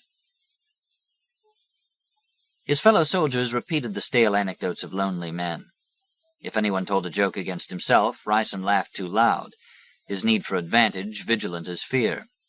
If they walked back together to the barracks, Rysam, turning solemn, would caution Exley against his expeditions in the Chinese town. Filth. Filth was in fact on Peter Exley's mind in those first weeks, the accretion filming the Orient, the shimmer of sweat or excrement. A railing or handle one's fingers would not willingly grasp. Walls and objects grimed with existence, the limp soiled money, little notes curled and withered like shavings from some discolored central lode. Ammoniac reek, or worse, in paved alleys and under stuccoed arcades.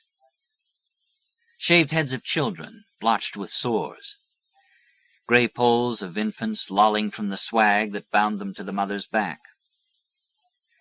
And the great clots and blobs of spittle shot with blood, unavoidable underfoot, what Rysam called poached eggs.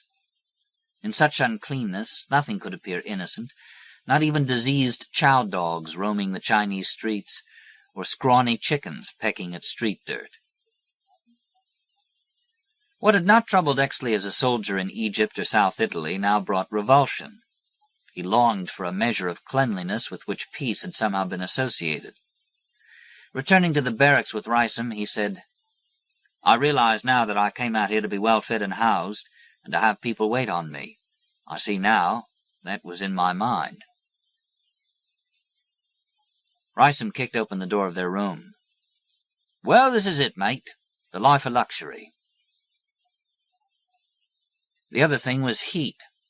In North Africa, the sun had been neutral, an impartial horror of war. Now, with cessation of hostilities, heat came out in its true colors as the enemy. The privileged of the colony clung to the mountainside. The rest took refuge in any merciful shadow or flutter of the humid air. The town never cooled. Streets and street stalls broiled all night in the glare of naked electricity or paraffin lamps. A dry skin was the ultimate luxury, even for the privileged, even on a soft white body. Lust, if there was energy for it, must be consummated in a lather of sweat. And it was the same thing, no doubt, with love. Exley's typist, the Portuguese Miss Xavier, was thin and possibly 30. Skin like an apricot, with an apricot's minute brown flecks. Straight black hair, not abundant, curved on shoulders. At her throat, in the hollow disclosed by a western dress, a small gold crucifix quivered like a heart. Convent school days lingered about remote Miss Xavier. Someone, Brenda or Monica, told Exley that her 4 sisters were nuns. "Eurasians," Brenda told him. "Maintain a caste system of their own. It's no good mixing up in that." It would have been pleasant to refute dogmatic Brenda, but in truth Miss Xavier of good family held aloof from Mr. de Silva, chief of the translators. De Silva, in turn, condescended to his colleagues. All dealt brusquely with the Chinese. Peter Exley wrote in his notebook, "There is a community of mixed races here claiming Portuguese descent through the Jesuit settlements of the East. They interpret the British to the Chinese and vice versa. I don't refer only to language, though that is their essential service. I mean that they form a bridge by which business is done and power exercised. Disdained by both factions, ill-paid, indispensable, and far too obliging." If he wrote this to his mother, she would write back, "So interesting, pet," and put his letter with others in a cardboard box. She would tell some crony, "Peter always feels for the underdog." In August, Exley was assigned to the interrogation of a Japanese officer charged with atrocities to prisoners of war. He had already noticed the man in the exercise cages of cells behind the barracks, on the private road that led through trees to the general's house. The prisoner was listless, slight, still young, short limbs, cropped dark head. Sometimes the inexpressive eyes met Peter Exley's. It was difficult to say then who was the accused. Among those who gave evidence was the skipper of a Dutch merchantman on the Surabaya-Kobe run. Exley's letter reached this man on his way north at Singapore or Penang, and 10 days later Landing in the colony, he came to make his deposition. He was something over 50, Hendricks by name. Dark eyes, unmoist in dry face, soft knob of nose. His body itself, short and tough, announced taciturnity. He gave his evidence in brief, competent assertions, and in correct peremptory English. He had been taken prisoner at Tanjung Priok, the port of Batavia, early in 1942. In Exley's little office, Hendricks told his appalling story with detachment. When the documents had been prepared and signed, the Dutchman said, "We are in port some days. You shall lunch on board." On a Sunday of inhuman heat, Exley found himself on the mainland docks, following the shadow of the go-downs until forced out on an asphalt wasteland where coolies hauled cargo for hoisting. The Dutch ship, squat and shabby white, had a short white superstructure cramped amidships. With driblets of rust on her hull and at the outlet of the anchor cable, she recalled the smirched bathtub of some old hotel. Exley was shown to a dim saloon, well enough kept up in its dark old way, with paneling and polished brasses and heavy chairs that had defied typhoons. On a long table, a snow-white cloth was set with the dishes of the rice-stoffel. Hendricks came in at once, his seamed flesh emerging, at collar and cuffs, from a uniform white as the table. Bulls was brought in a crock of ice, along with the circular baked patties that, according to Roy Rysam, contained dog. As the indoor contrast passed off, the heat in the saloon became terrific. At table they were served in silence by a Malay and 2 Chinese. The elaborate ordeal of drink, heavy food, and blazing sauces slowly consumed the afternoon. It seemed easier to loll there than to cut the thing short, for Hendricks was clearly unprepared for an abrupt departure. Exley disliked his blunt manner with the servants, the orders rapped without a glance, and his unquestioning assumption of a right to bore. Drink settled in at eyes and temples, pulsating in purple rings. There were extended silences into which the ice collapsed with sharp sounds in crock and glasses, and both men softly mopped at eyes and jowls as if quietly weeping. Exley realized that Hendricks was getting ready to talk. Hot towels were brought, scented with sandalwood. Hendricks offered cigars from Havana and maraschino in a pudgy bottle. "You shall have a glass." His hair, mouse-brown, perhaps on a cool day, was dark with sweat and from some shiny unguent. He said, "This Jap," pronouncing it chap, "this chap of ours looks normal enough, would you say? Yes, he was a cadet, privileged. So he goes to war. He ties prisoners to trees for bayonet practice. He eats human flesh. Touch a nerve, the primitive is there." Hendricks chose a cigar and, with a small blade, clipped the tip. "You've been at war yourself. You've seen that." Exley said, "I make a distinction between combat and perversion, between soldiering and sadism. You may think that naïve." "No, of course, I too wish to do so. There is cruelty beyond even that of battle. You look the man in the eye, then coolly kill him. Is it murder, or is it war? Is war in any case murder? That is what your commission pretends to decide." "You think it only a pretense, then?" "Excuse me. I use the word prétendre, to claim." The Dutchman sucked on his cigar, crossed his foot on his knee. "Yes. I was in a freighter off the coast of France when Holland was overrun. Mid-May, that was, of 1940. Our captain was a small man, smaller than I, bow-legged, ugly. We were bound for Rotterdam when we had the news on our radio." Long wheeze of cigar. "The next morning, a U-boat surfaced across our bows. The captain of the U-boat, they are young in the submarines, the young captain stood out on deck with the megaphone. 2 sailors at his side with the machine gun. We would be taken prisoner. This was the decent German, young man but old school. Unless we resisted, we would not be sunk. No, he would force us to an occupied port, perhaps to Rotterdam itself, turn us over, and take our ship and cargo as a prize." Hendricks pressed the towel to mouth, to eyes, and sighed. "Well, we had our lives to save. We had families. Our skipper had 4 children. He stood on the bridge, talking terms, reasonable, while the U-boat drifted closer. When she was right under our bows, he suddenly gave the order. Full speed ahead, and we plowed through that U-boat. We ripped her in two, the submarine and the young man and all the rest of them. They went down like skittles. You know how that is. We kept going. We didn't look back for survivors. We didn't stop until we reached Plymouth with the gash in our bow. At Plymouth we drank up. We laughed. We were proud." From his chair, Hendricks turned his soft-nosed profile toward Exley. "I suppose that's all right." "Not all right. How could it be? But it was war. You defended yourselves."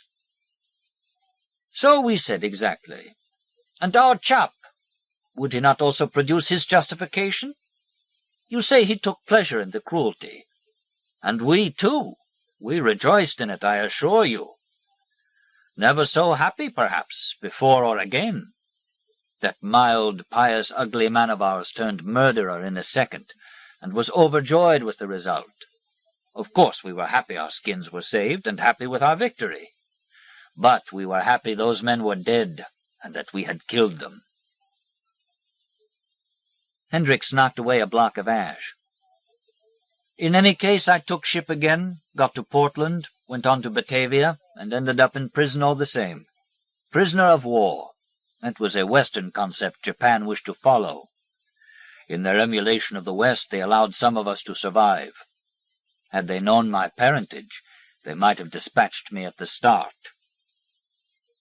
Peering into Peter Exley's eyes. "I'm part Javanese. You realized it?" Exley stared. "Yes. Grandmother East Indian. You didn't guess it. The tiny feet, the hands, the nose." Dispassionately indicating these, gesturing to the foot cocked on his knee as if it were disembodied. "In Holland they know it, or in Java. With us it was not as with the British. We Dutch, you notice I say that, we Dutch bred with the indigènes. We sometimes married them. And there are many such as I." Relapsed in his chair, presenting the undulant profile. "One day it will all mean nothing." "I don't know that it means anything now." "Ah, caste remains a useful weapon. To defy it, one still must suffer." The revelation had made it impossible to get up and go. Some interlude was required in tribute. There could be no hastening away. Hendricks, having ceased pronouncing, fell into a silence in its own way oracular. Exley hung on half an hour, the ship melting round him.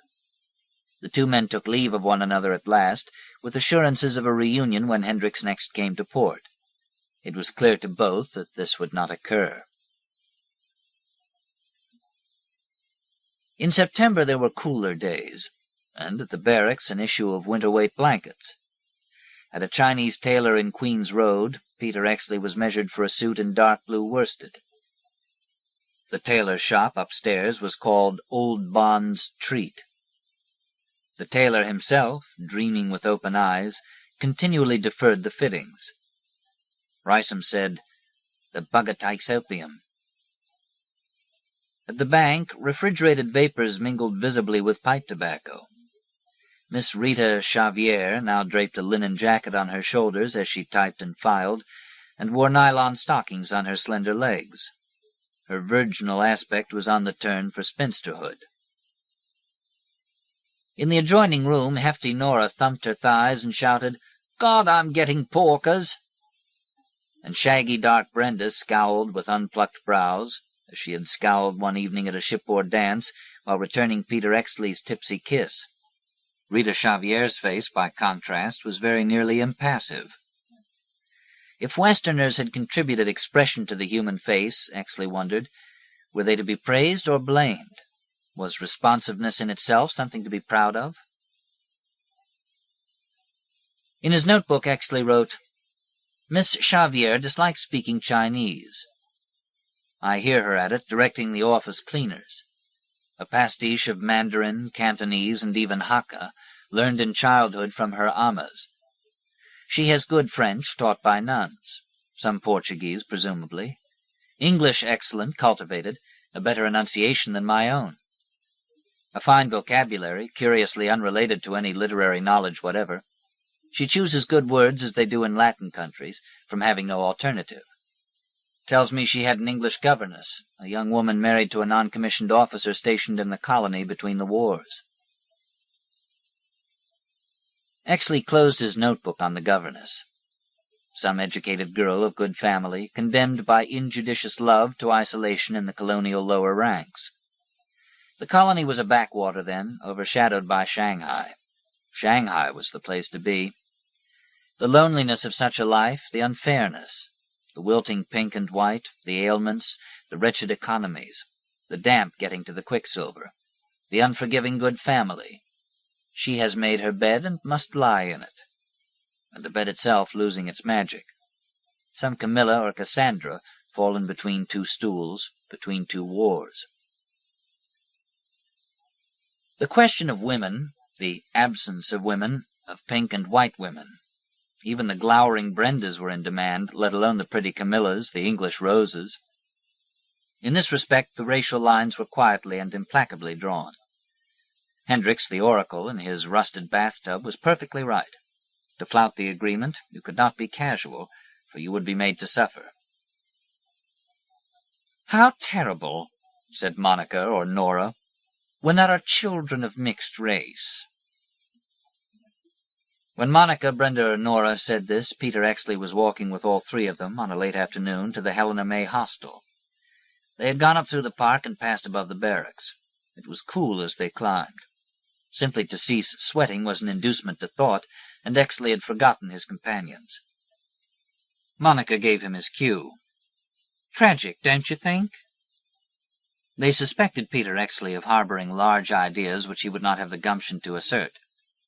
Exley said, "Well, it happens." Giggles, as if at something audacious. There are women, he thought, who can paralyze a man's best instincts. He said, "As I see it, the mixed races seem indispensable here." Brenda said, "Like the Virgin Rita?" The three women laughed, pausing to do so with vehemence. "That nun? A nun like her sisters?" "Sister Rita, Santa Rita. Pretty prickly for a saint." "Santa Claus." He could not walk ahead or fall behind. An overhang of trees shadowed his face. There was the smell of green decay he had once mistaken for health. At the hostel, in the lofty lounge, balancing his cup on the arm of a wicker settee, Exley watched these disputatious, thick-bodied women stumping off to fetch cake and a bowl of sugar with tongs, plumping down on the chintz roses of plumped-down cushions, and fondling with near abandon the shame-faced, slavering Labrador belonging to the maiden directress. The airy room, the light of Asia, and strange red lilies in a vase could do nothing for them. Brenda sat facing him, hair shoved back from ears, jowl distorted by a bad mosquito bite, flushed from nuzzling the salivating dog. While imploring Exley's advances, plainly summed him up as a poor thing. The low estimate had nothing to do with her yearning to be chosen and thus brought into existence. Judging him a poor thing, she would yet have married him and given him a devoted form of hell. Exley knew it. They had mutely agreed on the elements, if not the outcome.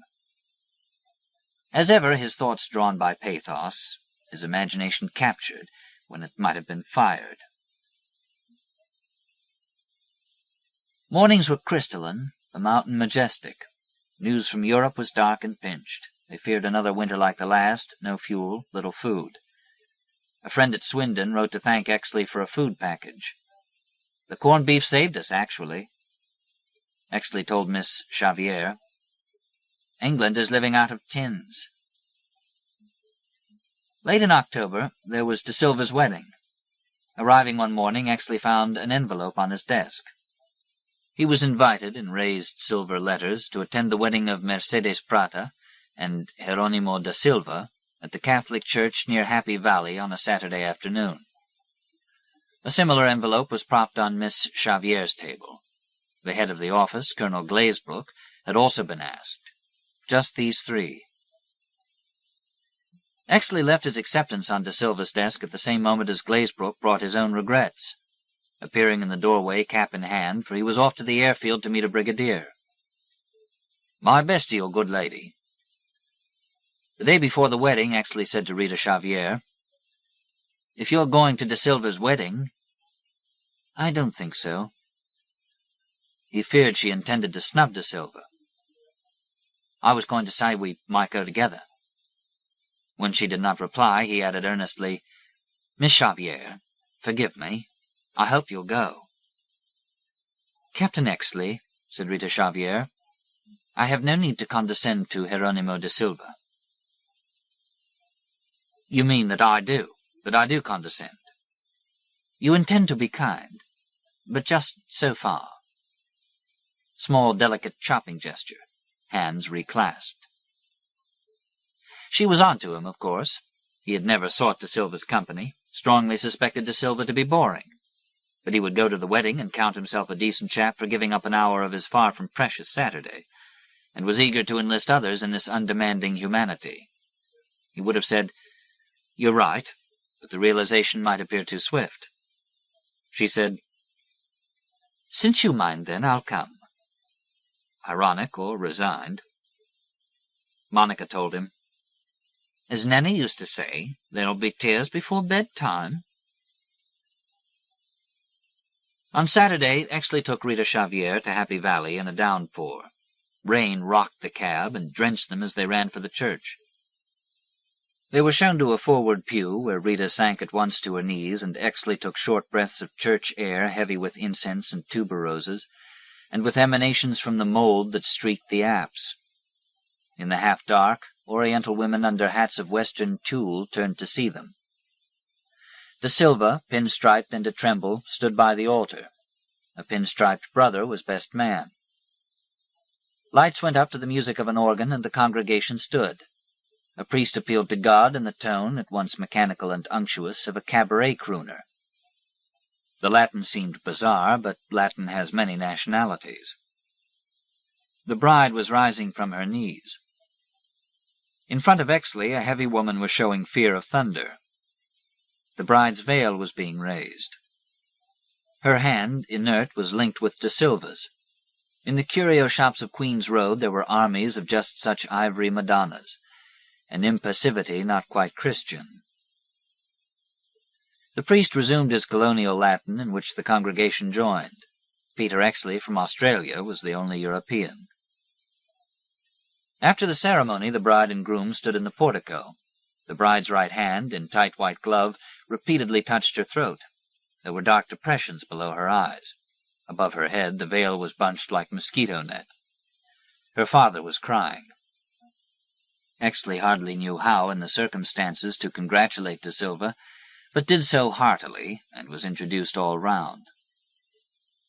How often one could be both moved and bored at the same time. When the rain let up, the guests stood in a muddy enclosure outside the church, dodging drops from the trees. Photographs were taken, during which the women laughed with nervous constraint, dabbing away raindrops and tears. There was a general shy deference to Peter Exley, as if he in some way presided, and modified homage to Rita Xavier. It was clear that Rita had gained, at least in the short run, from appearing with Exley, and that for the moment they made some kind of couple. Da Silva thanked him too much for coming. They would all have a better time when he was gone. Crunching on sodden gravel toward a taxi, Exley invited Rita Xavier for a drink. They sat in the upstairs gallery of a small cafe off Wellington Street. Below them in the pit there was a smoky crowd. Youth and uniforms recalled the time of war, but there was none of war's suspense. In wartime one was always expecting a finality that peace, achieved, could not provide. In a place like this there would have been the hopeful songs, when the lights go on again, or there's a great day dawning. When dawn came, it seemed all Europe had died in the night. Rita Xavier put back her hair, and it fell behind her shoulders. The crown of her head was beaded with rain.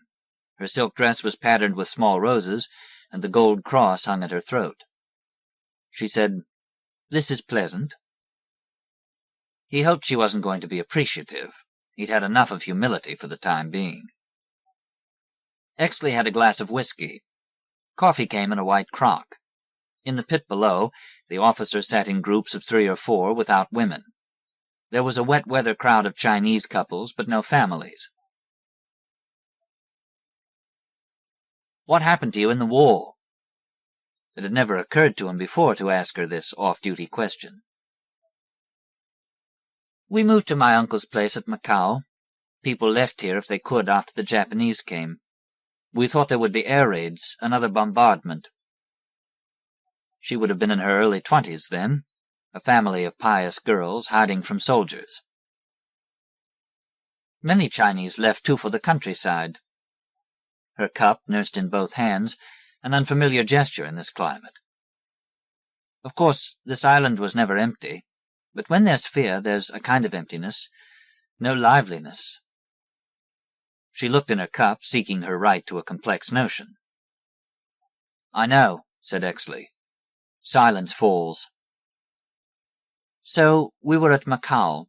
Portugal being neutral, Macau had many refugees." She was younger, talking of her youth, her hair about her shoulders, her good silk dress and silky skin. On cheeks and brow, the tiny moles or sunspots were not displeasing. "We were crowded into my uncle's house. We missed our home. There was loneliness, but no privacy. A small thing to complain of in a war." The 5 girls, and the male presence in which they ate, washed, dressed, undressed. "You have 4 sisters, if I'm right?" "Only 2. Surprised. "And both are nuns?" "One is a nun. The other is married and has children." Below the balcony where they sat, the pianist was taking his seat. Looking over the railing, Rita said, "He's Russian." She ate a little dot of cake, Chinese translation of the scone. "His parents live in Shanghai. When the communists take over, what will they do? They fled once. Where can they go now, having no passport?" She said, "Stateless people cannot even become refugees." The pianist was playing Chopin. Rita said, "He himself has a French wife." After a hesitation, went on, "She's old, an invalid, some say mad." "So he married a nationality." Slight, sad smile, suggestion of a shrug. "Some people marry a fortune, some marry social standing, and some a passport." Such people must pick up any nationality going. They could not expect to enjoy national pride or other dangerous convictions of birthright. Now from the piano it was Cole Porter. Exley ate a Chinese scone. The piano was quietude itself after the blare of Risom's gramophone. He said this to Rita, adding a few words about his life at the barracks, the incautious relief of telling about oneself, not indulged for a long time. There had been loneliness, but no privacy. She asked, "But can't you get away from that?" "Yes, I must push harder for a different room." She was right, of course, but disappointing. Women's sympathy should be complete, untainted by the reproach of common sense. The pianist had come round again to his first number. She asked, "What's that song?" "It's an etude by Chopin." "I thought there was a song." "You're right, someone put words to it. Deep in the night, something like that." "So deep is the night." In a low, tuneful voice, she sang some phrases. "No moon tonight, no friendly star to guide me with its light." The occasion had gone to her head, tinging her cheekbones a tipsy pink. "Be still, my heart." Her very hands looked unpracticed in the actions of love. The pianist was on to Rachmaninoff, the floods of spring. "I should leave soon." She perhaps felt she had shown excitement and lapsed into apathy or reticence. He saw that the afternoon's mild pleasure had occurred to her as a source of possible trouble. The return to guardedness offended him, this countering of a possibility so slight. The afternoon, leading nowhere, had yet possessed its particle of valid life, and she herself had said, "With fear there is no liveliness." "Well, Rita," he thought, "are you alive or dead?" Soon, however, fairness rolled over him again like fog, and he applied the question to himself. Evasion, after all, took many forms. In her, repressiveness, and in himself, the general amnesty for humankind. He said, "I suppose De Silva's reception is in full spate." The wedding was by now a memory, dankly streaked with green. "Oh, yes. There are 2 or 3 places where those things are held. The families expect it. It would be impossible to do anything different of one's own." He supposed her sister had towed the line. It occurred to him how few choices she had: intermarriage in the small community, or the convent, or the marginal position in the arid, ill-paid office. And he thought of all the girls, fastidious and intelligent, who would shed their bloom and develop their defenses like Rita. As they went out, he was greeted here and there from the crowd. In a dim mirror, saw himself, stooping, tall, with faded khaki strokes of uniform and hair, and Rita beside him, subdued in the noisy scene. Rita lived with her parents on the mainland. She and Exley strolled down Icehouse Street, heading for the ferry. The footpath was too narrow for them both, and Peter Exley walked in the puddled road. Rita said, "Thank you for urging me to come." Her indifference to De Silva's wedding might now be seen in a new light. Exley said, "It's taken me all this time to like the place." "And now you do?" "Well enough." He felt he should enlarge this revelation, but let it stand. The next wedding invitation was from the Glazebrookes, who were giving, in raised gold letters, cocktails at the club on the occasion of the royal marriage. Colonel Glazebrook's good lady, ethereally fair and interestingly young, was said to have been an actress or model. Exley had sometimes seen the Glazebrookes in the street, arm in arm. A previous good lady had been bettered. Before the party, Exley had to go to the parade ground, where guns were fired for the far-off princess, whose photograph in that morning's paper had shown her buxom, bridal, smiling, bedecked for lineal procreation. It was November, but summer flared that day for the last time. On beaten sand, the men marched in the heat, saffron kilts swirling, blue bonnets undulant. Complex formations intersected to a barbaric skirl of pipes. Flowers of the Forest was played, and Hearts of Oak. The climactic anthem brought collective rigidity, followed by slow dispersal. There was one incident only. During the parade, a huge soldier fainted, left in the sun on the ground until taken up with other debris when all was over. The misadventure enlivened the hot watching, the show of precision having created in onlookers a desire for some conspicuous error. The image of this collapsed soldier, pleats rucked up on raised belly, pale knees awry, lingered with Peter Exley as he walked down to the club. A discarded man, like the bole of an uprooted tree. By disowning and dishonoring the failure, authority had transformed it to an assertion. The Glazebrookes' party was held in an upstairs room at the Annex. There were flowers, long windows, and a floor of polished teak. Mrs. G., in fragile dress, stood near the door. As Exley arrived, she drew him aside. "Do something about that potted palm, and I'm your slave." Exley slid a ficus in its brass cash-pot over glossy boards, and looked back for her approval. She blew him a kiss, lifting a lacy sleeve. She was called Hermione. Fair curls, a red laughing mouth, and the loose pale dress with lavender ribbons. When people were spontaneous, Peter Exley was ready to love them. Monica and Brenda stationed themselves each side of Exley, a brace of female warders. Planning escape, he got a boy to bring gimlets. He knew the women would refer to his afternoon with Rita, and when they did so, said, "Don't be daft." The colonel came up. "Who are you daft over now, girls?" "Peter's potty about Miss Xavier." Glazebrook said, "Miss Xavier? Ah, Miss Xavier is serious. There would be no trifling with Miss Xavier." The women howled as if this were witty. As their sputtering subsided, Glazebrook went on, "And now I must tear myself away from you charmers." As he and Exley drew away, he made a low, sighing sound. "Ah, poor clots. Can't stand 'em, frankly." The room filled up with older officers and their wives, and with the young unwed. There were also the merchants and bankers, the bishop, the harbour-master. The colonial secretary might look in, on his way to something grander. All the blotched statues restored to their pedestals. The French consul, known to be the Sûreté man, arrived with pretty daughter. The actors doubled their parts, villain in one scene, bystander in another. The same few players represented a crowd, the same sparse voices called for Caesar. Exley took his leave of blonde Hermione. "That's a pretty dress."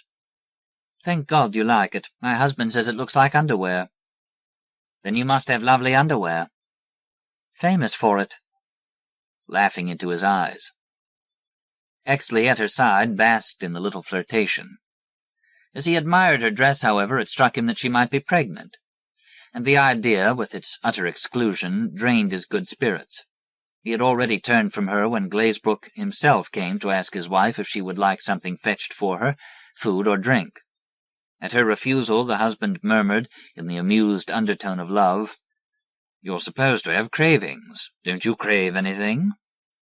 And her laughing, soft reply, "Only your indulgence." When he left the party, Exley walked along in the night, thinking of Hermione, imagining some Hermione, animated, charming, and quite without pathos, who might be his own. And why, he wondered, should she be merely without pathos? Since she was in any case a figment, let her be downright lucky. He laughed unhappily, sounding drunker than he was. It was long since he had given affection or received it. He seemed to have dribbled away a lot of feeling in a kind of running sensibility, like a bad cold. He sometimes had dreams of tenderness in love, as others might dream of its eroticism. He passed through the green marble arcade that led to the best hotels. There was a dance floor up red-carpeted stairs.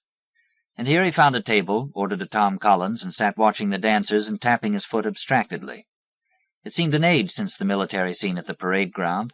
He could scarcely recall now the huge soldier collapsed among his marching comrades. In the emotional befuddlement of a third drink, he suddenly spotted Rysam among the dancers. Rysam in civilian clothes, orange jacket, clean white shirt, and a tie forked with emerald lightning, was trundling a heavy woman round the floor while the band played La Vie en Rose, and the lights turned pink. It was Rysam all right, even if his expression, earnest to the point of urgency, was unfamiliar. Nothing in Rysam's account of himself had suggested he might at last be found in this established and expensive place, intently circulating in the dance. The emergence of Roy Rysam at the center of the very vortex that he himself derided was disquieting. In taking Rysam more literally, or more sincerely than Rysam took himself, Peter Exley might have been left behind yet again in the general stampede to safety. Exley had imagined he knew at least who Rysam was. Now it appeared that Rysam had stolen a march on him by unabashedly having things both ways. He and Rysam had agreed on one another's debility. Now Rysam had broken faith. When the cold weather came after Christmas, it surprised less by severity than by its effect of clearing the air. Looking across the strait, you now saw, as if from a great height, the interior life of the mainland. Grouped habitations, laborious paddies, serpentine paths, and the smoke of small necessary fires. There was the detailed foreground, far off, the forms and colors of other, unsuspected hills, and to the north, like a signal, the mountain called Tai Mo Shan. Such a place must hold revelations, if one only had the nerve to elicit them. The island itself was less fictitious now, newly populated by quilted crowds, newly smelling at dusk of charcoal and wood smoke. You were no longer out from Europe or out from anywhere, but drawn inward to a continent. You approached, so Peter Exley thought, the immense reality, or your own acceptance of it. One January night, passing under the arcades, where, beside shops selling chocolate truffles and crystallized fruits, small families had set braziers on the flagstones, Exley realized there was nowhere he would prefer to be. In those moments he was not dissatisfied, and that fact itself was happiness, for he was aware that his desires, if examined, might be considered exorbitant. The intense cold lasted little more than a month. With the Chinese New Year, which fell that year on Shrove Tuesday, the days became less revelatory. Visibility departed like hallucination, in light that, however beautiful, was charged with returning heat. And you drew away again from cold China, cold Russia, from that interlude of climatic seriousness in which normality had seemed a spiritual condition. Exley said to Rita Xavier, "Perhaps cold places really are more self-respecting, as one is taught to believe." "One is taught to believe that," she said, "only in cold places." "Not in my own case. We looked to the cold north for instruction. North was a place to be." The indelible equatorial ring on the huge tub of the world. He said, "There's something in it after all. Heat, if immoderate, debilitates. If enjoyable, it encourages silliness." Her look was politely neutral. Since he was talking to himself anyway, he supplied her side of the dialogue. "Hard to strike a balance." He wished to declare his identity, for by maintaining her defenses, Rita appeared to class him with the Brenda girls and all the rest. What would become of Rita Xavier without defenses he did not pretend to foresee. The coffee outing, repeated once or twice, had come to nothing. Attempts to deliver something of his soul miscarried, but Exley returned to them, because he could not help believing in the sensibility of wounded persons, or because he could not leave well enough alone. One Saturday in spring, Peter Exley was walking toward Queen's Road. In the course of afternoon errands, he had been to the post office and was now headed for the tailor. At the corner he ran into Rita, about to cross. She was going to the King's Theatre. After weeks of Margaret Lockwood, there was a new film, hours long, Chinese. They stood in the shade under a scaffolding. Everything was in repair now, hung with straw flaps, framed by bamboo rods. Grey stucco was blotched with white. The air was granulated dust, with plaster smells of some great prosperity astir. "Would you mind if I joined you?" She said, "It doesn't begin till 4. They stood aside from the crowd, and from all that noisy life they might have liked to join, if they could do so just occasionally and set their terms. Rita said, "I was going to have something to eat. I've had no lunch." There was a restaurant in the theatre 1 flight up. "I'm on my way to the tailor." He pointed out the sign, Old Bond's Treat. She did not smile, but agreed to meet him in the restaurant 10 minutes later. Beside a shop that sold materials, shabby stairs led to the tailor's door. This door, usually open, was today closed and locked. Exley rapped on the frosted glass. A Chinese in American clothes, coming from the floor above, smiled in passing and made a gesture to his head. Exley asked, "What's wrong?" The youth, surprised, replied in Cantonese, "Liu isn't working today." "Is he there?" The tailor lived in the shop with his wife and child. Exley had never seen the woman, although the little girl sometimes ran out from behind a plywood partition, and could often be heard prattling or crying there. He had been told the wife was kept in seclusion. Riceman had said, "He's got the old trouble and strife in Purda." The man on the stairs said, "Yes, but not working." Another smile, another gesture of seersucker sleeve. "I only have to collect a package." The man passed on down the stairs. Exley thought how puzzling they were, even such small encounters with the unfamiliar. Recalling his arrangement with Rita Xavier, he was about to leave, when there was the sound of a bolt slowly drawn, and a shadow blurred the glass. When he tried the door again, it opened.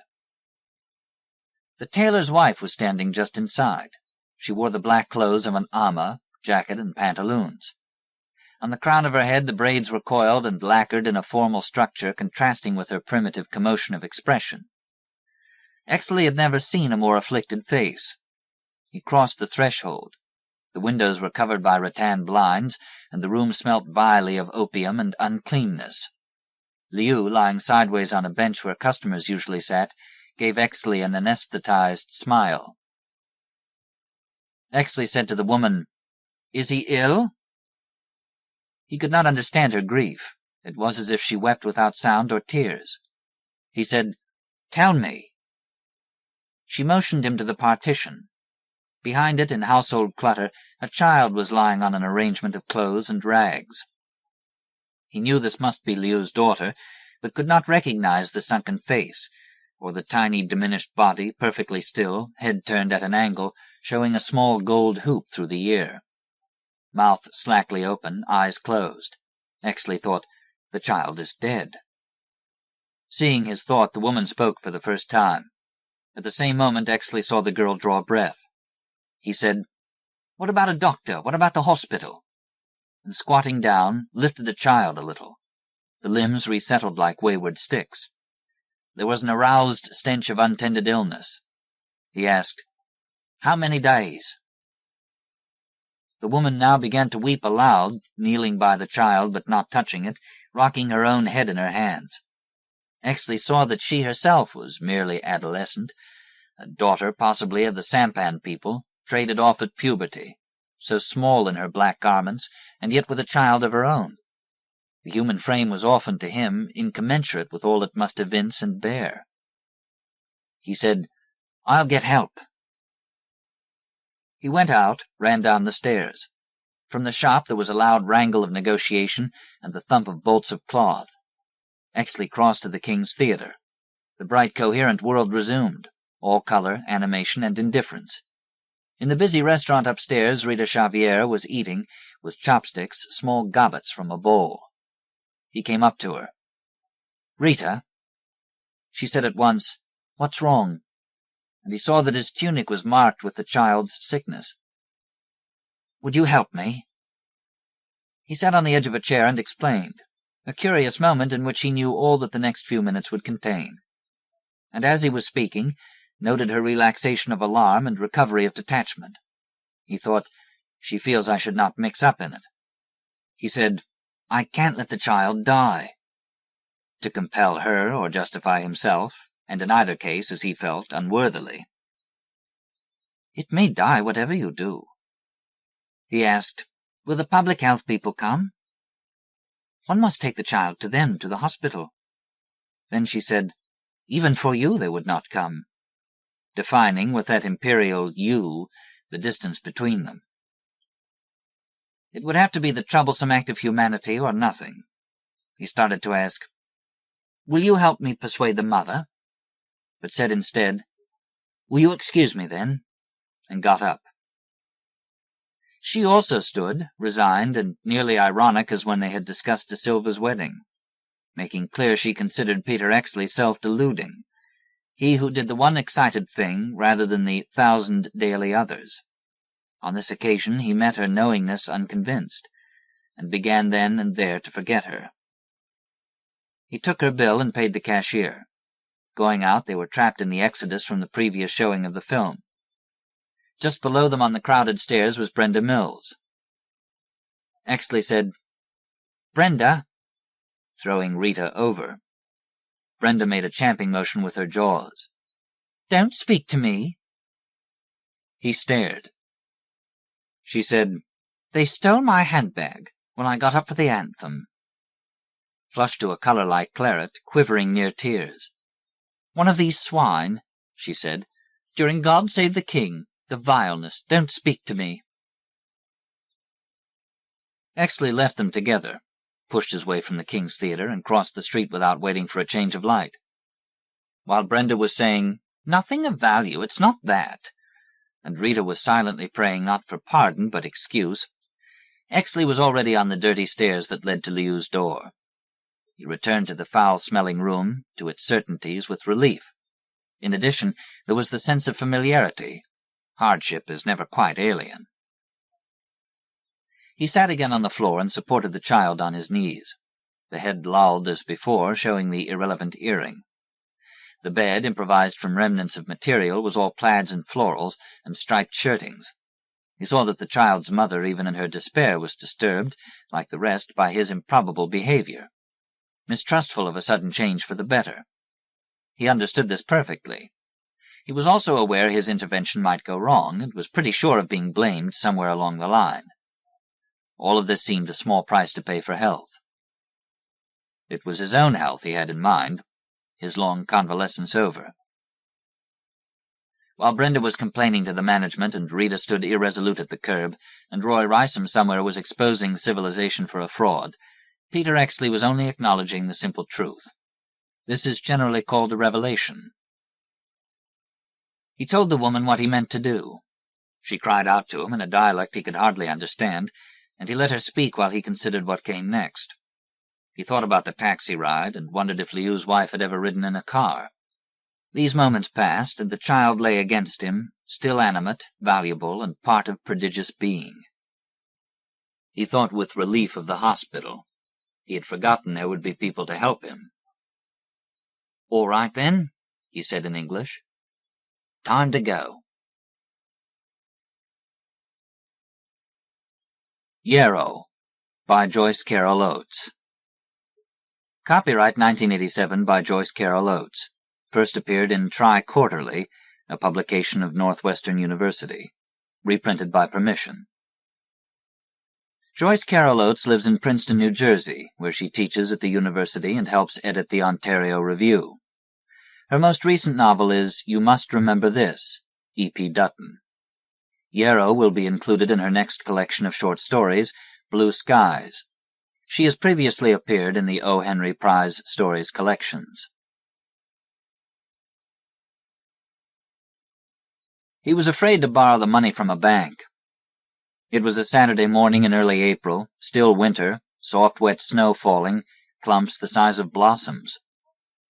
A messy season, flu season. Dirt-rattled snow drifted against the edges of things, mud thawing on the roads. A cavernous clouded sky and blinding sunshine, and it was the longest drive he'd made in his truck in memory, 3 miles to his cousin Tyrone Clayton's house. Tyrone saw it in his face. Asked him inside, asked him did he want an ale. Irene and the children were in town shopping. The radio was turned up loud. Fats Domino singing Blueberry Hill. Mud on Jody's boots, so he said he wouldn't come all the way into the house. He'd talk from the doorway. Didn't want to track up Irene's clean floor. He could only stay a minute, he said. He had a favor to ask. "Sure," Tyrone said, laying his cigarette carefully in an ashtray. "I need to borrow some money." "How much?" $500. Jody spoke in a low, quick voice, just loud enough for Tyrone to hear, then exhaled as if he'd been holding his breath in for a long time. Tyrone said, keeping his voice level and easy, "Guess I can manage that." "I'll pay you back as soon as I can," Jody said. "By June at the latest." "No hurry," Tyrone said. Then they were silent, breathing hard, excited, deeply embarrassed. Tyrone knew that Jody needed more than $500, much more than $500, but the way things were right now, he couldn't afford to lend him more. He just couldn't afford it, and even $500 was going to be hard. He knew that Jody knew all this, but Jody had had to come to him anyway, knowing it, asking the favor, knowing that Tyrone would say yes, but knowing that Tyrone could barely afford it either. Because Jody was desperate, and if Tyrone hadn't quite wanted to understand that until this minute, he had to understand it now. His cousin's young, aggrieved, handsome face inside that sallow face, blurred and pocked by fatigue. 3 days' growth of whiskers on his chin, and he wouldn't meet Tyrone's eyes. He was that ashamed. Tyrone said he could get to the bank Monday noon. Would that be soon enough? Jody said as if he hadn't been listening that he wanted to pay the going rate of interest on the loan. "Ask them at the bank, will you?" and we'll work it out." "Hell no," Tyrone said, laughing, surprised. "I don't want any interest." "Just find out," Jody said, an edge to his voice, "and we'll work it out." Tyrone asked how was Brenda these days. He'd heard from Irene she was getting better, but his voice came out weak and faltering. Jody said she was getting better. She rested a lot during the day. The stitches from the surgery had come out, but she still had a lot of pain, and the doctor warned them about rushing things, so she had to take it slow. He did the grocery shopping, for instance. All the shopping. Not that he minded. He didn't. He was damned glad Brenda was alive. But it took time, and he only had Saturdays, really. Then this afternoon, if the snow didn't get worse, he was hoping to put in a shift at the quarry, 3 or 4 hours. Shoveling mainly, some clean-up. He was speaking faster, with more feeling, a raw, baffled voice new to him, and his eyes puffy and red-rimmed as if he'd been rubbing at them. All this while Jody's truck was idling in the driveway, spewing out clouds of exhaust. He'd left the key in the ignition, which Tyrone thought was a strange thing to do, almost rude. Snowflakes were falling thicker now, blown in delicate skeins by the wind, twisting and turning and looping like narrowing your eyes to shift your vision out of focus so that it's your own nerve endings you see out there. Wet air, colder than the temperature suggested. Flu season, and everybody was passing it around to everybody else. Something more needed to be said before Jody left, but Tyrone couldn't think what it was. He stood in the doorway, watching Jody maneuver the truck out onto the road. It was a heavy-duty dump truck, Jody's own truck, a '49 Ford he'd have to be replacing soon. Tyrone was thinking they should have shaken hands or something, but it wasn't a gesture that came naturally or easily to them. He couldn't remember when he had last shaken hands with somebody close to him as Jody, and this morning wasn't the time to start. He watched Jody drive away.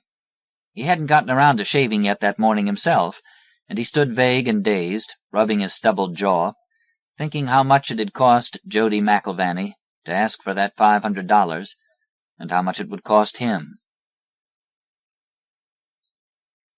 For the past year or more, Jody's wife Brenda had been sick. 28 years old, thin, nervous, red-haired, pretty. She'd had 4 children now, ranging in age from Dawn, who was 13 years old and said to be troublesome, to the baby boy, who was only 18 months. In between were 2 more boys, 10 years and 6 years. Brenda had never quite recovered from the last pregnancy, came down with a bladder infection, had to have an operation just after Christmas, at a city hospital 40 miles away, which meant people in Yarrow had to drive 80 miles round-trip to see her, which meant, too, more medical bills the McIlvanys couldn't afford. The day before she was scheduled to enter the hospital, Brenda spoke with Irene Clayton on the phone and said she was frightened she was going to die. "Don't talk that way," Irene said sharply. Brenda was crying as if her heart were broken, and Irene was afraid she, too, would start to cry. "I just don't think Jody could manage without me," Brenda was saying. "Him and the children, and all the bills we owe. I just don't think he could keep going." "You know better than to talk that way," Irene said. "That's a terrible thing to say." She listened to Brenda crying and felt helpless and frightened herself. She said, "You hadn't better let Jody hear you going on like that." The McIlvanys lived in Brenda's parents' old farmhouse, which wasn't by choice but all they could afford. Some years ago Jody had started building his own house at the edge of town, but he ran out of money shortly after the basement was finished. Jody was a trucker, self-employed. His work tended to be local, seasonal, not very reliable. And for more than a year the family lived in the basement, below ground. The roof was tar-papered over, and there were windows, but still the big single room was damp, chilly, depressing. The children were always coming down with colds. Dawn called it a damn dumb place to live. No wonder the kids on the school bus laughed at them all, living like rats in a hole. After Brenda's mother died, they moved into the old farmhouse, which was free and clear, no mortgage, except it had been built in the 1880s and was termite-ridden and needed repairs constantly. Rotting shingles, leaky roof, earthen cellar that flooded when it rained, you name it. Bad as the Titanic, Jody said. He wished the damn thing would sink. When Brenda got pregnant for the 4th time, Jody began working part-time at the limestone quarry in Yarrow Falls. Hard, filthy, back-breaking work he hated, but it paid better than anything else he could find, and he didn't have to join a union. Jody handled a shovel, he climbed ladders, he operated drills and tractors and wire saws. When it rained, he stood in the pit water to his knees, coughing up phlegm, his feet aching as if they were on fire. Just temporary work he hoped wouldn't kill him. Worse yet, he told Tyrone, he might develop a taste for the quarry, like most of the quarriers. The limestone, the open fresh air, the weird machines that were so noisy and dangerous. It was work not just anybody could do. You had to have a strong back and the guts for it, and anything like that. It tended to get under your skin if you weren't careful. It brought some pride with it, after all.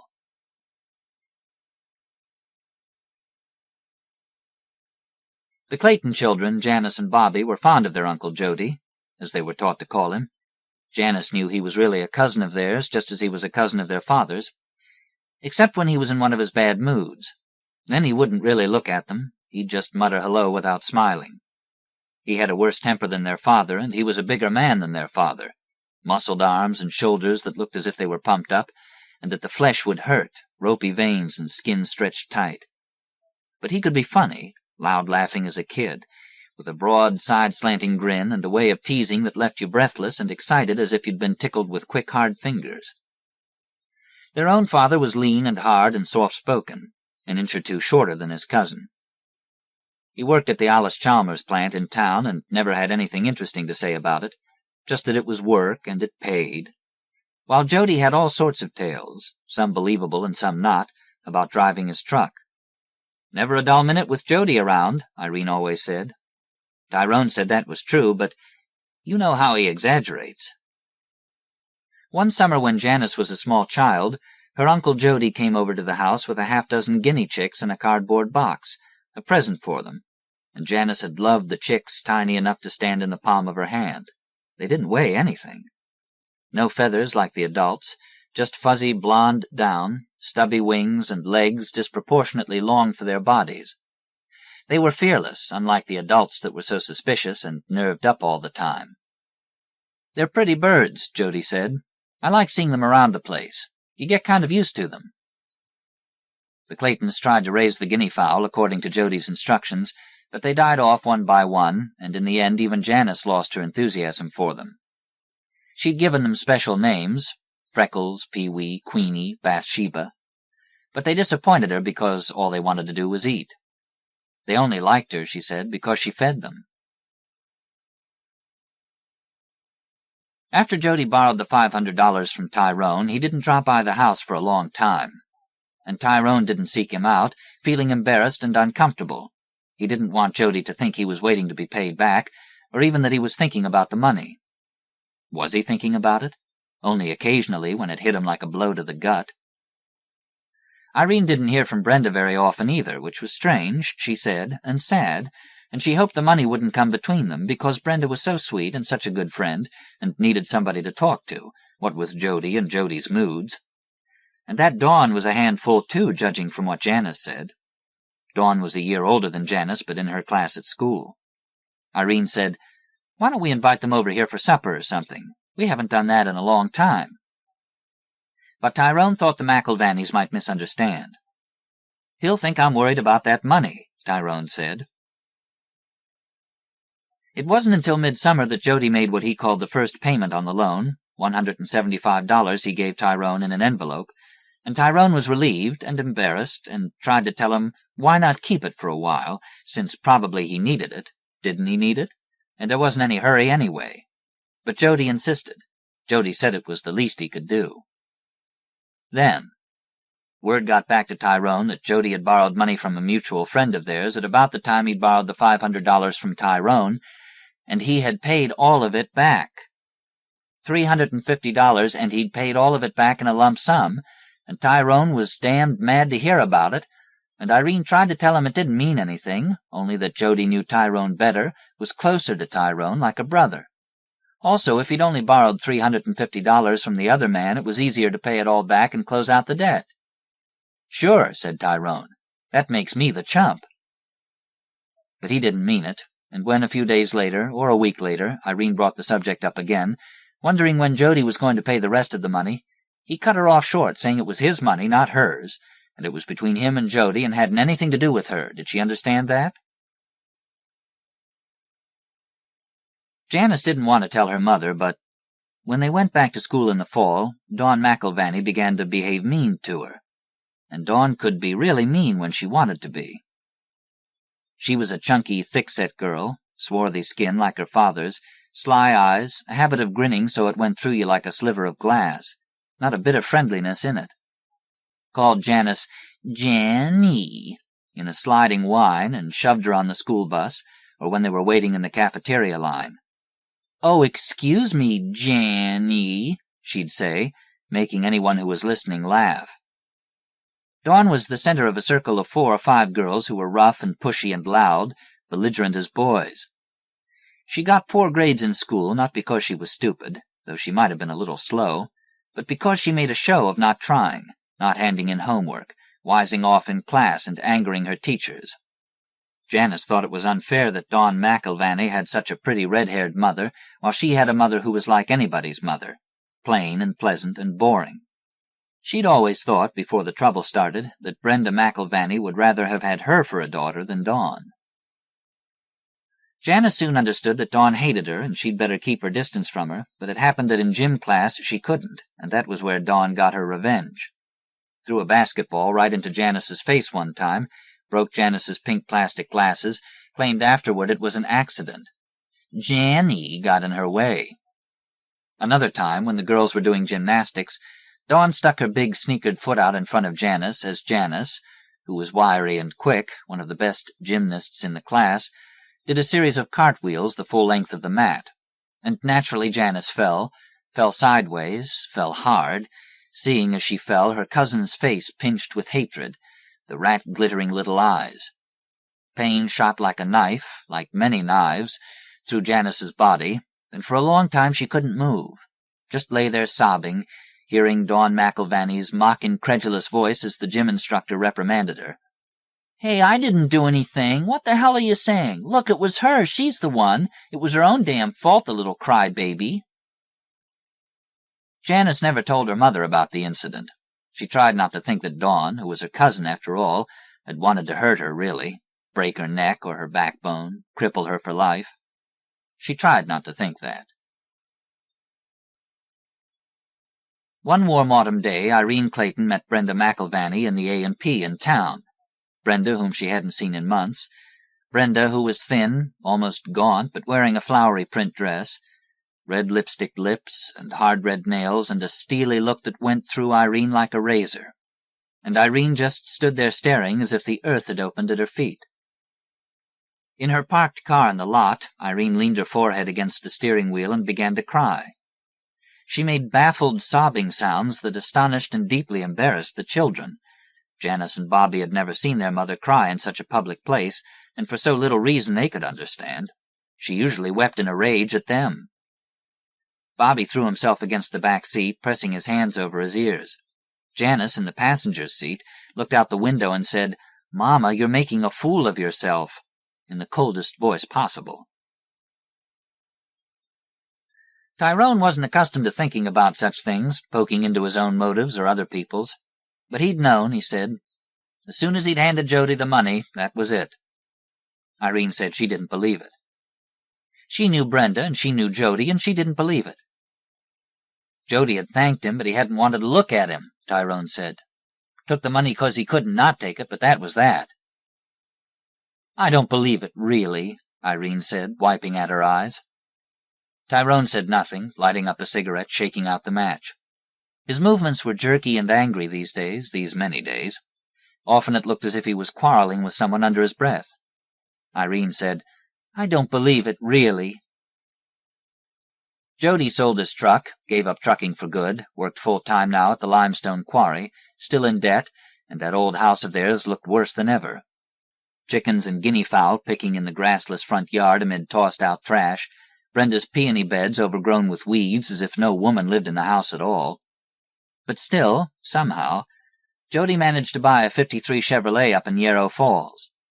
And he and Brenda were going out places together again, roadhouses and taverns miles away where no one knew them.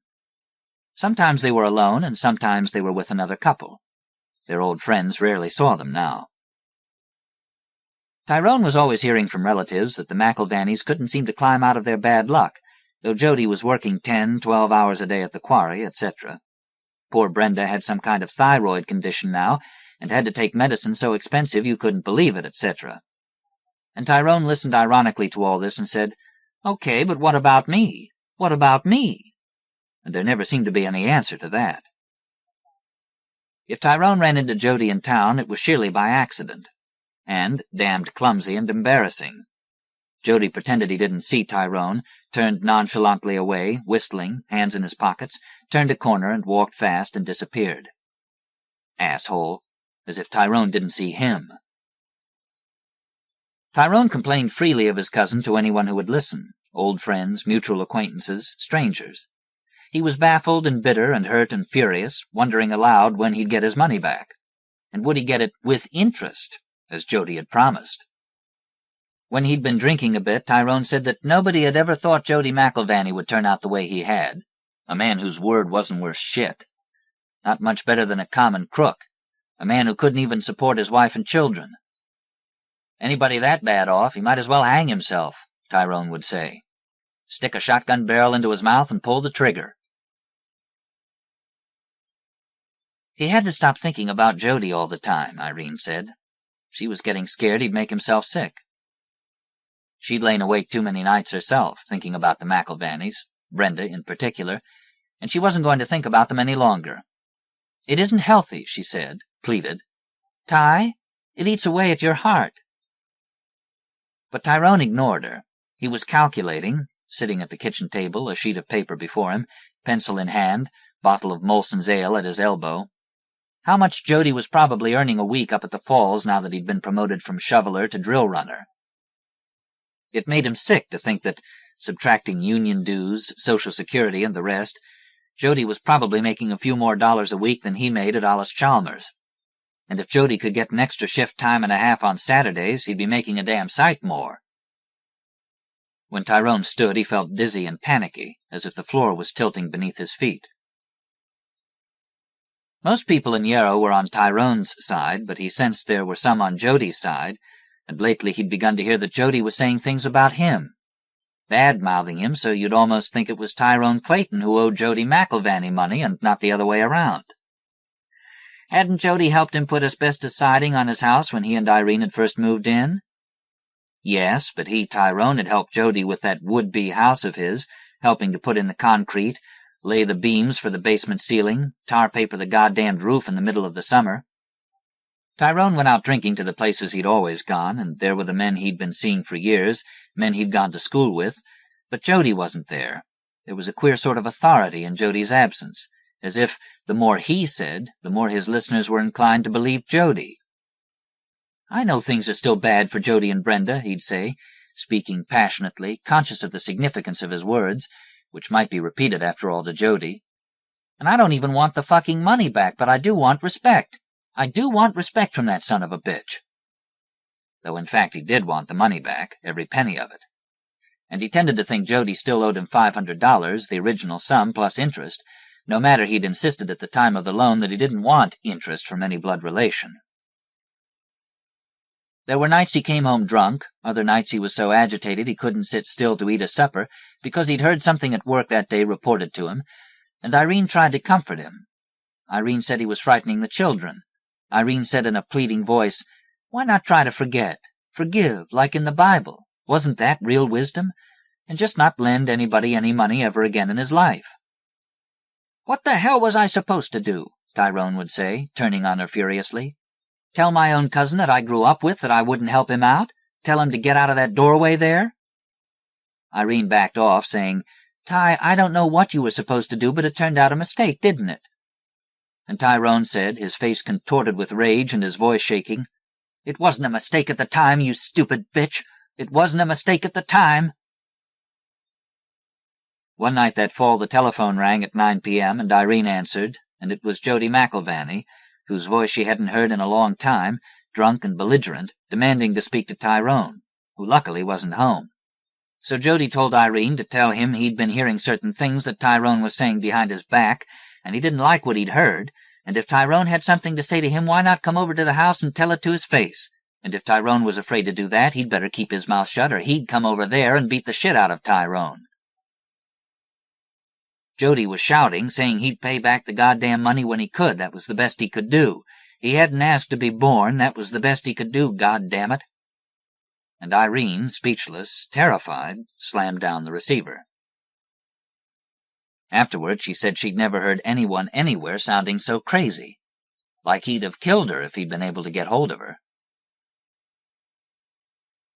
A chilly, breezy November day, but there was Jody McIlvany in coveralls and a T-shirt, no jacket, bareheaded, striding along the sidewalk, not looking where he was going.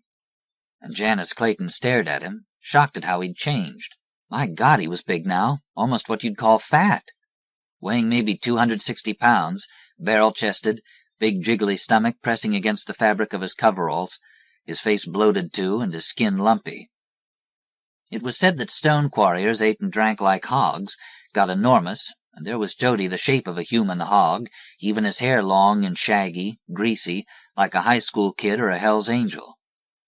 Janice stood frozen on the sidewalk, her school books pressed against her chest, hoping, praying, her Uncle Jody wouldn't glance up and see her, or if he did, he wouldn't recognize her, though her heart kicked and she thought, I don't hate him like I'm supposed to. But he looked up.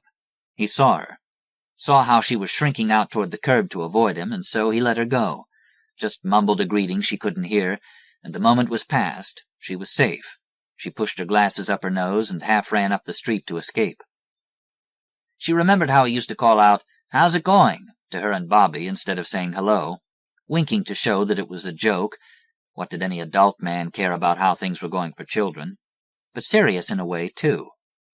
And she'd never known how to answer, nor had Bobbie. "Okay," they'd say, embarrassed, blushing, flattered. "All right, I guess." Janice had no anticipation, not the mildest of premonitions, that would be the last time she'd see her Uncle Jody, but long afterward the sight of him would remain vivid in her memory, powerful, reproachful, and a November day, too, of gusty winds and the smell of snow in the air, a texture like grit. Waiting for the bus, she was dreamy and melancholy, watching how the town's south side mills gave off smoke that rose into the air like mist. Powdery, almost iridescent, those subtle shifting colors of the backs of pigeons. Iridescent gray, blue, purple, shading into black. The guinea fowl had long since died off, but Janice had snapshots of her favorites, their names carefully recorded. Shortly after the New Year, Tyrone was driving to town when he saw a man hitchhiking by the side of the road. And sure enough it was Jody McIlvany. Jody in a sheepskin jacket, a wool cap pulled low over his forehead, thumb uplifted. His face looked closed in as a fist. He might have recognized Tyrone, but gave no sign, just as Tyrone, speeding past, gave no sign of recognizing him. It had all happened so swiftly Tyrone hadn't time to react. He wondered if Jody's new car had broken down, and he laughed aloud harshly, thinking, good, serve him right, serve them all right. He watched his cousin's figure in the rearview mirror, diminishing with distance. Then, for some reason he'd never be able to explain, he decided to turn his car around, drive back to Jody. Maybe he'd slow down and shout something out the window, or maybe, just maybe, he'd give the son of a bitch a ride if it looked like that might be a good idea. But as he approached Jody, it was clear that Jody intended to stand his ground, didn't want any favors from him. You could see from his arrogant stance that he'd rather freeze his ass off than beg a ride from Tyrone. He'd lowered his arm and stood there in the road, legs apart, waiting. A big, beefy, glowering man you could tell wanted to fight even without knowing who he was. Tyrone's heart swelled with fury and righteousness. Tyrone hit the horn with the palm of his hand to scare the son of a bitch off the road. He was laughing, shouting, "Thief! Liar! Lying, betraying bastard!" What did he do then but call Jody's bluff, aim the car straight at him, 50 miles an hour, and he'd lost control even before he hit a patch of cobbled, ridged ice and began to skid. Hardly had time before the impact to turn the wheel, pump desperately at the brakes, and he saw his cousin's look of absolute disbelief, Not even fear or surprise, as the left fender slammed into him, the chassis plowed into his body and threw it aside and out of Tyrone's sight. The steering wheel caught Tyrone in the chest, but he was all right.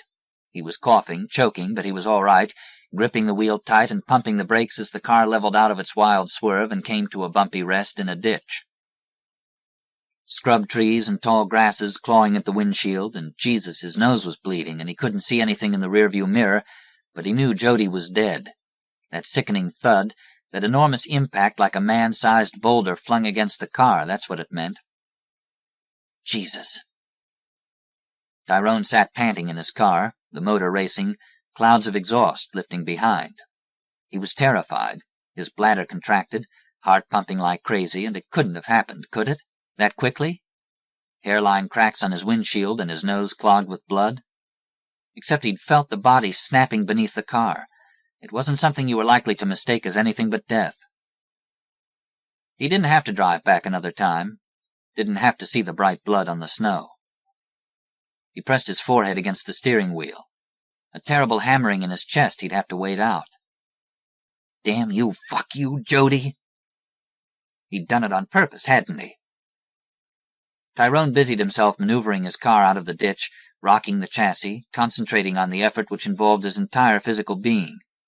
He was panting, grunting, whispering, "Come on, baby, come on, for Christ's sweet sake." Then he was free and clear and back on the road, and no one knew.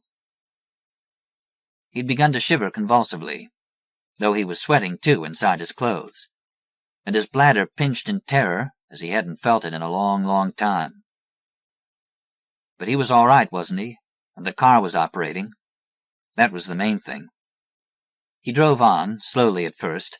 Then panic hit him in a fresh wave, and he began to drive faster, thinking he was going in the wrong direction, but it had to get somewhere. Where? Had to get help. Police. Ambulance. He'd go home and telephone. There's a man dead on the road. Hitchhiker, and he'd stepped in front of the car, and it was over in an instant. Blood dripping from his nose onto his fucking jacket, and those hairline cracks in the windshield, like cracks in his own skull. He was crying. Couldn't stop. He'd tell Irene to make the call. Wouldn't tell her who it was he'd hit. Then he'd drive back to Jody.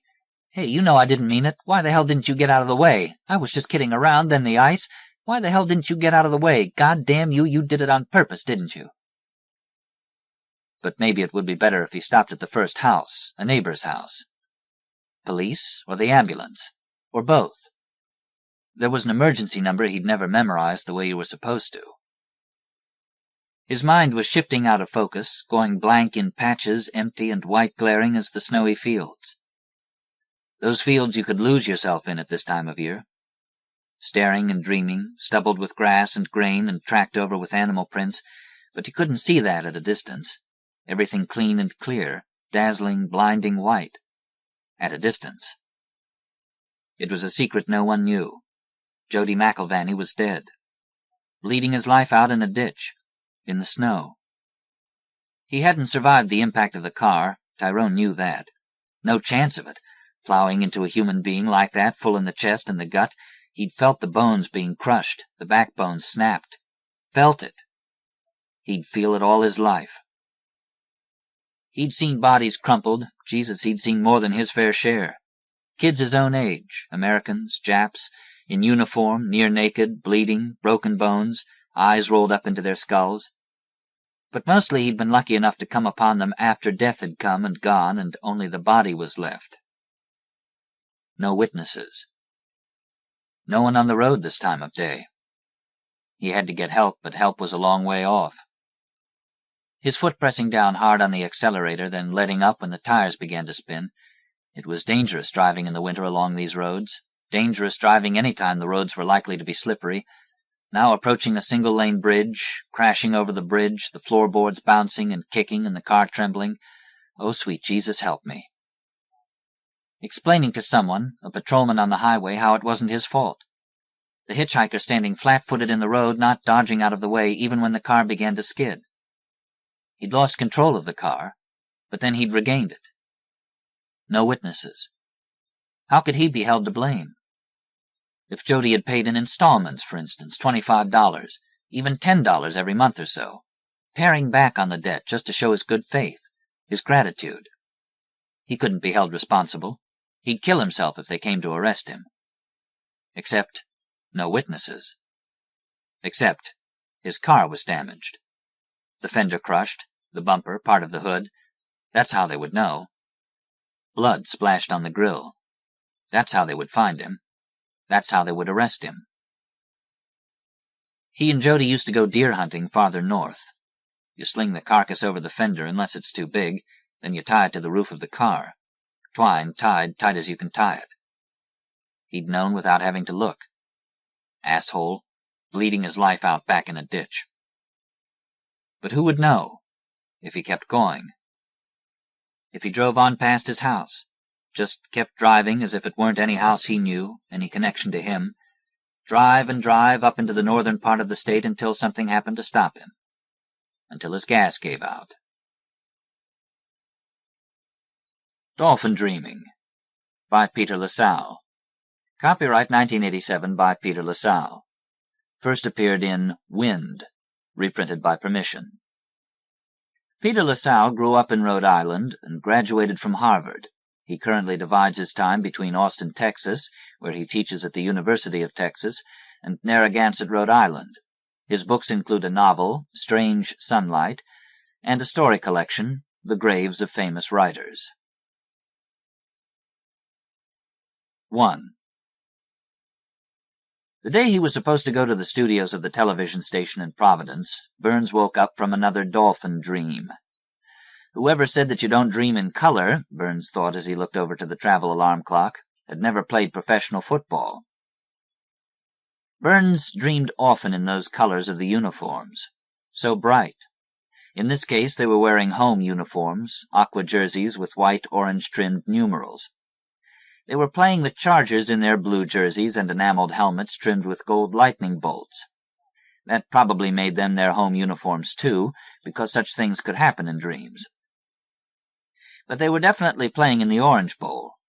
It was night, the strong stadium lights almost aching in their intensity, and what was strange was that there were no fans in the cavern of white-painted stands. In fact, the game was just grinding on and on, at this point on a third and short yardage for the Chargers. The Orange Bowl's astro carpet was greener than any spring grass. The Floridian sky stretched enormous, hugely black and splattered with the tropical stars that always seemed so close to Burns. Setting up on defense in the left linebacker spot, Burns again tried to shout to them all. "Hey, there's something wrong here. Hey, look around. There are no fans. Maybe we got the wrong night and—" The quarterback's signals drowned him out, a staccato of double digits, and then there was that initial crack of plastic on plastic as the linemen's helmets smacked.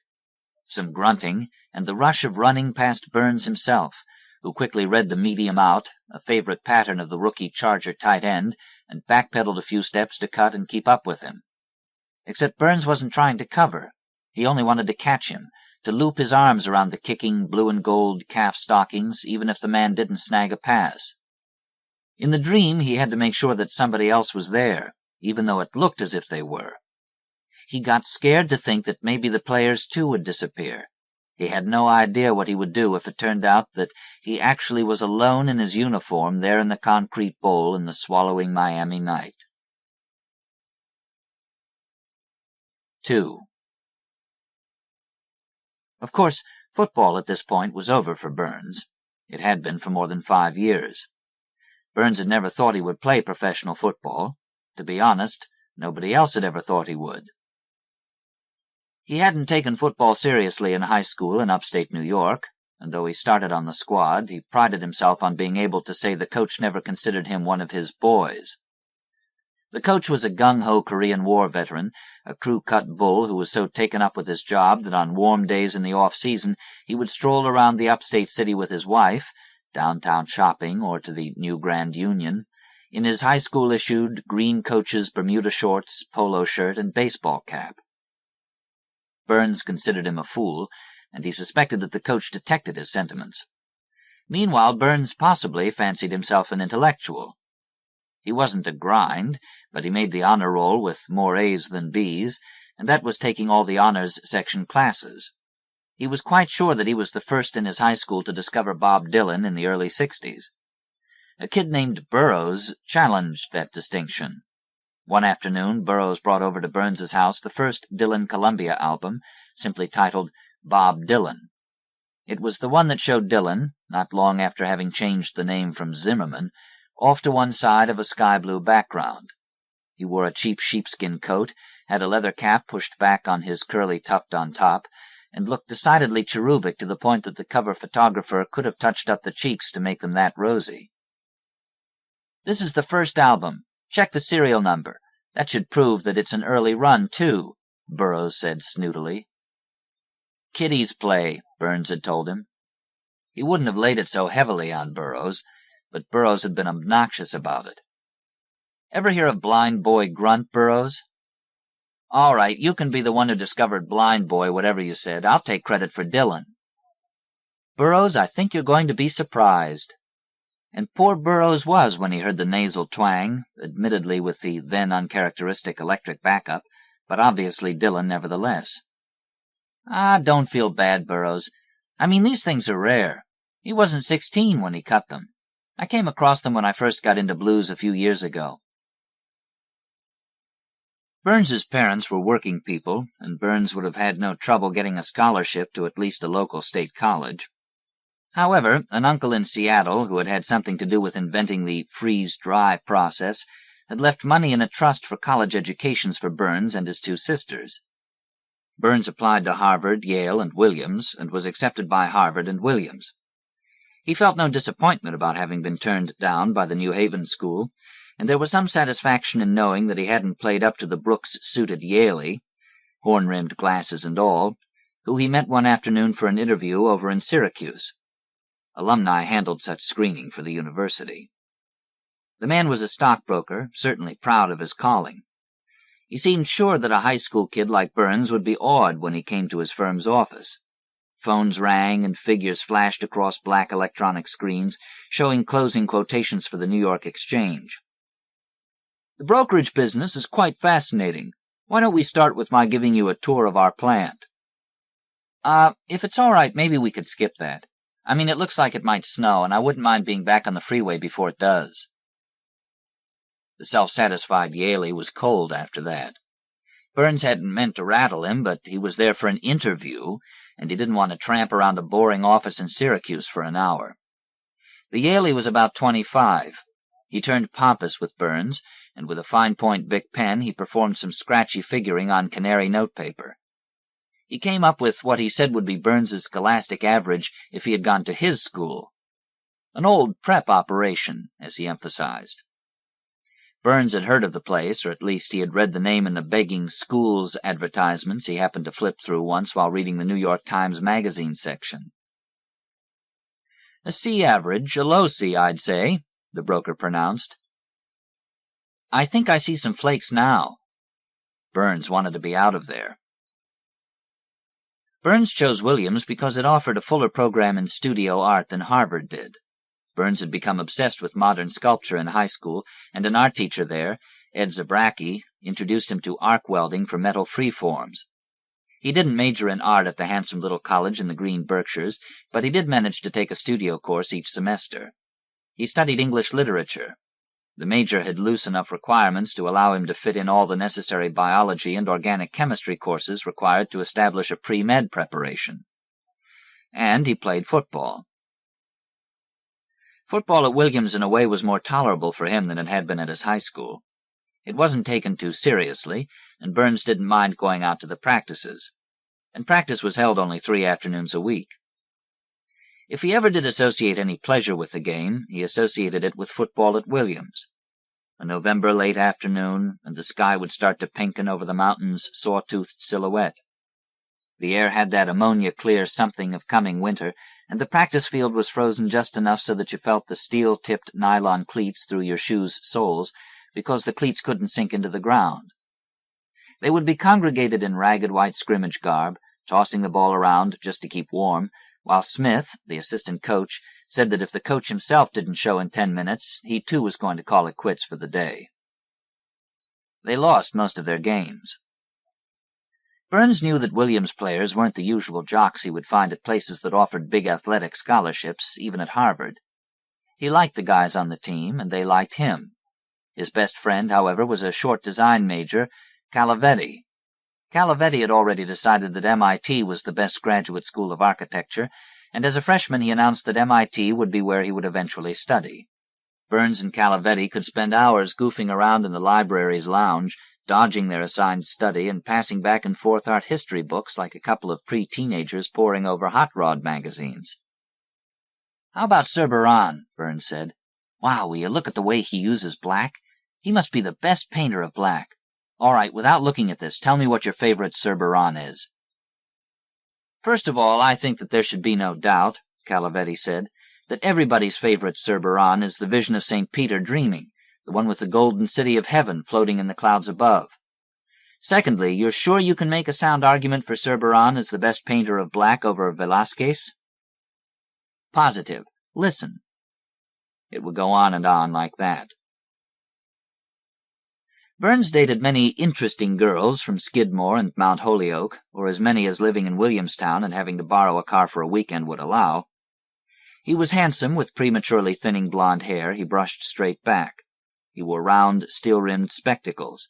He was also big. In high school it seemed he was just tall and skinny.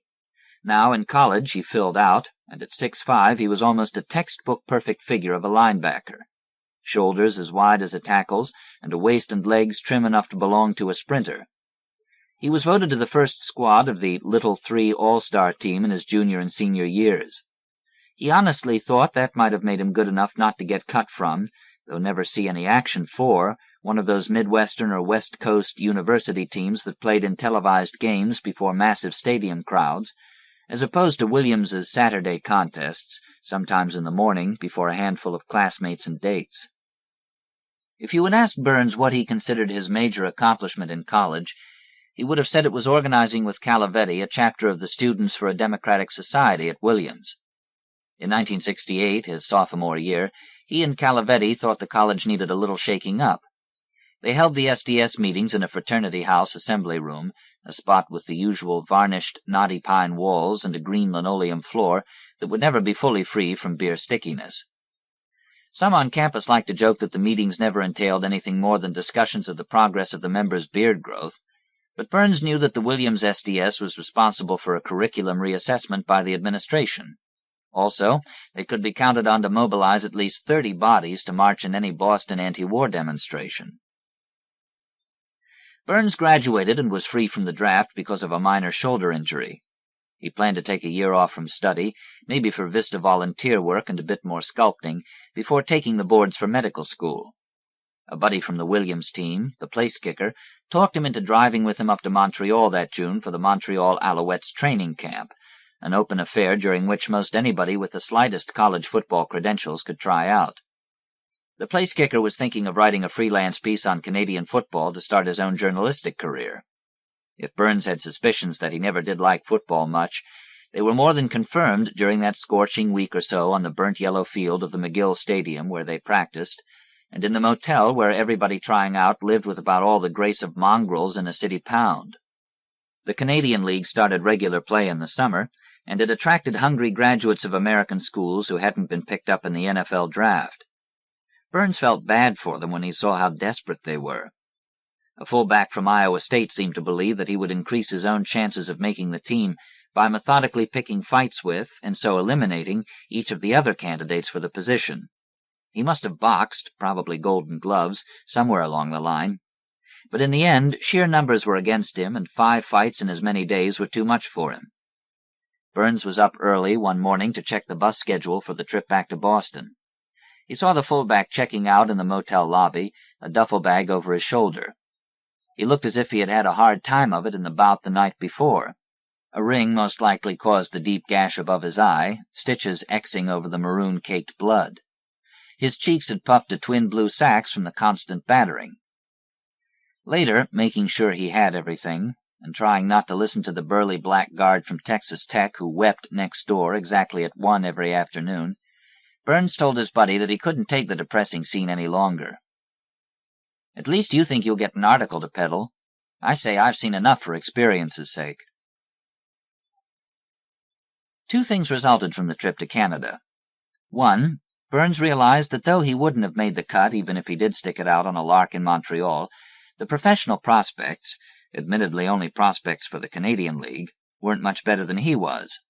And two, a week later he got a person-to-person call from the linebacker coach of the Miami Dolphins.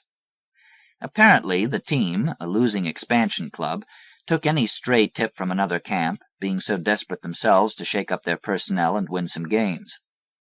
The coach said that a friend of his passing through Montreal had told him that Burns was quite agile for his size. The coach also admitted he had never heard of Williams College.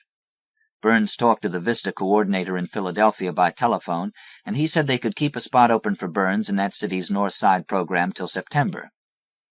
"It won't be that long, I don't think," Burns explained. "I'll guarantee I'll be there by August 1st. By August 1st, after a month of camp, Burns had signed a one-year contract with the Dolphins at the 1970 league minimum of $16,000.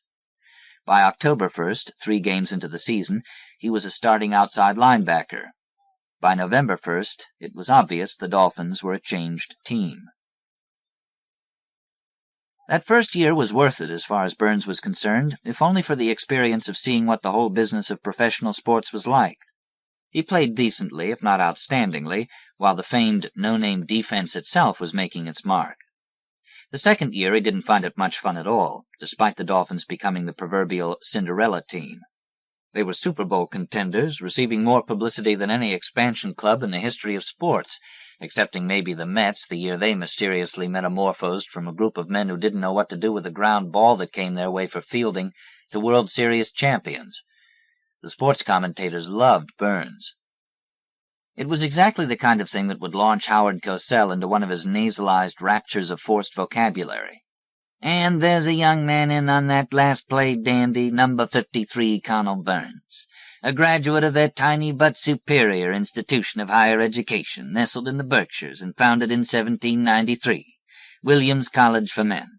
An intelligent, soft-spoken fellow who was determined to serve his country as a Vista volunteer before embarking on a career of medical study to become a surgeon. Then the Miami organization called Connell Burns and invited him south for their perusal. Connell Burns never had thought of a future in football, and now he is an integral part of this Dolphin success story." Howard, how do you know that college was founded in 1793? "Dandy, it surely was founded in 1793, and I can tell you that in 1793 there not only was not your own esteemed alma mater SMU, but there was not your esteemed city of Dallas, or for that matter your esteemed state of Texas itself. Whatever you say, Howard." The print media went Dolphin wild, too. There were entire articles giving detailed accounts how the orange and aqua team colors were chosen, after much deliberation, as being the hues most representative of the region. The orange for the citrus fruit of that name, and the aqua for the warm coastal waters. There were articles on the local fans in the Sunny Orange Bowl. By the end of the year, Don Shula was on the cover of Time magazine. Naturally, Zonka and Kick monopolized the bulk of the publicity about the individual players, but Burns got maybe more than his share, as an oddity. A big spread in Sports Illustrated, titled Super Minds and Super Jocks, featured the stories of 3 young athletes. Burns, the forward for the Atlanta Flames who graduated from Brown, where he studied Slavic languages, and who said in the article that he read Dostoevsky in the locker room and memorized a word from Webster's every day. And the rather outspoken center for the Detroit Pistons, who in the off-season was working on a Rhodes Scholarship and preaching internationally the virtues of health food in general and radishes in particular. Burns didn't pay much attention to the publicity. He still disliked football. He didn't like the city of Miami either, from the yellow heat of the hot months to the torpor of being surrounded by all the tanned, aging vacationers. He didn't have much in common with most of the players. On the whole, they were self-satisfied and egocentric. They were overgrown, bragging boys who had thrived on people telling them how athletically gifted they were from age 8 onward. Burns roomed with the Cyprian place kicker who had played European soccer and certainly wasn't the standard NFL product. Other than that kicker, the blacks from rural southern colleges like Grambling and Bethune-Cookman were the only teammates who interested Burns. They were less affected, decidedly more honest than the rest. That year, Miami did make it to the championship game.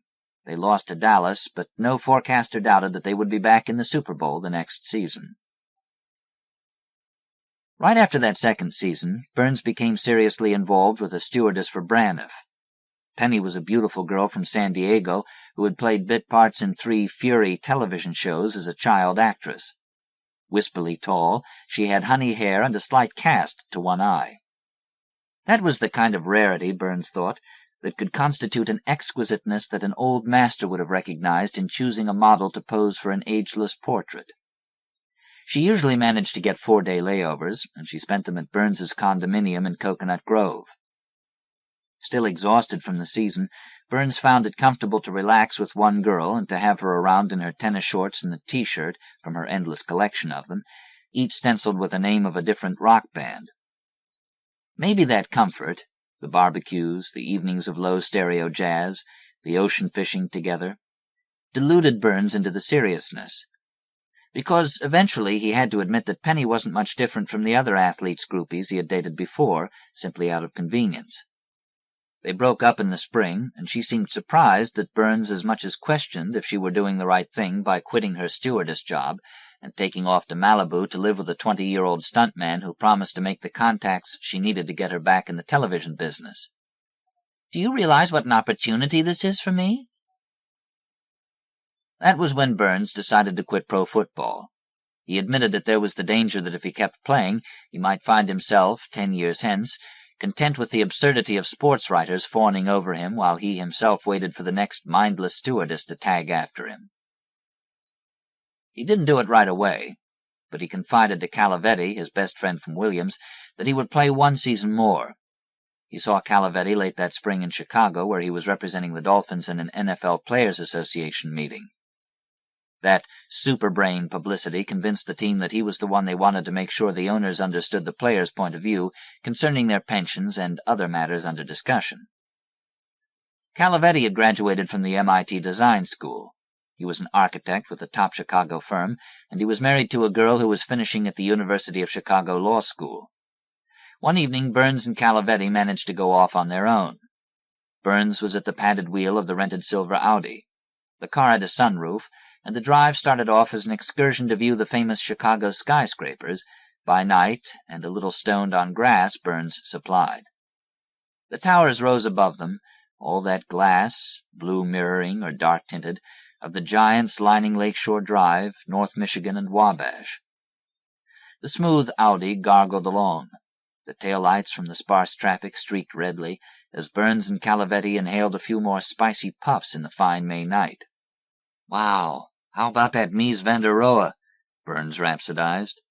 "I mean, can you believe the way he just slaps those steel beams into the sky?" They gawked through the sunroof, and it was like the old sessions with Calavetti at Williams, and in a way quite unlike them, too. Calavetti kept asking about football. He kept talking about Zonka and Kick, Mercury Morris and Nick Buonaconti. That bothered Burns. Burns approached that final season as a job. If the Dolphins won the AFL title, as they were picked to do, and then took the Super Bowl, Burns would make over $60,000. The Super Bowl money alone was $20,000. He needed that money for medical school, and he had to make sure the team did well. He had an exceptional year. He led the conference's linebackers in interceptions. His tackling took on a new aggressiveness, and in the Patriots game at Foxborough, he had 10 unassisted pull-downs for short yardage. By this time, all of them on the no-name defense were quite known. Burns was a star. The Dolphins disposed of the Redskins more easily than the 14-7 score would indicate in the Los Angeles Coliseum for the Super Bowl. In between that game and the Pro Bowl, Burns flew to Boston for an interview at the Harvard Medical School. He announced to the stunned Miami management in March, when his acceptance to Harvard came, that he was leaving football. The announcement attracted a flurry of laudatory publicity, but deep in the hockey and basketball seasons, the sports writers were too busy with other matters to ramble on about what a noble move Connell Burns was making. 3. Burns didn't last a year at Harvard.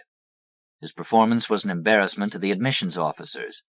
They had originally agreed that though Burns's scores on the medical boards weren't at all high, they had to compensate for his having been away from school for a few years. and so he was admitted. Now they realized that they had overcompensated. An alumnus whose son had been denied admission that year was threatening to the dean that he would demand an investigation of the school's admission policies in general. He charged those admissions were becoming a bloody celebrity sweepstakes. Burns couldn't keep up. He failed every anatomy and chemistry course, passing only a gut seminar in hypnotism. He studied so intensely that he lost 30 pounds, and it did no good. In April, the dean called him in and flatly announced, "It just wouldn't be right for us to take your money any longer, Connell." He was quite drunk quite often till August, when word arrived from a small pre-intern medical school in St. Joseph, Missouri, that they could fit him into the fall class. There he passed 2 courses, and they didn't do him the service of advising him he was wasting his money. His letter of dismissal didn't come till the end of June, after all fees had been paid. A surgeon on the teaching staff tried to console Burns by saying that he thought Burns should look into their RN program to become a registered nurse, or even the LPN program to become a licensed practical nurse. As a nurse, you can show that admirable dedication to help people that you obviously have, even if you don't have the gray matter to be a doctor. It was all Burns could do to keep from slugging him. He was quite drunk quite often for the next year and a half. In Chicago, shortly before Christmas one year, Burns caused a terrible scene at a Christmas party at Calavetti's home. Calavetti had recently bought a Frank Lloyd Wright Prairie School original in Oak Park. By now, Burns had moved from Missouri back to Boston. He had been receiving treatment for his drinking problem at the Newton General Hospital. To cheer himself up one night, he called Calavetti, who told him about the house and how busy he was getting ready for an upcoming housewarming party.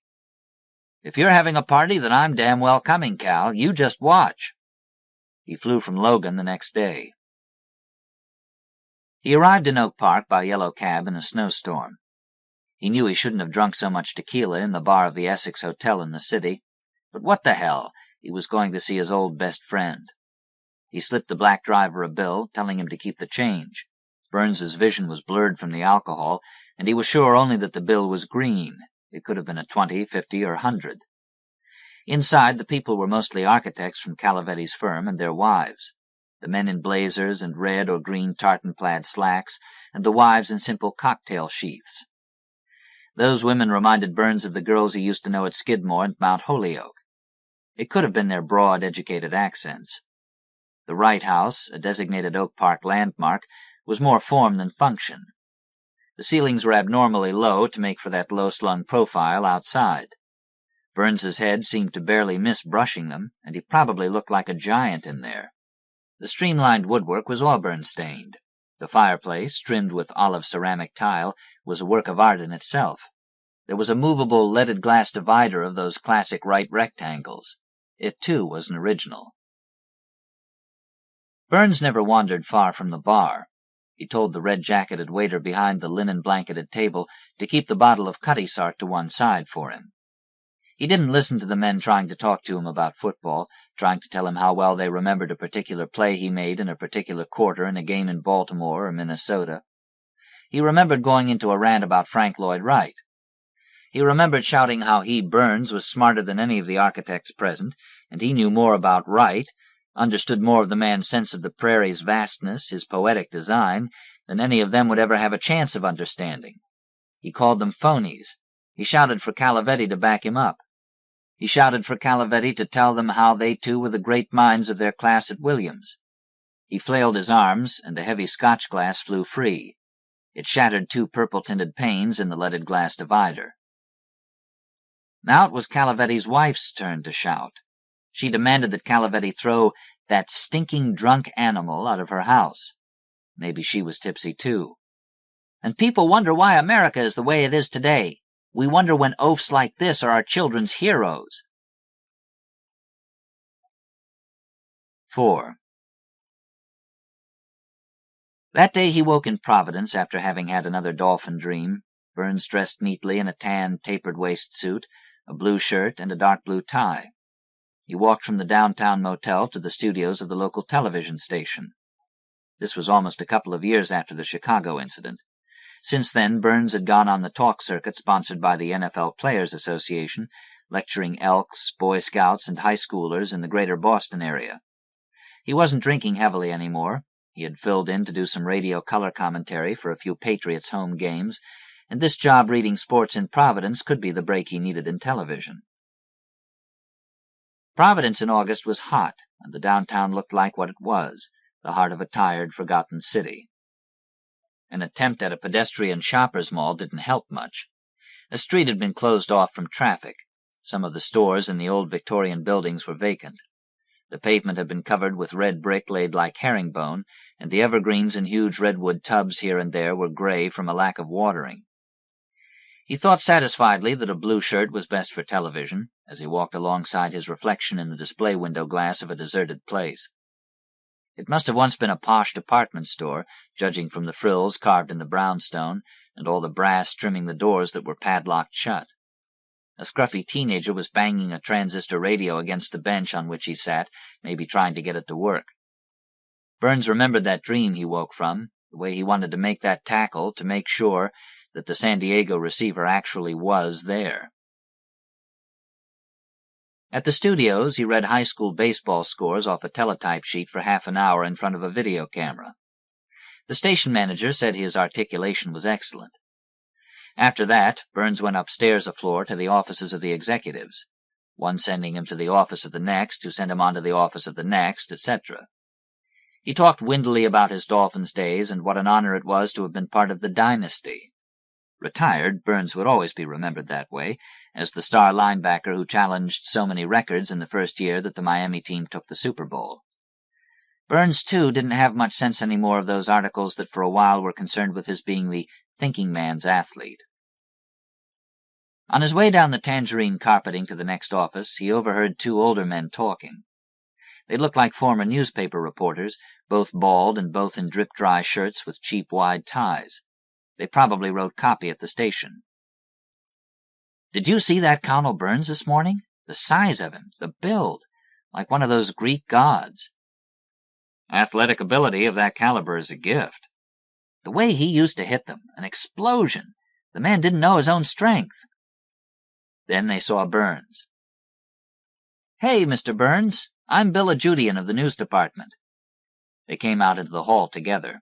Ajudian, the shorter, shoved his hand out first. His friend followed. "They sure do make you blab a lot in this business," Burns said.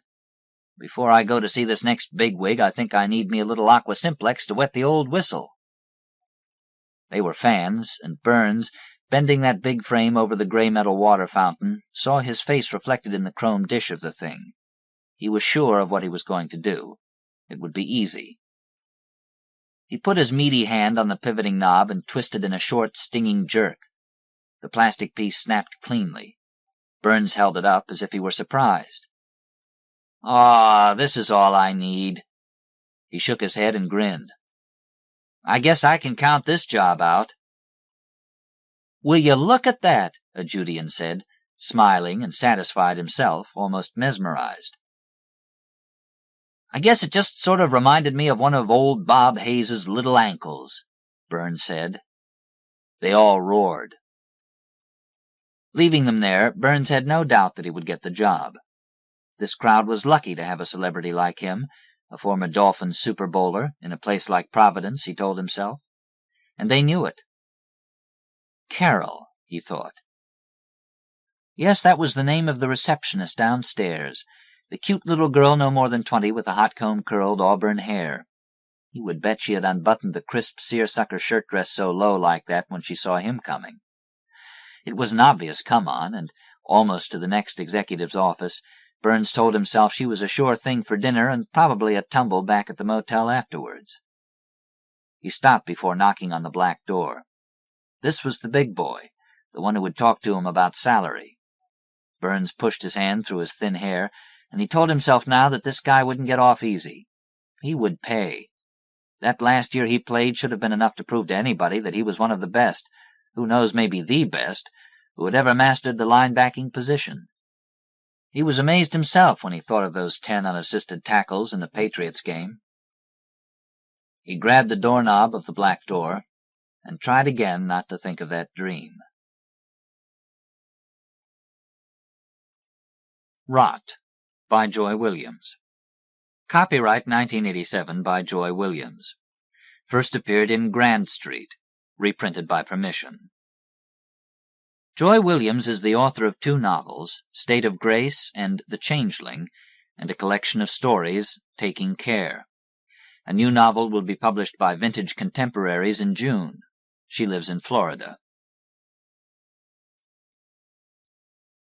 Lucy was watching the street when an old Ford Thunderbird turned into their driveway.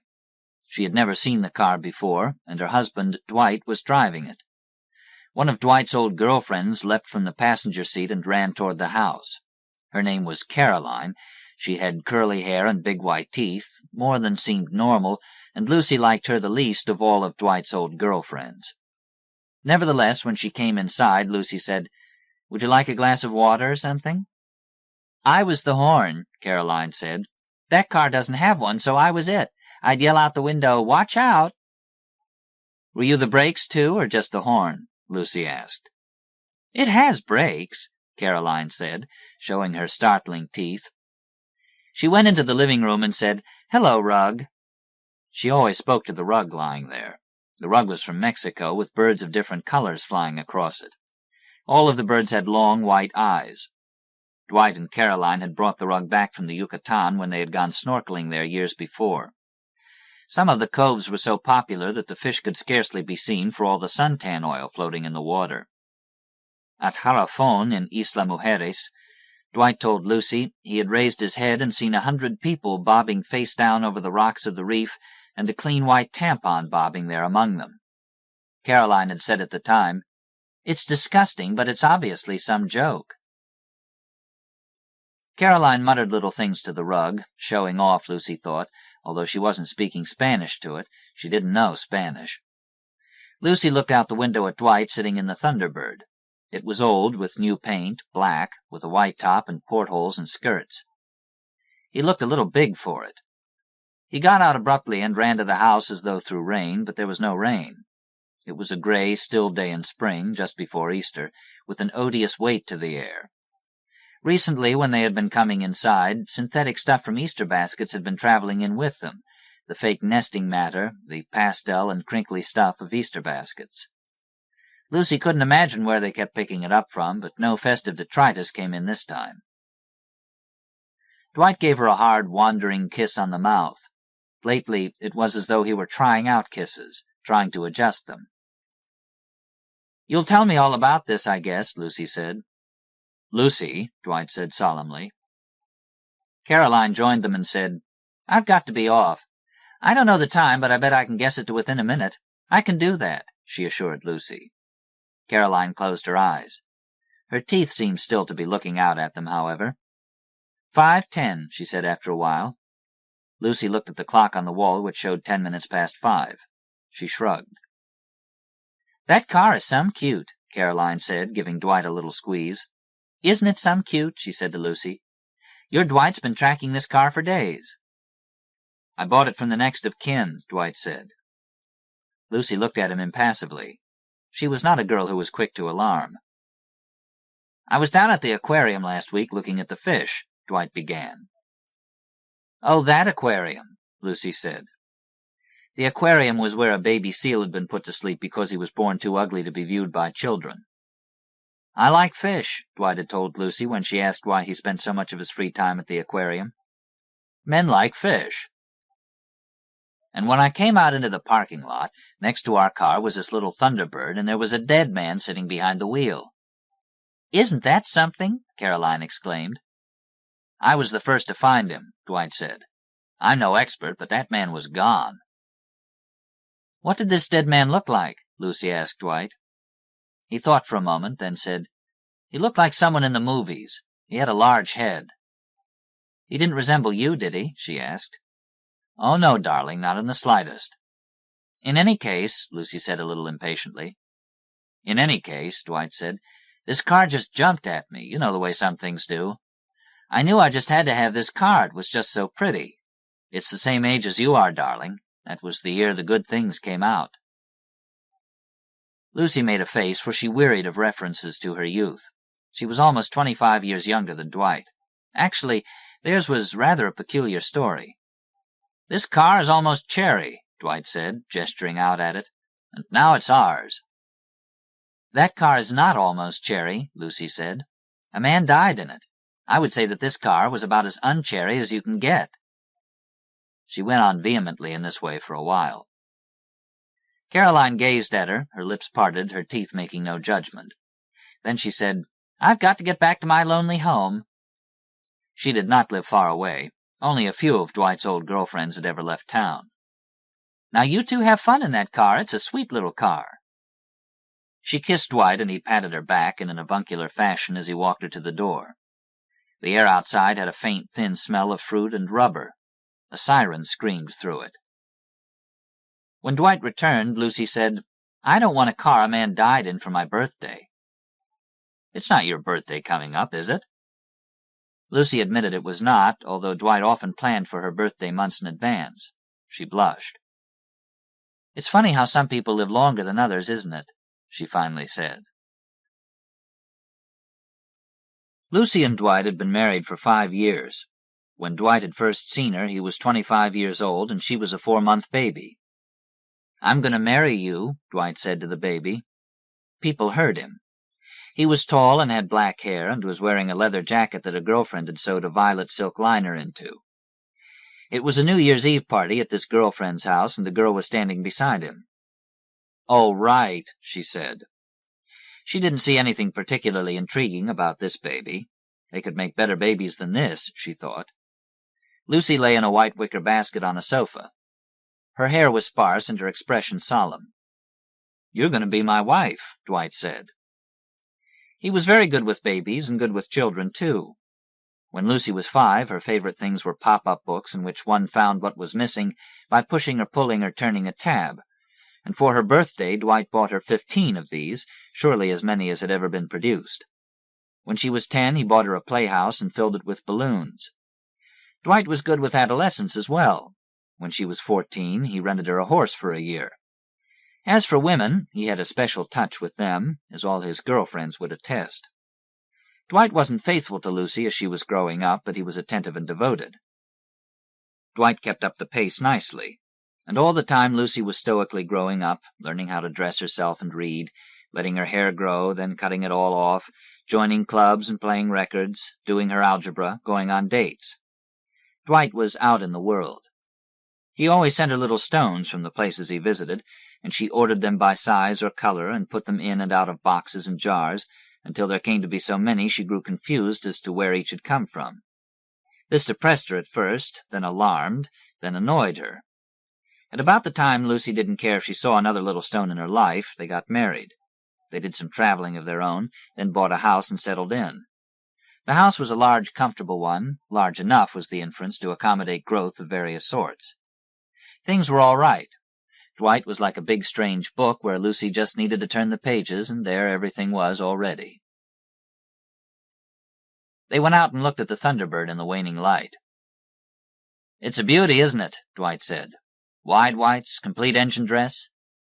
He opened the hood, exposing the gleaming motor. Dwight was happy. His inky eyes shone. When he slammed the hood shut, there was a soft rattling as of pebbles being thrown. "What's that?" Lucy asked. "What's what, my sweet?" "That," Lucy said, "on the ground." She picked up a piece of rust, as big as her small hand and very light. Dwight peered at it. As she was trying to hand it to him, it dropped and crumbled. "It looks so solid I didn't check underneath," Dwight said. "I'll have some body men come over tomorrow and look at it. I'm sure it's no problem, just superficial stuff." She ran her fingers behind the rocker panel of the door and came up with a handful of flakes. "I don't know why you'd want to make it worse," Dwight said. The next morning 2 men were scooting around on their backs beneath the T-Bird, poking here and there with screwdrivers and squinting at the undercarriage. Lucy, who enjoyed a leisurely breakfast, was still in the kitchen finishing it. As she ate her cereal, she studied the milk carton, a panel of which made a request for organs. Lucy was aware of a new determination in the world to keep things going. She rinsed her bowl and went outside just as the 2 men had slipped from beneath the car and were standing up, staring at Dwight. Gouts and clots of rust littered the drive. "This for your daughter here?" one of them said. No, Dwight said irritably. I wouldn't give this to my daughter. It's not for anyone like that, Dwight said. Bottom's just about to go, the other one said. Riding along, these plates give, floor falls out, your butt's on the road. You need new pans at least. Pans are no problem. He chewed on his thumbnail. It's rusted out, too, where the leaf springs meet the frame. Needs some work, no doubt about that. Somebody's done a lot of work, but it needs a lot more work for sure. Donnie, get me the hemmings out of the truck. The other man ambled off and returned with a thick brown catalog. Maybe you should trade up, the first man said. Get a car with a solid frame. Dwight shook his head. You can't repair it? Why, sure we can repair it, Donnie said. You can get everything for these cars, all the parts. You got yourself a classic here.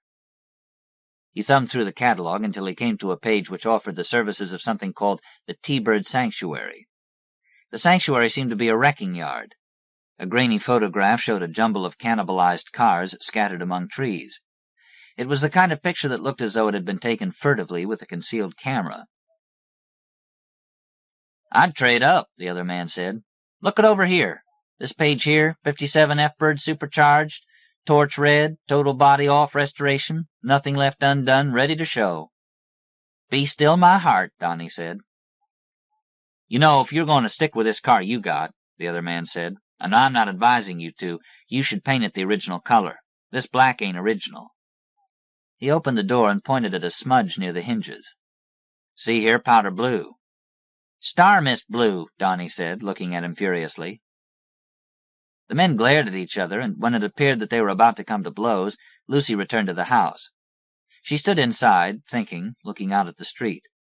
When she had been a little girl on her way to school, she had once found an envelope on the street with her name on it, but there hadn't been anything in the envelope. We're getting another opinion, Dwight said when he came in.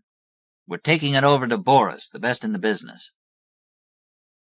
They drove to the edge of town, to where another town began, to a big brown building there. Lucy enjoyed the car. It handled very well, she thought. They hurtled along, even though bigger cars passed them. Boris was small, bald, and stern. The German shepherd that stood beside him seemed remarkably large.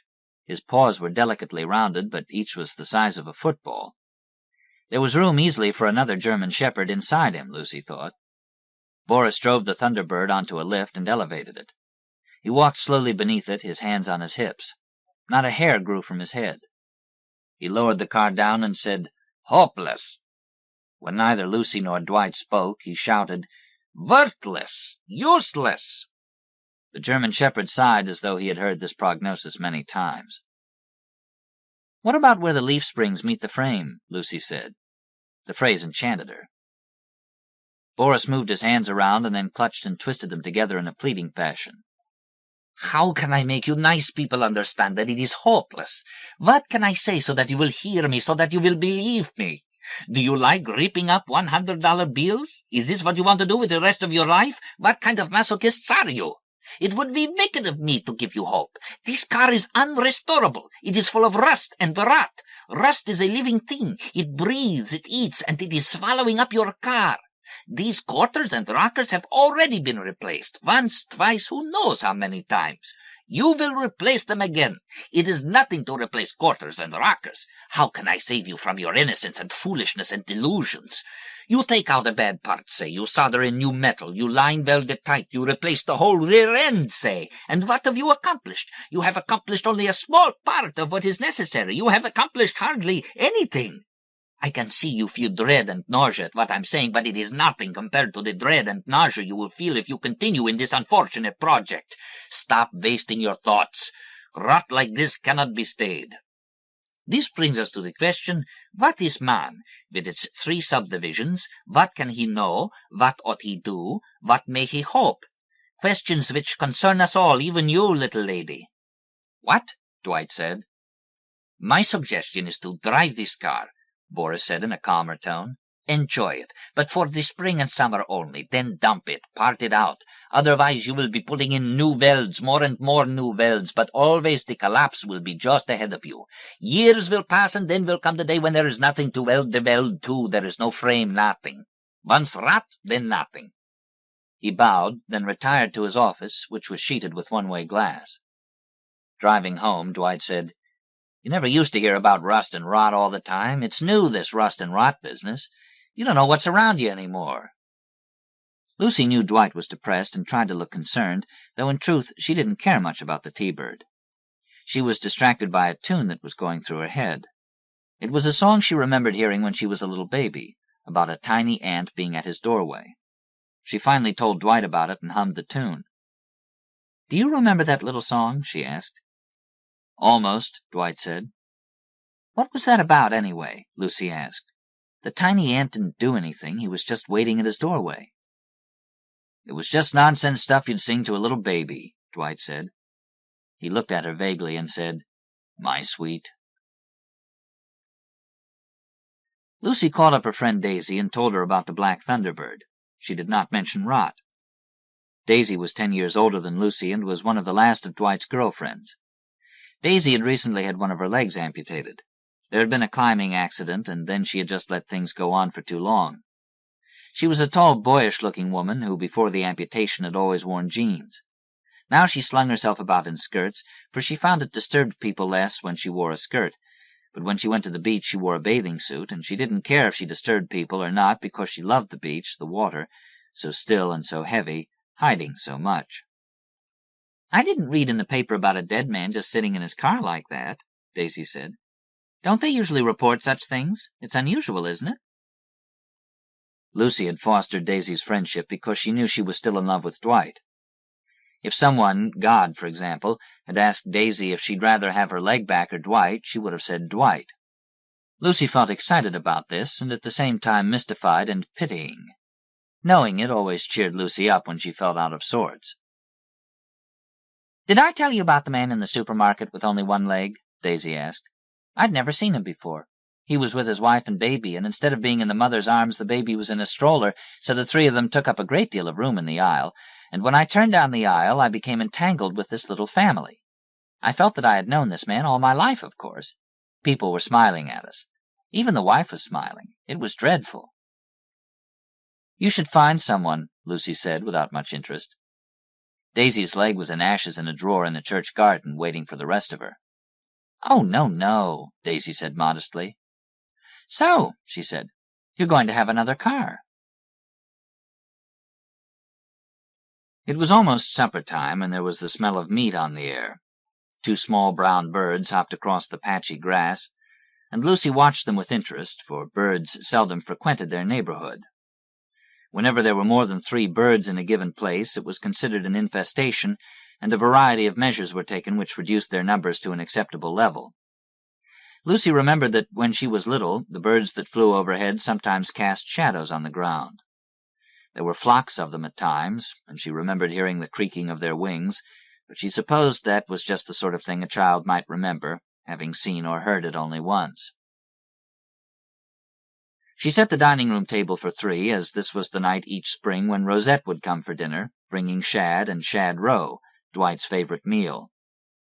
Rosette had been the most elegant of Dwight's girlfriends, and the one with the smallest waist. She was now married to a man named Bob. When Rosette had been Dwight's girlfriend, she had been called Muffin. For the last 5 years, ever since Lucy and Dwight had been married, she would have the shad flown down from the north, and she would bring it to their house and cook it. Yet even though shad was his favorite fish and he only got it once a year, Dwight would be coming home a little late this night because he was getting another opinion on the T-Bird. Lucy no longer accompanied him on these discouraging expeditions. Rosette appeared in a scant white cocktail dress and red high-heeled shoes. She had brought her own china, silver, candles, and wine. She reset the table, dimmed the lights, and made Lucy and herself large martinis. They sat, waiting for Dwight, speaking in a desultory way about things. Rosette and Bob were providing a foster home for 2 delinquents whose names were Jerry and Jackie. "What awful children," Rosette said. "They're so homely, too. They were cuter when they were younger. Now their noses are really long and their jaws are odd-looking, too. I gave them bunny baskets this year, and Jackie wrote me a note saying that what she really needed was a prescription for birth control pills." When Dwight arrived, Rosette was saying, "Guilt's not a bad thing to have. There are worse things to have than guilt." She looked admiringly at Dwight and said, "You're a handsome eyeful." She made him a martini, which he drank quickly. Then she made them all another one. Drinking hers, Lucy stood and watched the T-Bird in the driveway. It was a dainty car, and the paint was so black it looked wet. Rosette prepared the fish with great solemnity, bending over Lucy's somewhat dirty broiler. They all ate in a measured way. Lucy tried to eat the roe one small egg at a time, but found that this was impossible. "I saw Jerry this afternoon walking down the street carrying a weed whacker," Dwight said. "Does he do yard work now? Yard work's a good occupation for a boy." "Delinquents aren't always culprits," Rosette said. "That's what many people don't understand, but no, Jerry is not doing yard work. He probably stole that thing off someone's lawn. Bob tries to talk to him, but Jerry doesn't heed a word he says. Bob's not very convincing." "How is Bob?" Lucy asked. "Husband Bob is a call I never should have answered," Rosette said. Lucy crossed her arms over her stomach and squeezed herself with delight because Rosette said the same thing each year when she was asked about Bob. "Life with husband Bob is a long twilight of drinking and listless anecdote," Rosette said. Lucy laughed, delighted, because Rosette always said this, too. The next day, Dwight told Lucy of his intentions to bring the T-Bird into the house. "She won't last long on the street," he said. "She's a honey, but she's tired. Elements are hard on a car, and it's the elements that have done this sweet little car in. We'll put her in the living room, which is underfurnished anyway, and it will be like living with a work of art right in our living room. We'll keep her shined up and sit inside her and talk. It's very peaceful inside that little car, you know." The T-Bird looked alert and coquettish as they spoke around it. "That car was meant to know the open road," Lucy said. "I think we should drive it till it drops." Dwight looked at her sorrowfully, and she widened her eyes, not believing she had said such a thing. "Well," she said, "I don't think a car should be in a house, but maybe we could bring it in for a little while, and then if we don't like it, we could take it out again." He put his arms around her and embraced her, and she could hear his heart pounding away in his chest with gratitude and excitement. Lucy called Daisy on the telephone. The banging and sawing had already begun. "Men go odd in different ways than women," Daisy said. "That's always been the case. For example, I read that men are exploring ways of turning the earth around toxic waste dumps into glass by the insertion of high-temperature electric probes. A woman would never think of something like that." Dwight worked feverishly for days. He removed the picture window, took down the wall, shored up the floor, built a ramp, drained the car of all its fluids so it wouldn't leak on the rug, pushed it into the house, replaced the studs, put back the window, erected fresh sheetrock, and repainted the entire room. Lucy was amazed that it was so easy to tear a wall down and put it back up again. In the room, the car looked like a big doll's car. But it didn't look bad inside the house at all, and Lucy didn't mind it being there, although she didn't like it when Dwight raised the hood. She didn't care for the hood being raised one bit and always lowered it when she saw it was up. She thought about the Thunderbird most often at night when she was in bed lying beside Dwight, and then she would marvel at its silent, unseen presence in the room beside them, taking up space, so strange and shining and full of rot. They would sit frequently in the car, in their house, not going anywhere, looking through the windshield out at the window and through the window to the street. They didn't invite anyone over for this. Soon, Dwight took to sitting in the car by himself. Dwight was tired. It was taking him a while to bounce back from the carpentry. Lucy saw him there one day behind the wheel, one arm bent and dangling over the glossy door, his eyes shut, his mouth slightly open, his hair as black as she had ever seen it. She couldn't remember the first time she had noticed him, really noticed him, the way he must have first noticed her when she'd been a baby. "I wish you'd stop that, Dwight," she said, "sitting there pale like that." He opened his eyes. "You should try this by yourself," he said. "Just try it and tell me what you think." She sat for some time in the car alone, then went into the kitchen where Dwight stood drinking water. It was a gray day, with a gray, careless light falling everywhere. "I had the tiniest feeling in there that the point being made was that something has robbed this world of its promise," Lucy said. She did not have a sentimental nature. Dwight was holding a glass of water in one of his large hands, frowning a little at it. Water poured into the sink and down the drain, part of the same water he was drinking. On the counter was a television set with a picture but no sound. Men were wheeling 2 stretchers out of a house and across a lawn, and on each stretcher was a long, still thing covered in a green cloth. The house was a cement block house with 2 metal chairs on the porch with little cushions on them, and under the roof's overhang a basket of flowers swung. "Is this the only channel we ever get?" Lucy said. She turned the water faucet off. "It's the news, Lucy." "I've seen this news 100 times before." "This is the Sunbelt, Lucy." The way he kept saying her name began to irritate her. "Well, Dwight," she said. "Dwight, Dwight, Dwight." Dwight looked at her mildly and went back to the living room. Lucy trailed after him. They both looked at the car, and Lucy said to it, "I'd like an emerald ring. I'd like a baby boy." "You don't ask it for things, Lucy," Dwight said. "I'd like a Porsche Carrera," Lucy said to it. "Are you crazy or what?" Dwight demanded. "I would like a little baby," she mused. "You were a little baby once," Dwight said. "Well, I know that." "So, isn't that enough?" She looked at him uneasily, then said, "Do you know what I used to like that you did? You'd say, 'That's my wife's favorite color,' or 'That's just what my wife says.'" Dwight gazed at her from his big, inky eyes.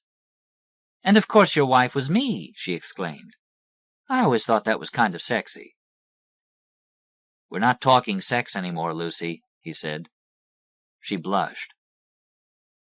Dwight got into the Thunderbird and rested his hands on the wheel. She saw his fingers pressing against the horn rim, which made no sound. "I don't think this car should be in the house," Lucy said, still fiercely blushing. "It's a place where I can think, Lucy." "But it's in the middle of the living room. It takes up practically the whole living room." "A man's got to think, Lucy. A man's got to prepare for things." "Where did you think before we got married?" she said crossly. "All over, Lucy. I thought of you everywhere. You were part of everything." Lucy did not want to be part of everything. She did not want to be part of another woman's kissing, for example. She did not want to be part of Daisy's leg, which she was certain in their time had played its part and been something Dwight had paid attention to. She did not want to be part of a great many things that she could mention. "I don't want to be part of everything," she said. "Life is different from when I was young and you were a little baby," Dwight said.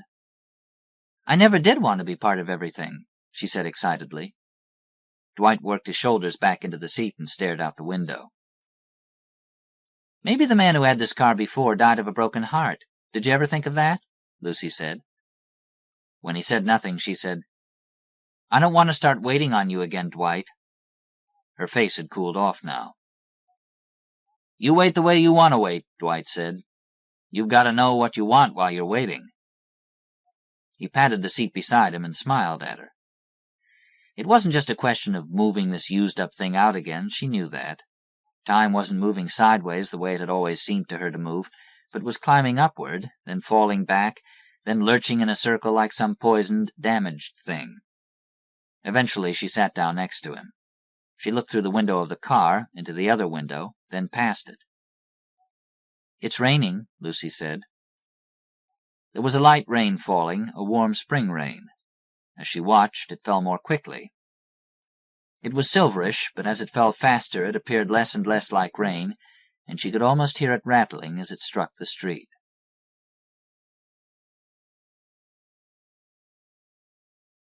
The Gangster's Ghost by Salvatore Puma. Copyright 1987 by Salvatore Puma, from the book The Boys of Bensonhurst, published by the University of Georgia Press. First appeared in the Kenyon Review, reprinted by permission. Salvatore Puma was born in Brooklyn and now lives in Santa Barbara, California. In 1987, the University of Georgia Press published his first book of stories, The Boys of Bensonhurst. Lying on the couch in the parlor with his shoes off, thinking of his dead father, Ernesto got up when his mother called him from the kitchen and felt his way in the dark. The lights had gone out when Costanza plugged her electric iron in the three-way socket. The radio and electric heater were already in. Now his mother was handing him the plaster Virgin Mary's candles burning in red glasses. "Ernesto, go down the basement, on top of the fuse box. Find the new fuse," said Costanza. To his friends in 1939, Ernesto Fopa, 15, with his furry arms, chest, and back, uncovered in summer, and with his meaty body, was known as Bear, and he was thought to be a little slow, too, especially by his teachers. He was a poor student who disliked reading and arithmetic. His hands, though, had an intelligence of their own. As untaught, he rebuilt gummy carburetors, a dying toaster, radios with too much static, and for $25 from Louis Perino, disconnected the alarm at Maury's watches without getting an electric shock. In the basement in his socks, Ernesto set the 2 candles on the old dresser, the flickering points silent metronomes dancing with the shadows. Before he replaced the fuse, something in the dresser's mirror startled him. He polished the mirror with his sweater sleeve. The faint shape seemed to take on a chin, a nose, and eyes, becoming a face as gray as the ashes he shoveled from the coal burner. The face kept developing. The red votive lamps were dabbing in rosy cheeks. Then in shock he recognized his dead father no longer dead. First Ernesto himself was as still as death. Then he bolted and tripped over a box of Christmas ornaments, hurting his toes and alarming his mother at the top of the stairs. "Ernesto, you hurt? Answer me."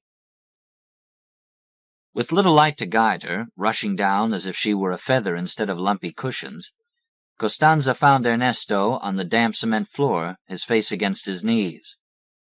"In the mirror," he said. "It's Pa." "You hurt your head?" said Costanza, searching his scalp for blood and bumps. "I saw him. He's there." In the mirror, the widow didn't see her husband's ghost, only her own face made old by sorrow and poverty. Having identified Romero in the morgue, she knew that with his vanity as Rudolph Valentino's near double, he wouldn't show himself now that his face was shot full of holes. Women had been attracted to Romero, and he had often broken his marital vows, but he always came home to Costanza, for he loved only her. Besides, honor had to be accorded to his wife, or his associates would have held him in contempt. The Sicilian wife was thought to preserve the family sanctity, and could be tossed out only if she were the unfaithful one. She, however, should tolerate her wayward lion, who had seed enough for a pride of females. But Costanza never accepted Romero's prowling.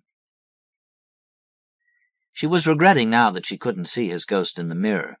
She had saved up a list of grievances from nights alone in her bed. At the top of her list was Romero's foolish lack of fear, resulting in his early death for a cause paying a few paltry dollars a week.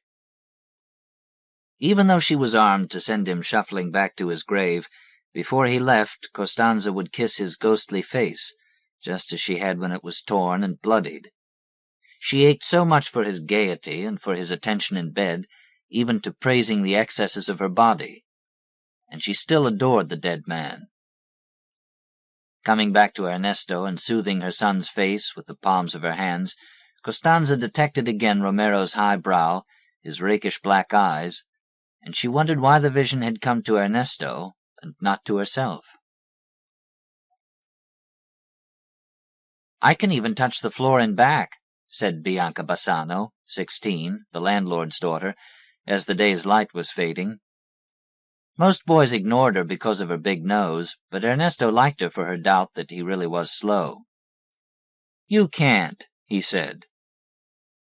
"I'm double-jointed. Watch this," said Bianca, turning on her hands by the handball courts in the yard of New Utrecht High School.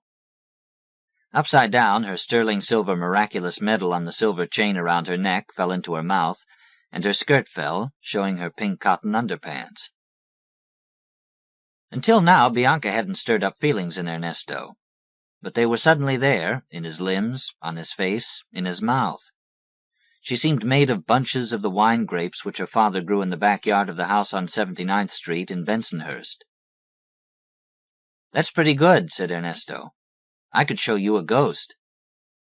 "Bear, there's no such thing," said Bianca, disapproving of his superstition, tossing her chestnut curls, which she put up in rags at night, although she knew curls wouldn't shrink her nose. She wanted to be noticed by the boys, as were her cousins Tina and Julia. Not that Bianca liked any boy more than Ernesto. Ernesto was the big teddy bear who had rescued her the winter before from fresh boys throwing snowballs. "You can see it yourself. Come down the basement," he said. "By the outside door, so my mother, she won't see me bringing you down." "Why she care?" said Bianca, twinkling, sensing his growing interest. "What would you do?" "Nothing. Talk, play cards." Ernesto was acting the dunce teachers and others thought he was. The ploy enabled him to escape uncomfortable questions, but proved to himself at least that he could fool people confident of their own superior intellect. "If I see your ghost bear, will you watch me stand on my head? I can do it in the basement." "I'll watch you," said Ernesto. From 8 kitchens in apartments on both sides of the alley, cooking smells made an antipasto for Ernesto's young appetite as they were sneaking by, bending low under the windows. He wondered if he should have gone in for his dinner instead. Reaching the backyard, Bianca pressed flat against the building, while Ernesto wrestled with the double doors that covered the basement steps. The candles having been returned to the Virgin, Ernesto first tried conjuring up the ghost by striking matches, while Bianca peered in the mirror earnestly, wishing it there. The matches were soon used up without the ghost appearing. So Ernesto turned on the electric light, and then he ahed. "See, it's him, my father," he said, chills on his spine, but not running, for it would be shameful to be afraid in front of a girl. "That isn't anything," said Bianca, after some detective work. "Watch," he said, pulling his sweater from his back and polishing the glass. "See him now? Hello, Pa." "The mirror in back is just worn out," she said. "Sort of looks like somebody, but it's just the mirror." "That you, Pa? I see you in there. Can you talk? Something you want? You want to come back? Is that why you're there? You want your body back, Pa? It's all shot up, you know. Out in Calvary. In Queens, where the World's Fair is. If you want, maybe I could dig it up." Bianca was becoming annoyed that Ernesto wasn't paying her any attention now that she had disproved his ghost. So she went to stand on her head, bracing herself against the wall, her stocking feet pointing to the ceiling. "You don't know anything," she said, upside down when Ernesto came to sit on the floor. "I know all about sex. My mother has a book. I read it. She doesn't know." "Does your head hurt that way?" he said. "I know about sex, too. We could go on the couch." Bianca came down, and putting out the light, went to the couch. Its stuffing was coming out, and it smelled of cobwebs and coal dust. She presented herself to be circled in his arms and kissed. Then he picked up her skirt. When she didn't protest, he started tugging on her underpants. They were practically glued on her waist and thighs with unyielding elastic. He was wishing for more light from the dimming small windows. It seemed to him that half the fun of taking her pants down was to look. But if her parents or his mother were coming downstairs, the darkness would allow them seconds to be modest again. "Now you," said Bianca, underpants around her knees. "What?" he said. "Bear, take off your pants." "What for?" "You're dumb. I knew it. I knew you're dumb." "I don't want to give you no baby." "You taking them off or not?" "I'm taking them down, not off." "And your shorts. Now come over and lie on top." Ernesto's heart was pounding like mad, and his breath was coming short. And he was sticking out when he got on top. She put her hand there, leading him to the right place. "You have to put it in," she said. "Where is it?" he said. "Right there," she said. "I can't see it in the dark," he said. "You don't have to see it," she said. "I can't even find it," he said. Ernesto was slipping off the couch, still holding Bianca, pulling her to the floor too. There he tried again and was making what he thought was some progress. Then Bianca started making peculiar sounds. She was sort of singing a hymn, and Ernesto didn't know whether to go forward more or to pull back and put his shorts on again. The decision was made for him. "Holy cow!" he said. Bianca said, "Oh, my God! Oh, my God! Jesus, Joseph, and Mary, have mercy on me. It's so wonderful. I think I'm going to die. More, Bear. God forgive me. I'm going to hell. Bear, pray for me." "I can't," he said. "I have to get up." "We're damned," said Bianca, stretching out her crucified arms. "Like Father Valenti says, we're sinners. We made a mortal sin. God forgive us. Let's say the rosary. Then I'll do my backflip." "I never say the rosary," he said. "You should," she said. "It always makes me feel better." "Eating makes me feel better," he said. A few weeks later, on her wedding anniversary, Costanza found it impossible to get the memory of her husband out of her bed. Her desire was so strong she cried and punched Romero's pillow and would have killed him if he weren't already dead.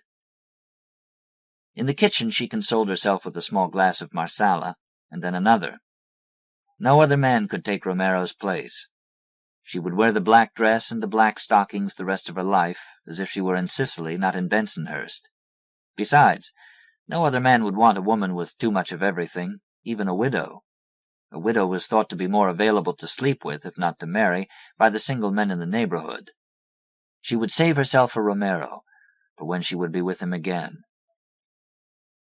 After another Marsala, she found herself in the interior of the night with only the corner train passing every half hour.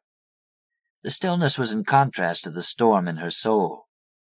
Remembering Ernesto's ghost and having enough wine to believe that maybe her husband really was in the mirror, she began to retrace her son's steps, going in the hall to the inside stairs and down to the basement, carrying the burning candles in their red glasses. After a minute, at this late hour, desperately wanting him, Costanza gradually accepted the tarnished oval as Romero in the mirror, not there vividly, but smoky as a vision. "You've been a traitor to me. Always I was here. Always I took you between my legs. Sometimes you smelled bad. Your beard was rough, but I took it to my breast. But now you don't come home no more. I hate you. And I love you. So what am I to do?" In his robe, Ernesto sat on the top step, awakened by Costanza's wanderings, following her voice, unsure now if he should enter the privacy of his parents' meeting at the mirror.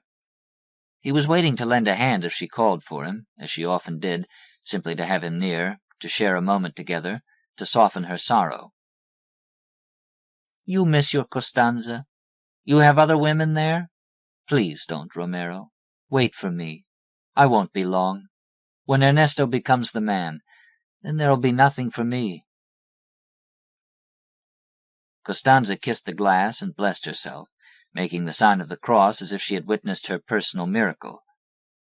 At peace, at least for this night, and finally ready to sleep, she took up the red glasses and, turning, saw Ernesto there. His arms opened to her. He embraced her as a son would his wounded mother. "I think he wants to come back," he said.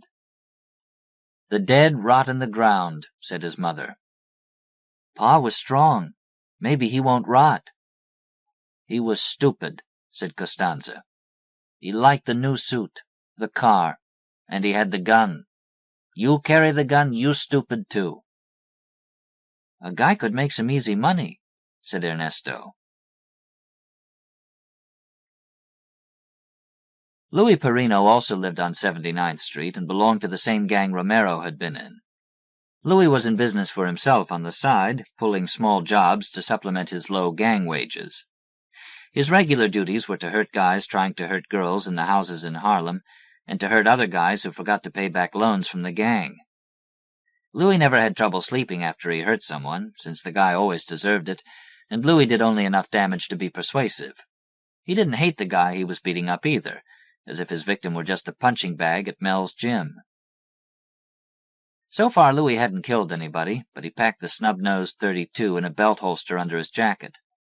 He doubted he would ever pull the trigger, since word would get back to his mother. Louis knew she would never leave him in peace. To be on the safe side, he always kept his gun unloaded. "Ain't nothing to it," said Louis. "We just pull up to the curb.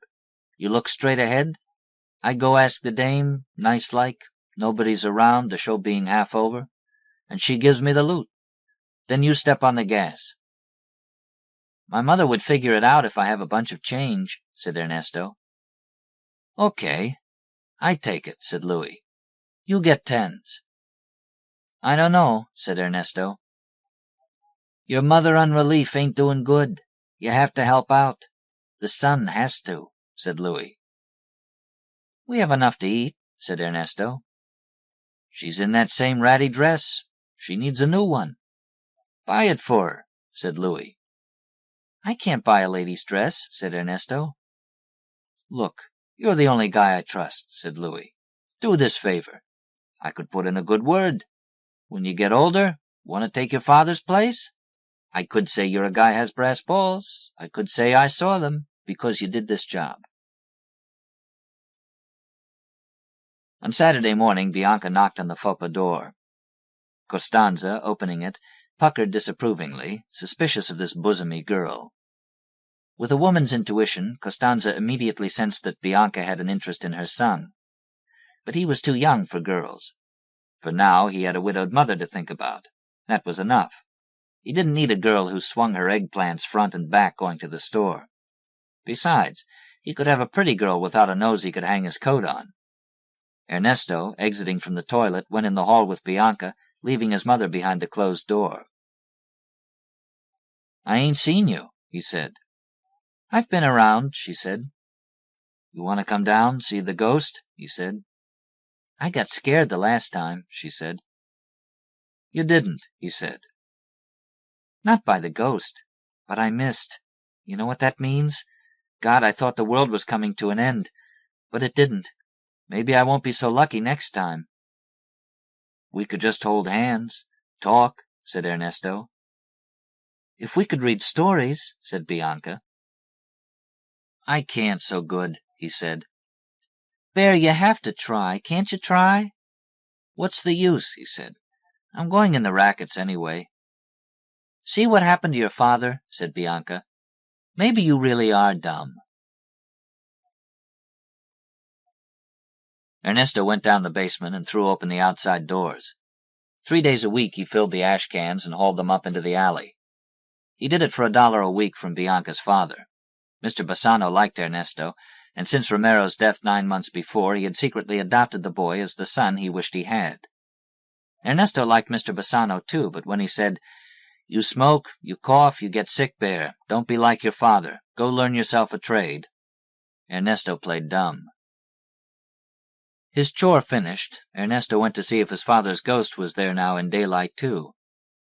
Leaning on his elbow before the mirror for many minutes, he was remembering his father in a sleeveless undershirt, presenting him with 2 baseball mitts on his 12th birthday, one for each of them. Then they went out to the middle of the street early that morning and pitched to each other, Ernesto in pajamas, a few cars honking to get by. Now he sometimes played catch with the guys in the schoolyard, but he never lent any of the guys his father's mitt. At first that morning, Ernesto didn't see his father's face. He explained it to himself that ghosts were probably out during the day looking for work. The longer he studied the glass, however, the more his father's eyes were taking shape right before his own. He wasn't afraid now, even though he was alone with the ghost, and wondered if it had something to say to him, an important message from the grave. Then he thought he heard his father's voice. It was coming out of the glass softly, the way his father had spoken when waking him for school, regretting the disturbance of his dreams, but doing what a father must. "I miss you, my son.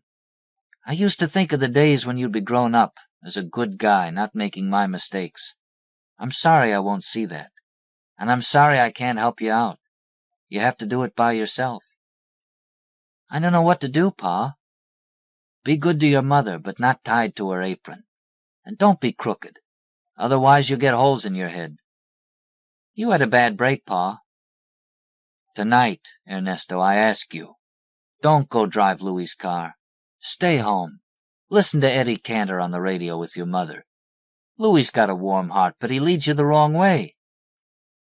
"He's giving me $50. "But what if you break your mother's heart? Don't go, Ernesto. Your father's telling you." "I hear you," said Ernesto. "Another thing," said the ghost in the mirror. "That Bianca. You could get her in trouble. You shouldn't do that. She's a little mixed up, but nice. She could be a good friend. So give me your promise." Ernesto was silent for what seemed a long while. He was still caught by the eyes in the mirror. Finally, to break the spell, he said, "I promise, Pa." As he went up for breakfast with his mother, he wasn't so sure he meant it. Whenever he went out at night, his mother had to know where he was going and with whom. So that Saturday night he said he was going to the Hollywood to see Jesse James with Tyrone Power. With his developing cunning, he even asked if she would like to come along, knowing that in mourning she was denying herself even the movies. For an hour, while he played pinball in the corner candy store under the elevated with other guys hanging around wondering what to do, Ernesto's mechanical genius had an audience. By gently tilting the machine, he was scoring to cheers and winning more free games than he had time to play. At 8 o'clock, he said he was taking in the show. Instead, he took the 10-minute walk to Lorenzo's gas station, supposedly closed for the night. Alone in the office was Louis Perino in his pin-striped suit, blue shirt, and white tie. As a sort of greeting, Louis took his fedora from the peg on the wall and tried the broad-brimmed hat on Ernesto's head. "Pretty soon you get one fits," said Louis. "Your head must be pretty big, or you need a haircut pretty bad." Ernesto's hair was black, thick, straight, and unruly, while Louis's was fine, gray-blonde, and thinning, with skin horns up from his forehead. Old enough to be Ernesto's father, but younger than dead Romero, Louis was slim and neat. He was unmarried because his widowed mother needed him, and because in his line of work, if things didn't go right, he wouldn't be coming home some night like Romero. It wasn't fair leaving a wife and kids. "My pa said I shouldn't do this." "Your pa? Romero? He didn't have no tongue left to say boo. How could he be talking to you?" "I saw his ghost. He don't want me doing this, Louis." "It's up to you, Bear. I ain't twisting your arm. Your father says don't, so don't. But I thought you was a pal." "I just said he don't want me to," said Ernesto. "I could use the dough for a suit." "You afraid?" said Louis. "Nope," said Ernesto. "Listen, kid, I ain't letting nothing happen to you. I know your old lady don't have no one else.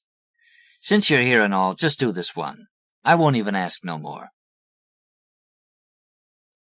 After the second feature started at 9:30, Ernesto pulled up in the black 37 sedan. He was surprised at not being scared, but his belly felt like heaving up his mother's veal parmigiana. He wondered if his father was making him sick. Maybe it was lucky his father was dead. He had once put his fist through the bathroom door when Ernesto was in there smoking, and Ernesto hadn't had a cigarette again until after the funeral. Strolling over to the box office, Louis showed his gun and said, "Please, give me everything. You won't get shot." Behind the glass, the old bottle redhead turned and opened the back door, handing out 2 sacks of coins and a few slim packets of bills. As Louis was running back to the car, the redhead sang like Aida. Then a cop with his tunic unbuttoned was coming out of the theater. Louis didn't get a chance to slam the car door before Ernesto had the pedal to the floor. Looking back, Ernesto saw the pistol, but all he heard was the thundering train overhead. Then Louis slumped down. Ernesto kept driving. After a few blocks, Louis half straightened up. "Maybe we should have listened to your old man," Louis gasped.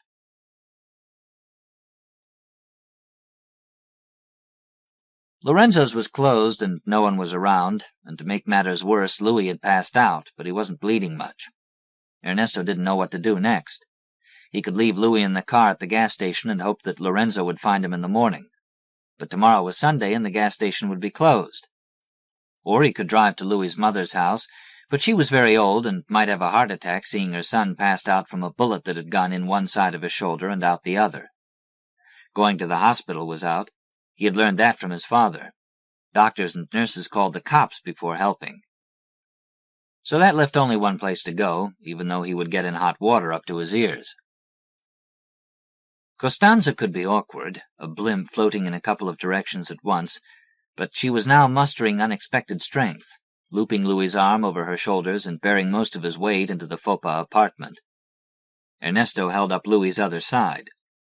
They laid him out on the parlor's oak floor to save the couch from bloodstains. Costanza took off Louis's jacket, tie, and shirt, and held him in his undershirt in her lap.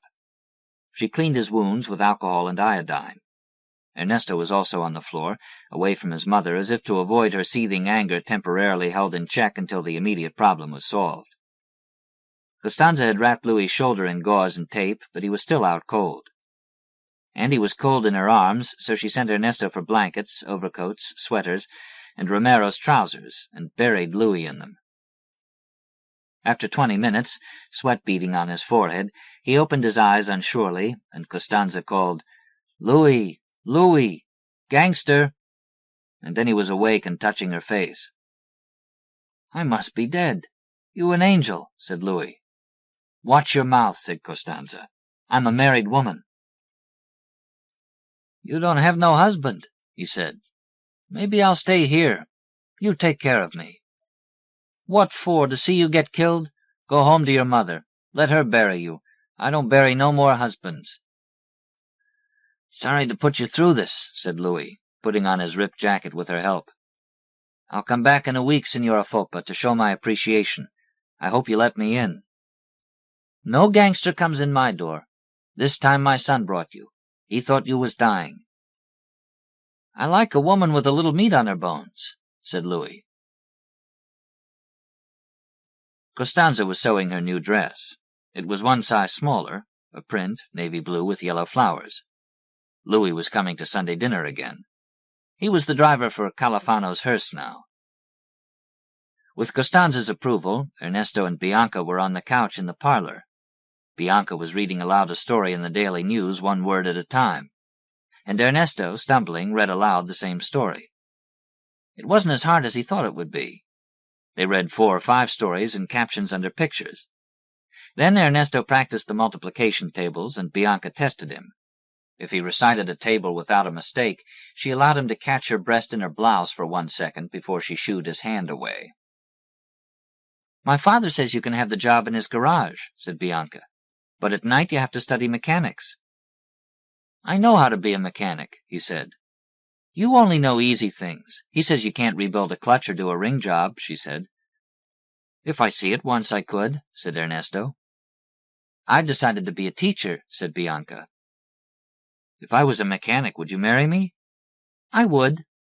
"Even if you went to college and could read things I couldn't?" "Some day, Ernesto, you could own my father's garage, maybe own 10, and I'd keep the books, and we'd have lots of kids with big noses."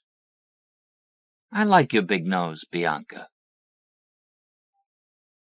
Bumblebees by Bobbie Ann Mason. Copyright 1987 by Bobbie Ann Mason. First appeared in The New Yorker, reprinted by permission.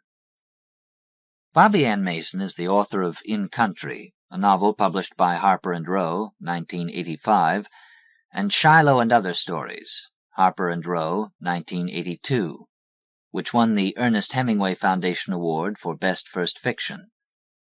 Bobbie Ann Mason has received a Guggenheim Fellowship and other grants. She is a native of Mayfield, Kentucky. From the porch, Barbara watches her daughter, Allison, photographing Ruth Jones out in the orchard. Allison is home from college for the summer. Barbara cannot hear what they are saying. Ruth is swinging her hands enthusiastically, pointing first to the apricot tree and then to the peach tree, 20 feet away. No doubt Ruth is explaining to Allison her notion that the apricot and the peach cross-pollinate. Barbara doesn't know where Ruth got such an idea. The apricot tree, filled with green fruit, has heart-shaped leaves that twirl in clusters on delicate red stems. Earlier in the year, the tree in bloom resembled pink lace. Allison focuses the camera on Ruth. Ruth's hand is curled in her apron. Her other hand brushes her face shyly, straightening her glasses. Then she lifts her head and smiles. She looks very young out there among the dwarf trees. Barbara wonders if Ruth is still disappointed that one of the peach trees, the Belle of Georgia, which Barbara chose, is a freestone. "Clingstones are the best peaches," Ruth said when they planted the trees. It is odd that Ruth had such a definite opinion about old-fashioned clingstones. Barbara agrees that clingstones are better. It was just an accident that she picked Belle of Georgia. They were impatient about the trees. Gebel Petty, the old man Barbara and Ruth bought the small farm from 2 years before, let them come and plant the trees before the sale was final. It was already late spring. Barbara chose 2 varieties of peach trees, the apricot, 2 Macintoshes, and a damson plum, and Ruth selected a sweet melody nectarine, 2 red heart plums, and a Priscilla apple. Ruth said she liked the names. The day when they planted the trees was breezy, with a hint of rain. A raw spring day. Mr. Petty watched them from the porch as they prepared the holes with peat moss. When they finished setting the balled and burlapped roots into the hard clay, he called out, "Y'all picked a bad place, right in the middle of that field. I had fescue planted there." Later he said to them, "The wind will come rip-roaring down that hill and blow them trees over." Barbara could have cried. It had been so long since she had planted things. She had forgotten that Georgia bells were freestones. She didn't notice the fescue, and she didn't know about the wind then. After they moved in, she heard it rumble over the top of the hill, sounding like a freight train. There were few real hills in this part of western Kentucky, but the house was halfway up a small one, at the end of a private road. The wind whipped across the hickory ridge. Barbara later discovered that particular kind of wind in a Wordsworth poem. Subterraneous music, like the noise of bagpipers on distant highland hills. Now, as Ruth and Allison reach the porch, Ruth is laughing and Allison is saying, "But they never teach you that in school. They keep it a secret and expect you to find it out for yourself." Allison tosses her hair, and Barbara sees that several strands stick to the Vaseline she always has on her lips to keep them from chapping. Allison brushes the hair away. "Ruth, do you remember what you said that day we planted those trees?" asks Barbara. "No, what?" Ruth has a lazy, broad smile, like someone who will never lose her good humor, like Amelia Earhart in one of those photographs of her smiling beside her airplane. Barbara says, "You said you wondered if we'd last out here together long enough to see those trees bare." "I reckon we're going to make it then," Ruth says, her smile fading. "Y'all are crazy," says Allison, picking a blade of grass from her bare knee. "You could go out and meet some men, but here you are hanging around a remote old farm." Barbara and Ruth both laugh at the absurdity of the idea. Barbara is still bitter about her divorce, and Ruth is still recovering from the shock of the car accident 3 years before, when her husband and daughter were killed. Barbara and Ruth, both teachers at the new Consolidated County High School, have been rebuilding their lives. Barbara took the initiative, saying Ruth needed the challenge of fixing up an old farmhouse. Together they were able to afford the place. "We're not ready for men yet," Ruth says to Allison. "Maybe in the fall," Barbara says idly. "Maybe a guy will come waltzing up this road some day and you can fight over him," Allison says. "I could go for that Tom Selleck on Magnum P.I., Ruth says. "Maybe he'll come up our road," Barbara says, laughing. She feels good about the summer. Even Allison seems cheerful now. Allison had a fight with her boyfriend at the end of the school year, and she has been moody. Barbara has been worried that having Allison around will be too painful for Ruth, whose daughter Kimberly had been Allison's age. Barbara knows that Ruth can't sleep until Allison arrives home safely at night. Allison works evenings at McDonald's, coming home after midnight. The light under Ruth's door vanishes then. "I never heard of 2 women buying a farm together," Mr. Petty said when they bought the farm. They ignored him. Their venture was reckless, exactly what they wanted at that time. Barbara was in love with the fields and the hillside of wild apples, and she couldn't wait to have a garden. All her married life she had lived in town, in a space too small for a garden. Once she got the farm, she envisioned perennials, a berry patch, a tall row of nodding, top-heavy sunflowers. She didn't mind the dilapidated condition of the old house. Ruth was so excited about remodeling it that when they first went indoors she didn't really mind the cracked linoleum floors littered with newspapers and Mr. Petty's dirty clothes. She was attracted by the Larkin desk and the upright piano. The barn was filled with Depression-style furniture, which Ruth later refinished, painstakingly brushing the spindles of the chairs to remove the accumulated grime. The house was filthy, and the floor of an upstairs room was covered with dead bumblebees. Later, in the unfinished attic, they found broken appliances and some unidentifiable automobile parts. Dirt dauber nests, like little castles, clung to the rafters. On the day they planted the fruit trees, they explored the house a second time, re-evaluating the work necessary to make the place livable. The old man said apologetically, "Reckon I better get things cleaned up before you move in." As they watched, he opened a closet in the upstairs room with the bumblebees and yanked out a dozen hangers holding 40s-style dresses, his mother's dresses. He flung them out the open window. When Barbara and Ruth took possession of the property 2 weeks later, they discovered that he had apparently burned the dresses in a trash barrel, but almost everything else was just as it had been, even the dead bumblebees littering the floor. Their crisp, dried husks were like a carpet of autumn leaves. Ruth would not move in until carpenters had installed new plasterboard upstairs to keep bees from entering through the cracks in the walls. In the fall, Barbara and Ruth had storm windows put up, and Barbara caulked the cracks. One day the following spring, Ruth suddenly shrieked and dropped a skillet of grease. Barbara ran to the kitchen. On the window pane was a black and yellow creature with spraddled legs, something like a spider. It was a huge bumblebee, waking up from the winter and sluggishly creeping up the pane. It was trapped between the window and the storm pane. When it started buzzing, Barbara decided to open the window. With a broom, she guided the bee out the door while Ruth hid upstairs. After that, bees popped up in various windows, and Barbara rescued them. Ruth wouldn't go outdoors bareheaded. She had heard that a sting on the temple could be fatal. Later, when the carpenters came to hang masonite siding on the exterior of the house, the bees stung them. "Those fellows turned the air blue with their cussing," Ruth told friends. In the evenings, Barbara and Ruth could hear the wall buzzing, but the sounds gradually died away. One day after the carpenters left, Barbara heard a trapped bird fluttering behind the north wall of the living room, but she did not mention it to Ruth. This summer, Barbara has noticed that the bees have found a nook under the eaves next to the attic. Sometimes they zoom through the garden, like truck drivers on an interstate, on their way to some more exotic blossoms than her functional marigolds, planted to repel insects from the tomatoes. Barbara's daughter has changed so much at college that having her here this summer is strange. With her cigarettes, her thick novels, her box of dog biscuits that she uses to train the dog.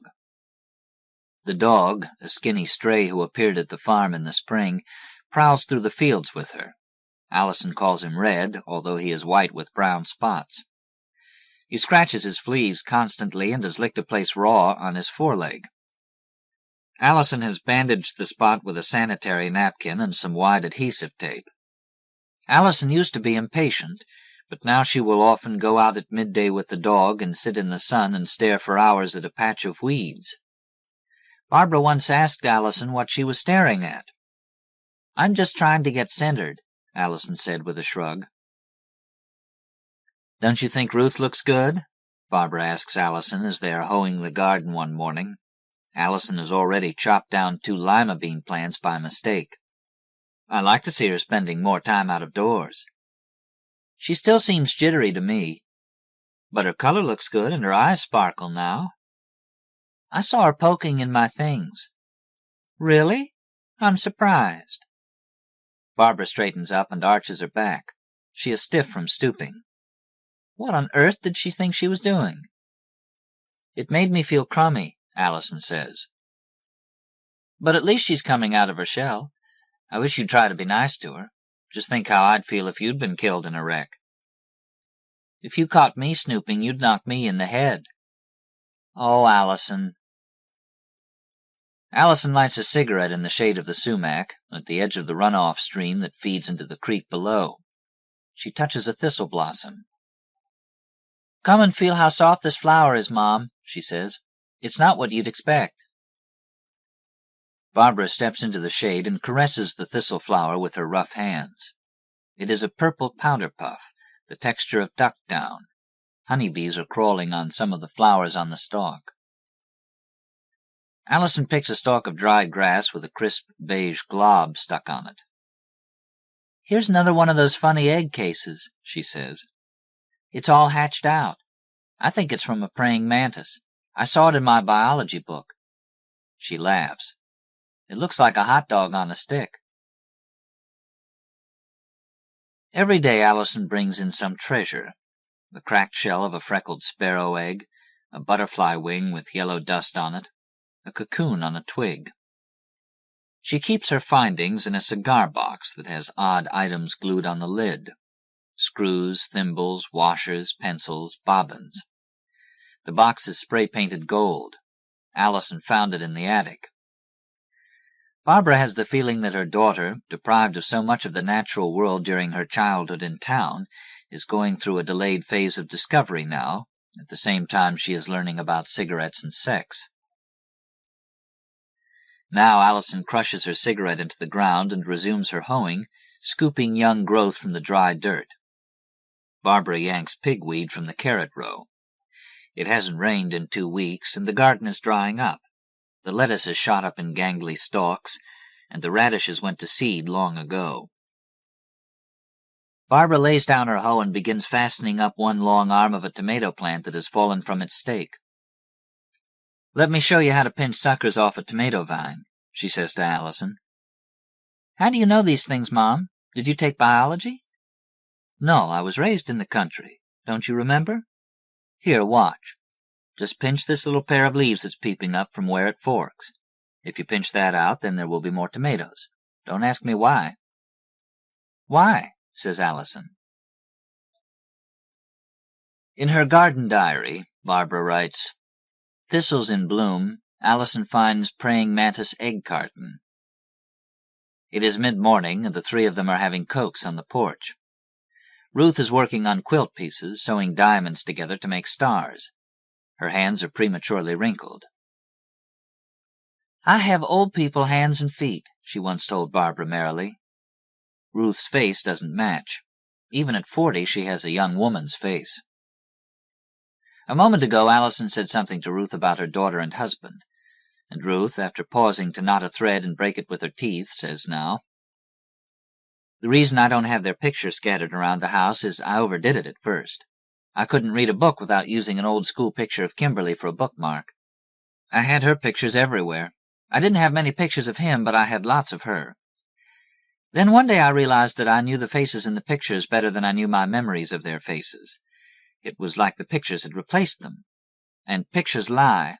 So I put away the pictures, hoping my memories would come back to me." "Has it worked?" "A little bit, yes. Sometimes I'll wake up in the morning, and her face will come to me for a second, and it's so vivid and true. A moment like that is better than seeing the pictures all the time. I'm thinking the memory will get clearer and clearer if I just let it come." Ruth threads her needle in one purposeful jab and draws the ends of the thread together, twisting them into a knot. "I was at my sister's in Nashville that night, and we stayed out late and they couldn't get in touch with us. I can't forgive myself for that." "You couldn't help it, Ruth," Barbara says impatiently. Ruth has told the story so many times Barbara knows it by heart. Allison has heard it too. As Ruth tells about the accident, Allison keeps her book open, her hand on the dog. She is reading Zen and the Art of Motorcycle Maintenance. It isn't just about motorcycles, she has told them.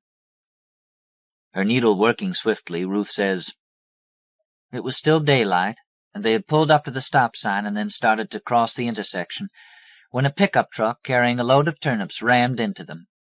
He didn't stop, and he just ran into them. There were turnips everywhere. Richard was taking Kimberly to baton practice. She was a third-place twirler at the state championships the year before." Ruth smooths out the star she has completed and creases open the seams carefully with her thumbnail. He died instantly, but she just lingered on for a week in a coma. I talked to that child till I was blue in the face. I read stories to her. They kept saying she never heard a word, but I had to do it anyway. She might have heard.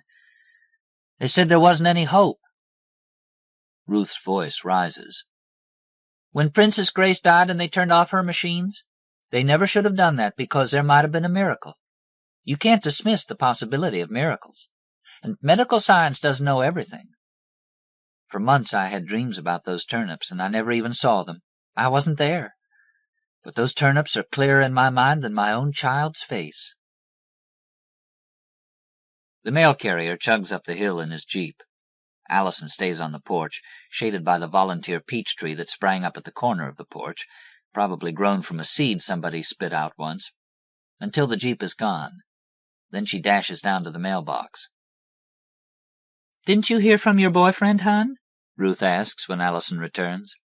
"No." She has a circular and a sporting goods catalog, with guns and dogs on the front. She drops the mail on the table and plops down in the porch swing. "Why don't you write him a letter?" Ruth asks. "I wrote him once and he didn't answer. He told me he'd write me." "Maybe he's busy working," Ruth says kindly. "If he's working construction, then he's out in the hot sun all day and he probably doesn't feel like writing a letter. Time flies in the summer." Ruth fans herself with the circular. "He's not the only fish in the sea, though, Allison. Plenty of boys out there can see what a pretty girl you are. The sweetest girl." She pats Allison's knee. Barbara sees the three of them on the porch on that hillside, as though they are in a painting. Allison in shorts, her shins scratched by stubble in the field, smoking defiantly with a vacant gaze on her face and one hand on the head of the dog. The dog, panting and grinning, it spots the color of ruined meat. Ruth in the center of the arrangement, her hair falling from its bobby pins, saying something absurdly cheerful about something she thinks is beautiful, such as a family picture in a magazine. And Barbara, a little off to the side, her rough hands showing dirt under the fingernails, and her coarse hair creeping out from under the feed cap she wears. Her hair won't hold curl because she perspires so much out in the sun. Barbara sees herself in her garden, standing against her hoe handle like a scarecrow at the mercy of the breezes that barrel over the ridge. In the afternoon, Barbara and Ruth are working a side dressing of compost into the soil around the fruit trees. The ground is so hard that Barbara has to chop at the dirt. The apricot is the only tree in the orchard with fruit, and some of the apricots are beginning to blush with yellow, but the apple leaves are turning brown. Caterpillars have shrouded themselves in the outermost leaves and metamorphosed already into moths. Ruth says, "Imagine a truckload of apricots. It almost seems funny that it would be turnips. You might think of apples or watermelons. You see trucks of watermelons all the time, and sometimes you hear about them rolling all over the highway when there's a wreck. But turnips—" She picks up her shovel and plunges it into the ground. "God was being original," she says. "The nectarine tree looks puny," Barbara says abruptly. "I had my doubts about growing nectarines." "That man that ran into them in his turnip truck? They said he didn't look. He just plowed right into them. The police swore he hadn't been drinking, but I believe he was on dope. I bet you anything—" Suddenly, screams waft up from the house. It is Allison, shrieking. Barbara rushes down the path and sees her daughter in front of the house, shaking her head wildly. Then Allison starts running, circling the house, pulling at her hair, following her own voice around the house. Her hair was in ponytail holders, but when she reappears it is falling down, and she is snatching the bands out of her hair. As she disappears around a corner again, Barbara yells, "Mash it, Allison! Mash that bee against your head!" Allison slams to a stop in front of the porch as Barbara catches her. In a second, Barbara smacks the bumblebee against the back of her daughter's head. "He was mad at me," sobs Allison. "He was chasing me." "It's that perfume you've got on," says Barbara, searching through Allison's hair. It's just bath oil. Oh, my head stung all over. Be still. Barbara grabs one of Allison's cigarettes from the package in her shirt pocket. She pushes Allison up onto the porch, where she sits down, trembling in the wicker rocker. Barbara tears the paper of the cigarette and makes a paste out of tobacco shreds and spit in the palm of her hand. She rubs the paste carefully into the red spots on Allison's scalp. "That will take the sting out," she says. "Now just relax." "Oh, it hurts," says Allison, cradling her head in her hands. "It won't last," Barbara says soothingly, pulling her daughter close, stroking her hair. "There now." "What's wrong with Allison?" asks Ruth, appearing from behind a lilac bush, as though she has been hiding there, observing the scene. Barbara keeps holding Allison, kissing Allison's hair, watching the pain on Ruth's face. After that, Ruth refuses to wear her glasses outdoors because the tiny gold R decorating the outer corner of the left lens makes her think a bee is trying to get at her eye. But now the bees are hiding from the rain. For 2 days it has been raining steadily without storming. It rarely rains like this, and Barbara's garden is drowning. In the drizzle, she straightens the Kentucky wonder vines, training them up their poles. The peppers and peas are turning yellow, and the leaves of the lima beans are bug-eaten. The weeds are shooting up, impossible to hoe out in the mud. The sunflowers bend and break. With the 3 of them cooped up, trying to stay out of each other's way, Barbara feels that the strings holding them together are both taut and fragile, like the tiny tendrils on English pea vines, which grasp at the first thing handy. She's restless, and for the first time in a long while she longs for the company of a man, a stranger with sexy eyes and good-smelling aftershave. The rain brings out nasty smells in the old house. Despite their work on the place, years of filth are ingrained in it. Dust still settles on everything. Ruth discovers a white mold that has crept over the encyclopedia. "An outer space invasion," Allison says gleefully. "It's going to eat us all up." Ruth bakes cookies for her, and on Friday evening, when Allison has to work, Ruth videotapes Miami Vice for her. Allison's tan is fading slightly in the gloomy weather, and her freckles remind Barbara of the breast of a thrush.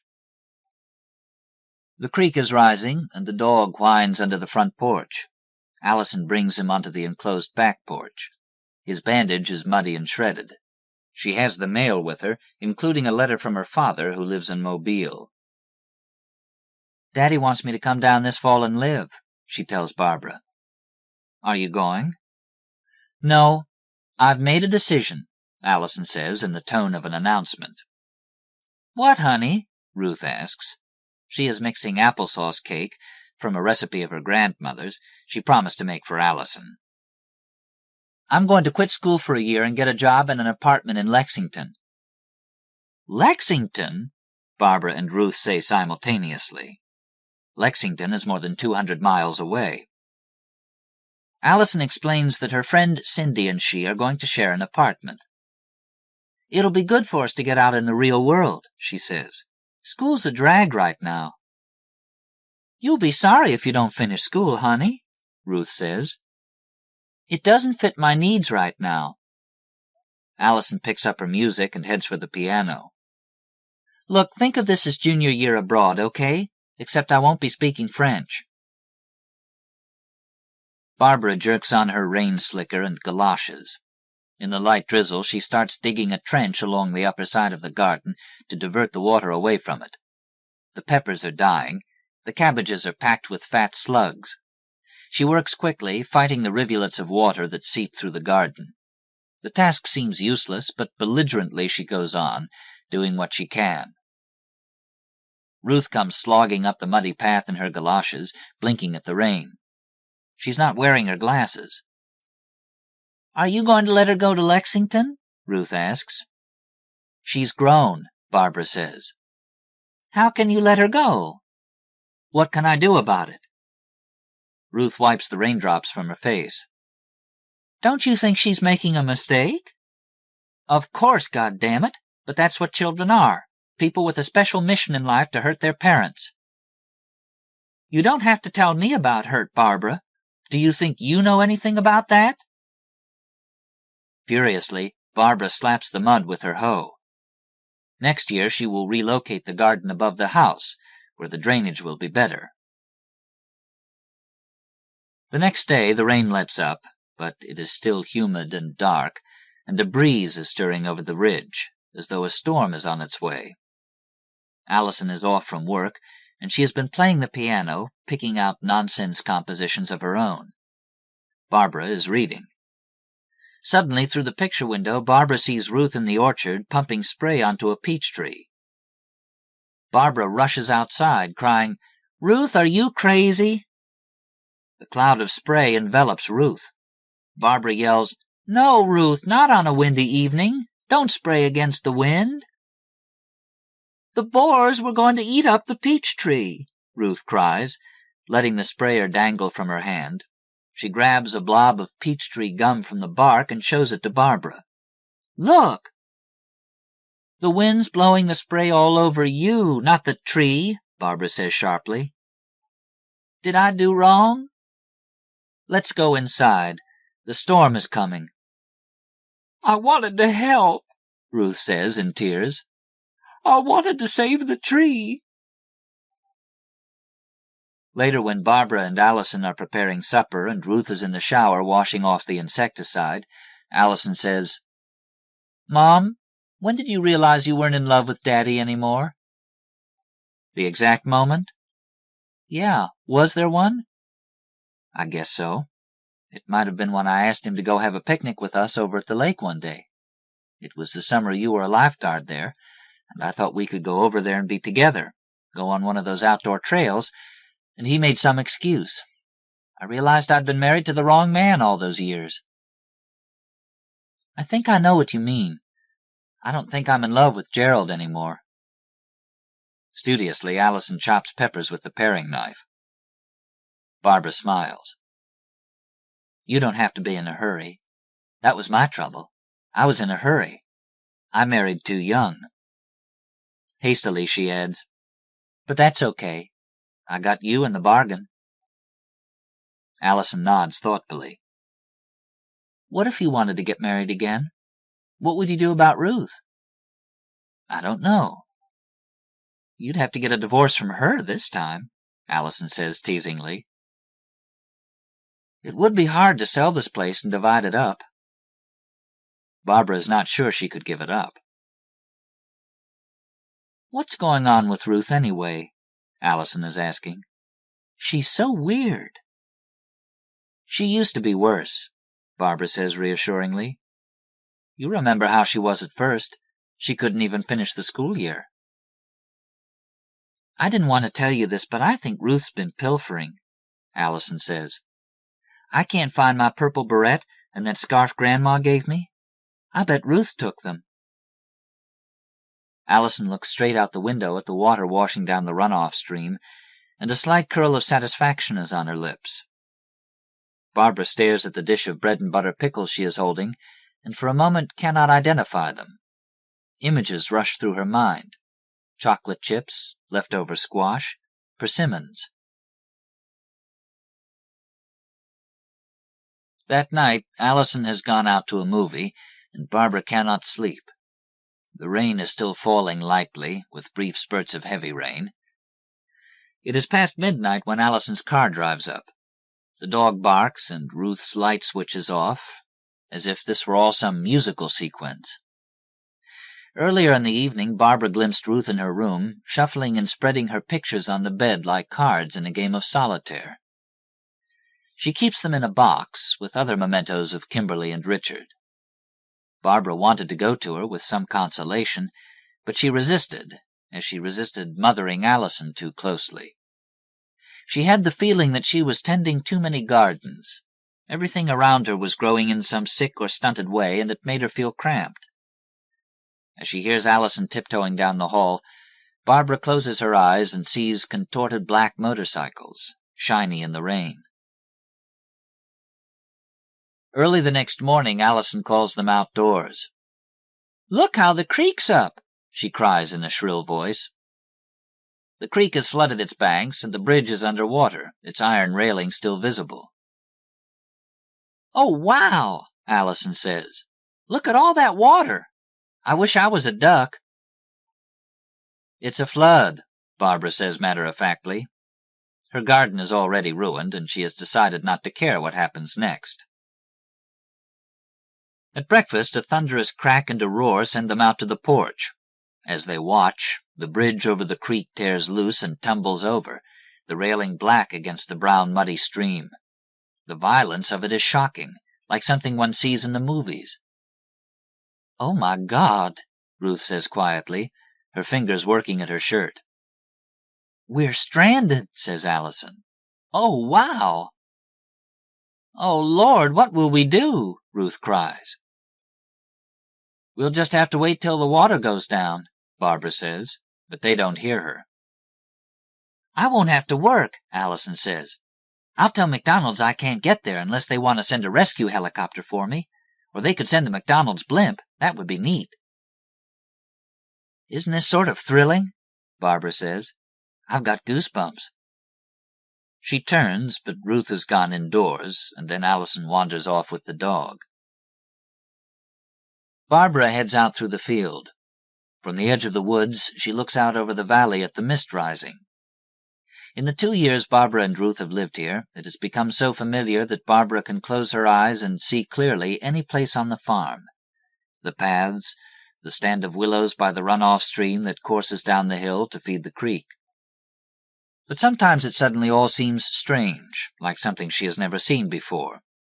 Today she has one of those sensations, as she watches Allison down by the house playing with the dog, teaching him to fetch a stick. It is the kind of thing Allison has always done. She is always toying with something, prodding and experimenting. Yet in this light, with this particular dog, with his frayed bandage, and that particular stick and the wet grass that needs mowing, it is something Barbara has never seen before in her life. She continues up the hill, past the woods. On the path, the mushrooms are a fantastic array, like a display of hats in a store. Shiny red Chinese parasols, heavy globular things like brains, prim flat white toadstools. The mushrooms are so unexpected, it is as though they had grown up in a magical but clumsy compensation for the ruined garden. Barbara sidesteps a patch of dangerous-looking round black mushrooms. And ahead on the path lies a carpet of bright orange fungi, curled like blossoms. She reaches in the pocket of her smock for her garden diary. On Tuesday the sun emerges. The yard is littered with rocks washed out of the stream, and the long grass is flattened. The bumblebees, solar-activated, buzz through the orchard. From the orchard, Barbara and Ruth gaze down the hill. The runoff stream still rushes downhill, brown and muddy, and Barbara's trench above the garden has widened. "The apricots are falling off," Ruth says, picking up a sodden, bug-pocked fruit. "It's okay," Barbara says, towing the humps of a mole tunnel. "I thought I'd fix up a room for Allison so she won't have to sleep in the living room," Ruth says. "I could clean out the attic and fix up a nice little window seat." "You don't need to do that, Ruth. Don't you have something of your own to do?" "I thought it would be nice." "Allison won't be around that long. Where is she, anyway? I thought she was going to try to wade the creek and meet her ride to work." "She was exploring the attic," Ruth says, looking suddenly alarmed. "Maybe she's getting into something she shouldn't." "What do you mean, Ruth? Are you afraid she'll get in your box?" Ruth doesn't answer. She is striding toward the house, calling for Allison. Allison appears on the porch with a dusty cloth bundle she says she has found under a loose floorboard in the attic. "Burn it!" Ruth cries. "No telling what germs are in it." "I want to look inside it," Allison says. "It might be a hidden treasure." "You've been reading too many stories, Allison," says Barbara. "Take it out in the driveway where you can burn it, child," Ruth says anxiously. "It looks filthy." Allison fumbles with the knot, and Ruth stands back, as though watching someone light a firecracker. "It's just a bunch of rags," says Barbara skeptically. "What we used to call a granny bag." "I bet there's a dead baby in here," says Allison. "Allison!" Ruth cries, covering her face with her hands. "Stop it!" "No, let her do it, Ruth," says Barbara. "And you watch." The rags come apart. They are just stockings wound tightly around each other. Old stockings with runs. They are disintegrating. "My old granny used to wear her stockings till they hung in shreds," Barbara says breezily, staring at Ruth. Ruth stares back with frightened eyes. "Then she'd roll them up in a bundle of rags just like this. That's all it is." "Oh, crap," says Allison, disappointed. "There's nothing in here." She drops the stockings on the damp gravel and reaches in her pocket for a cigarette. She strikes a match, holds it to her cigarette, and inhales, then touches the match to the rags. In the damp air, the flame burns slowly, and then the rags suddenly catch. The smell of burning dust is very precise. It is like the essence of the old house. It is concentrated filth, and Allison is burning it up for them.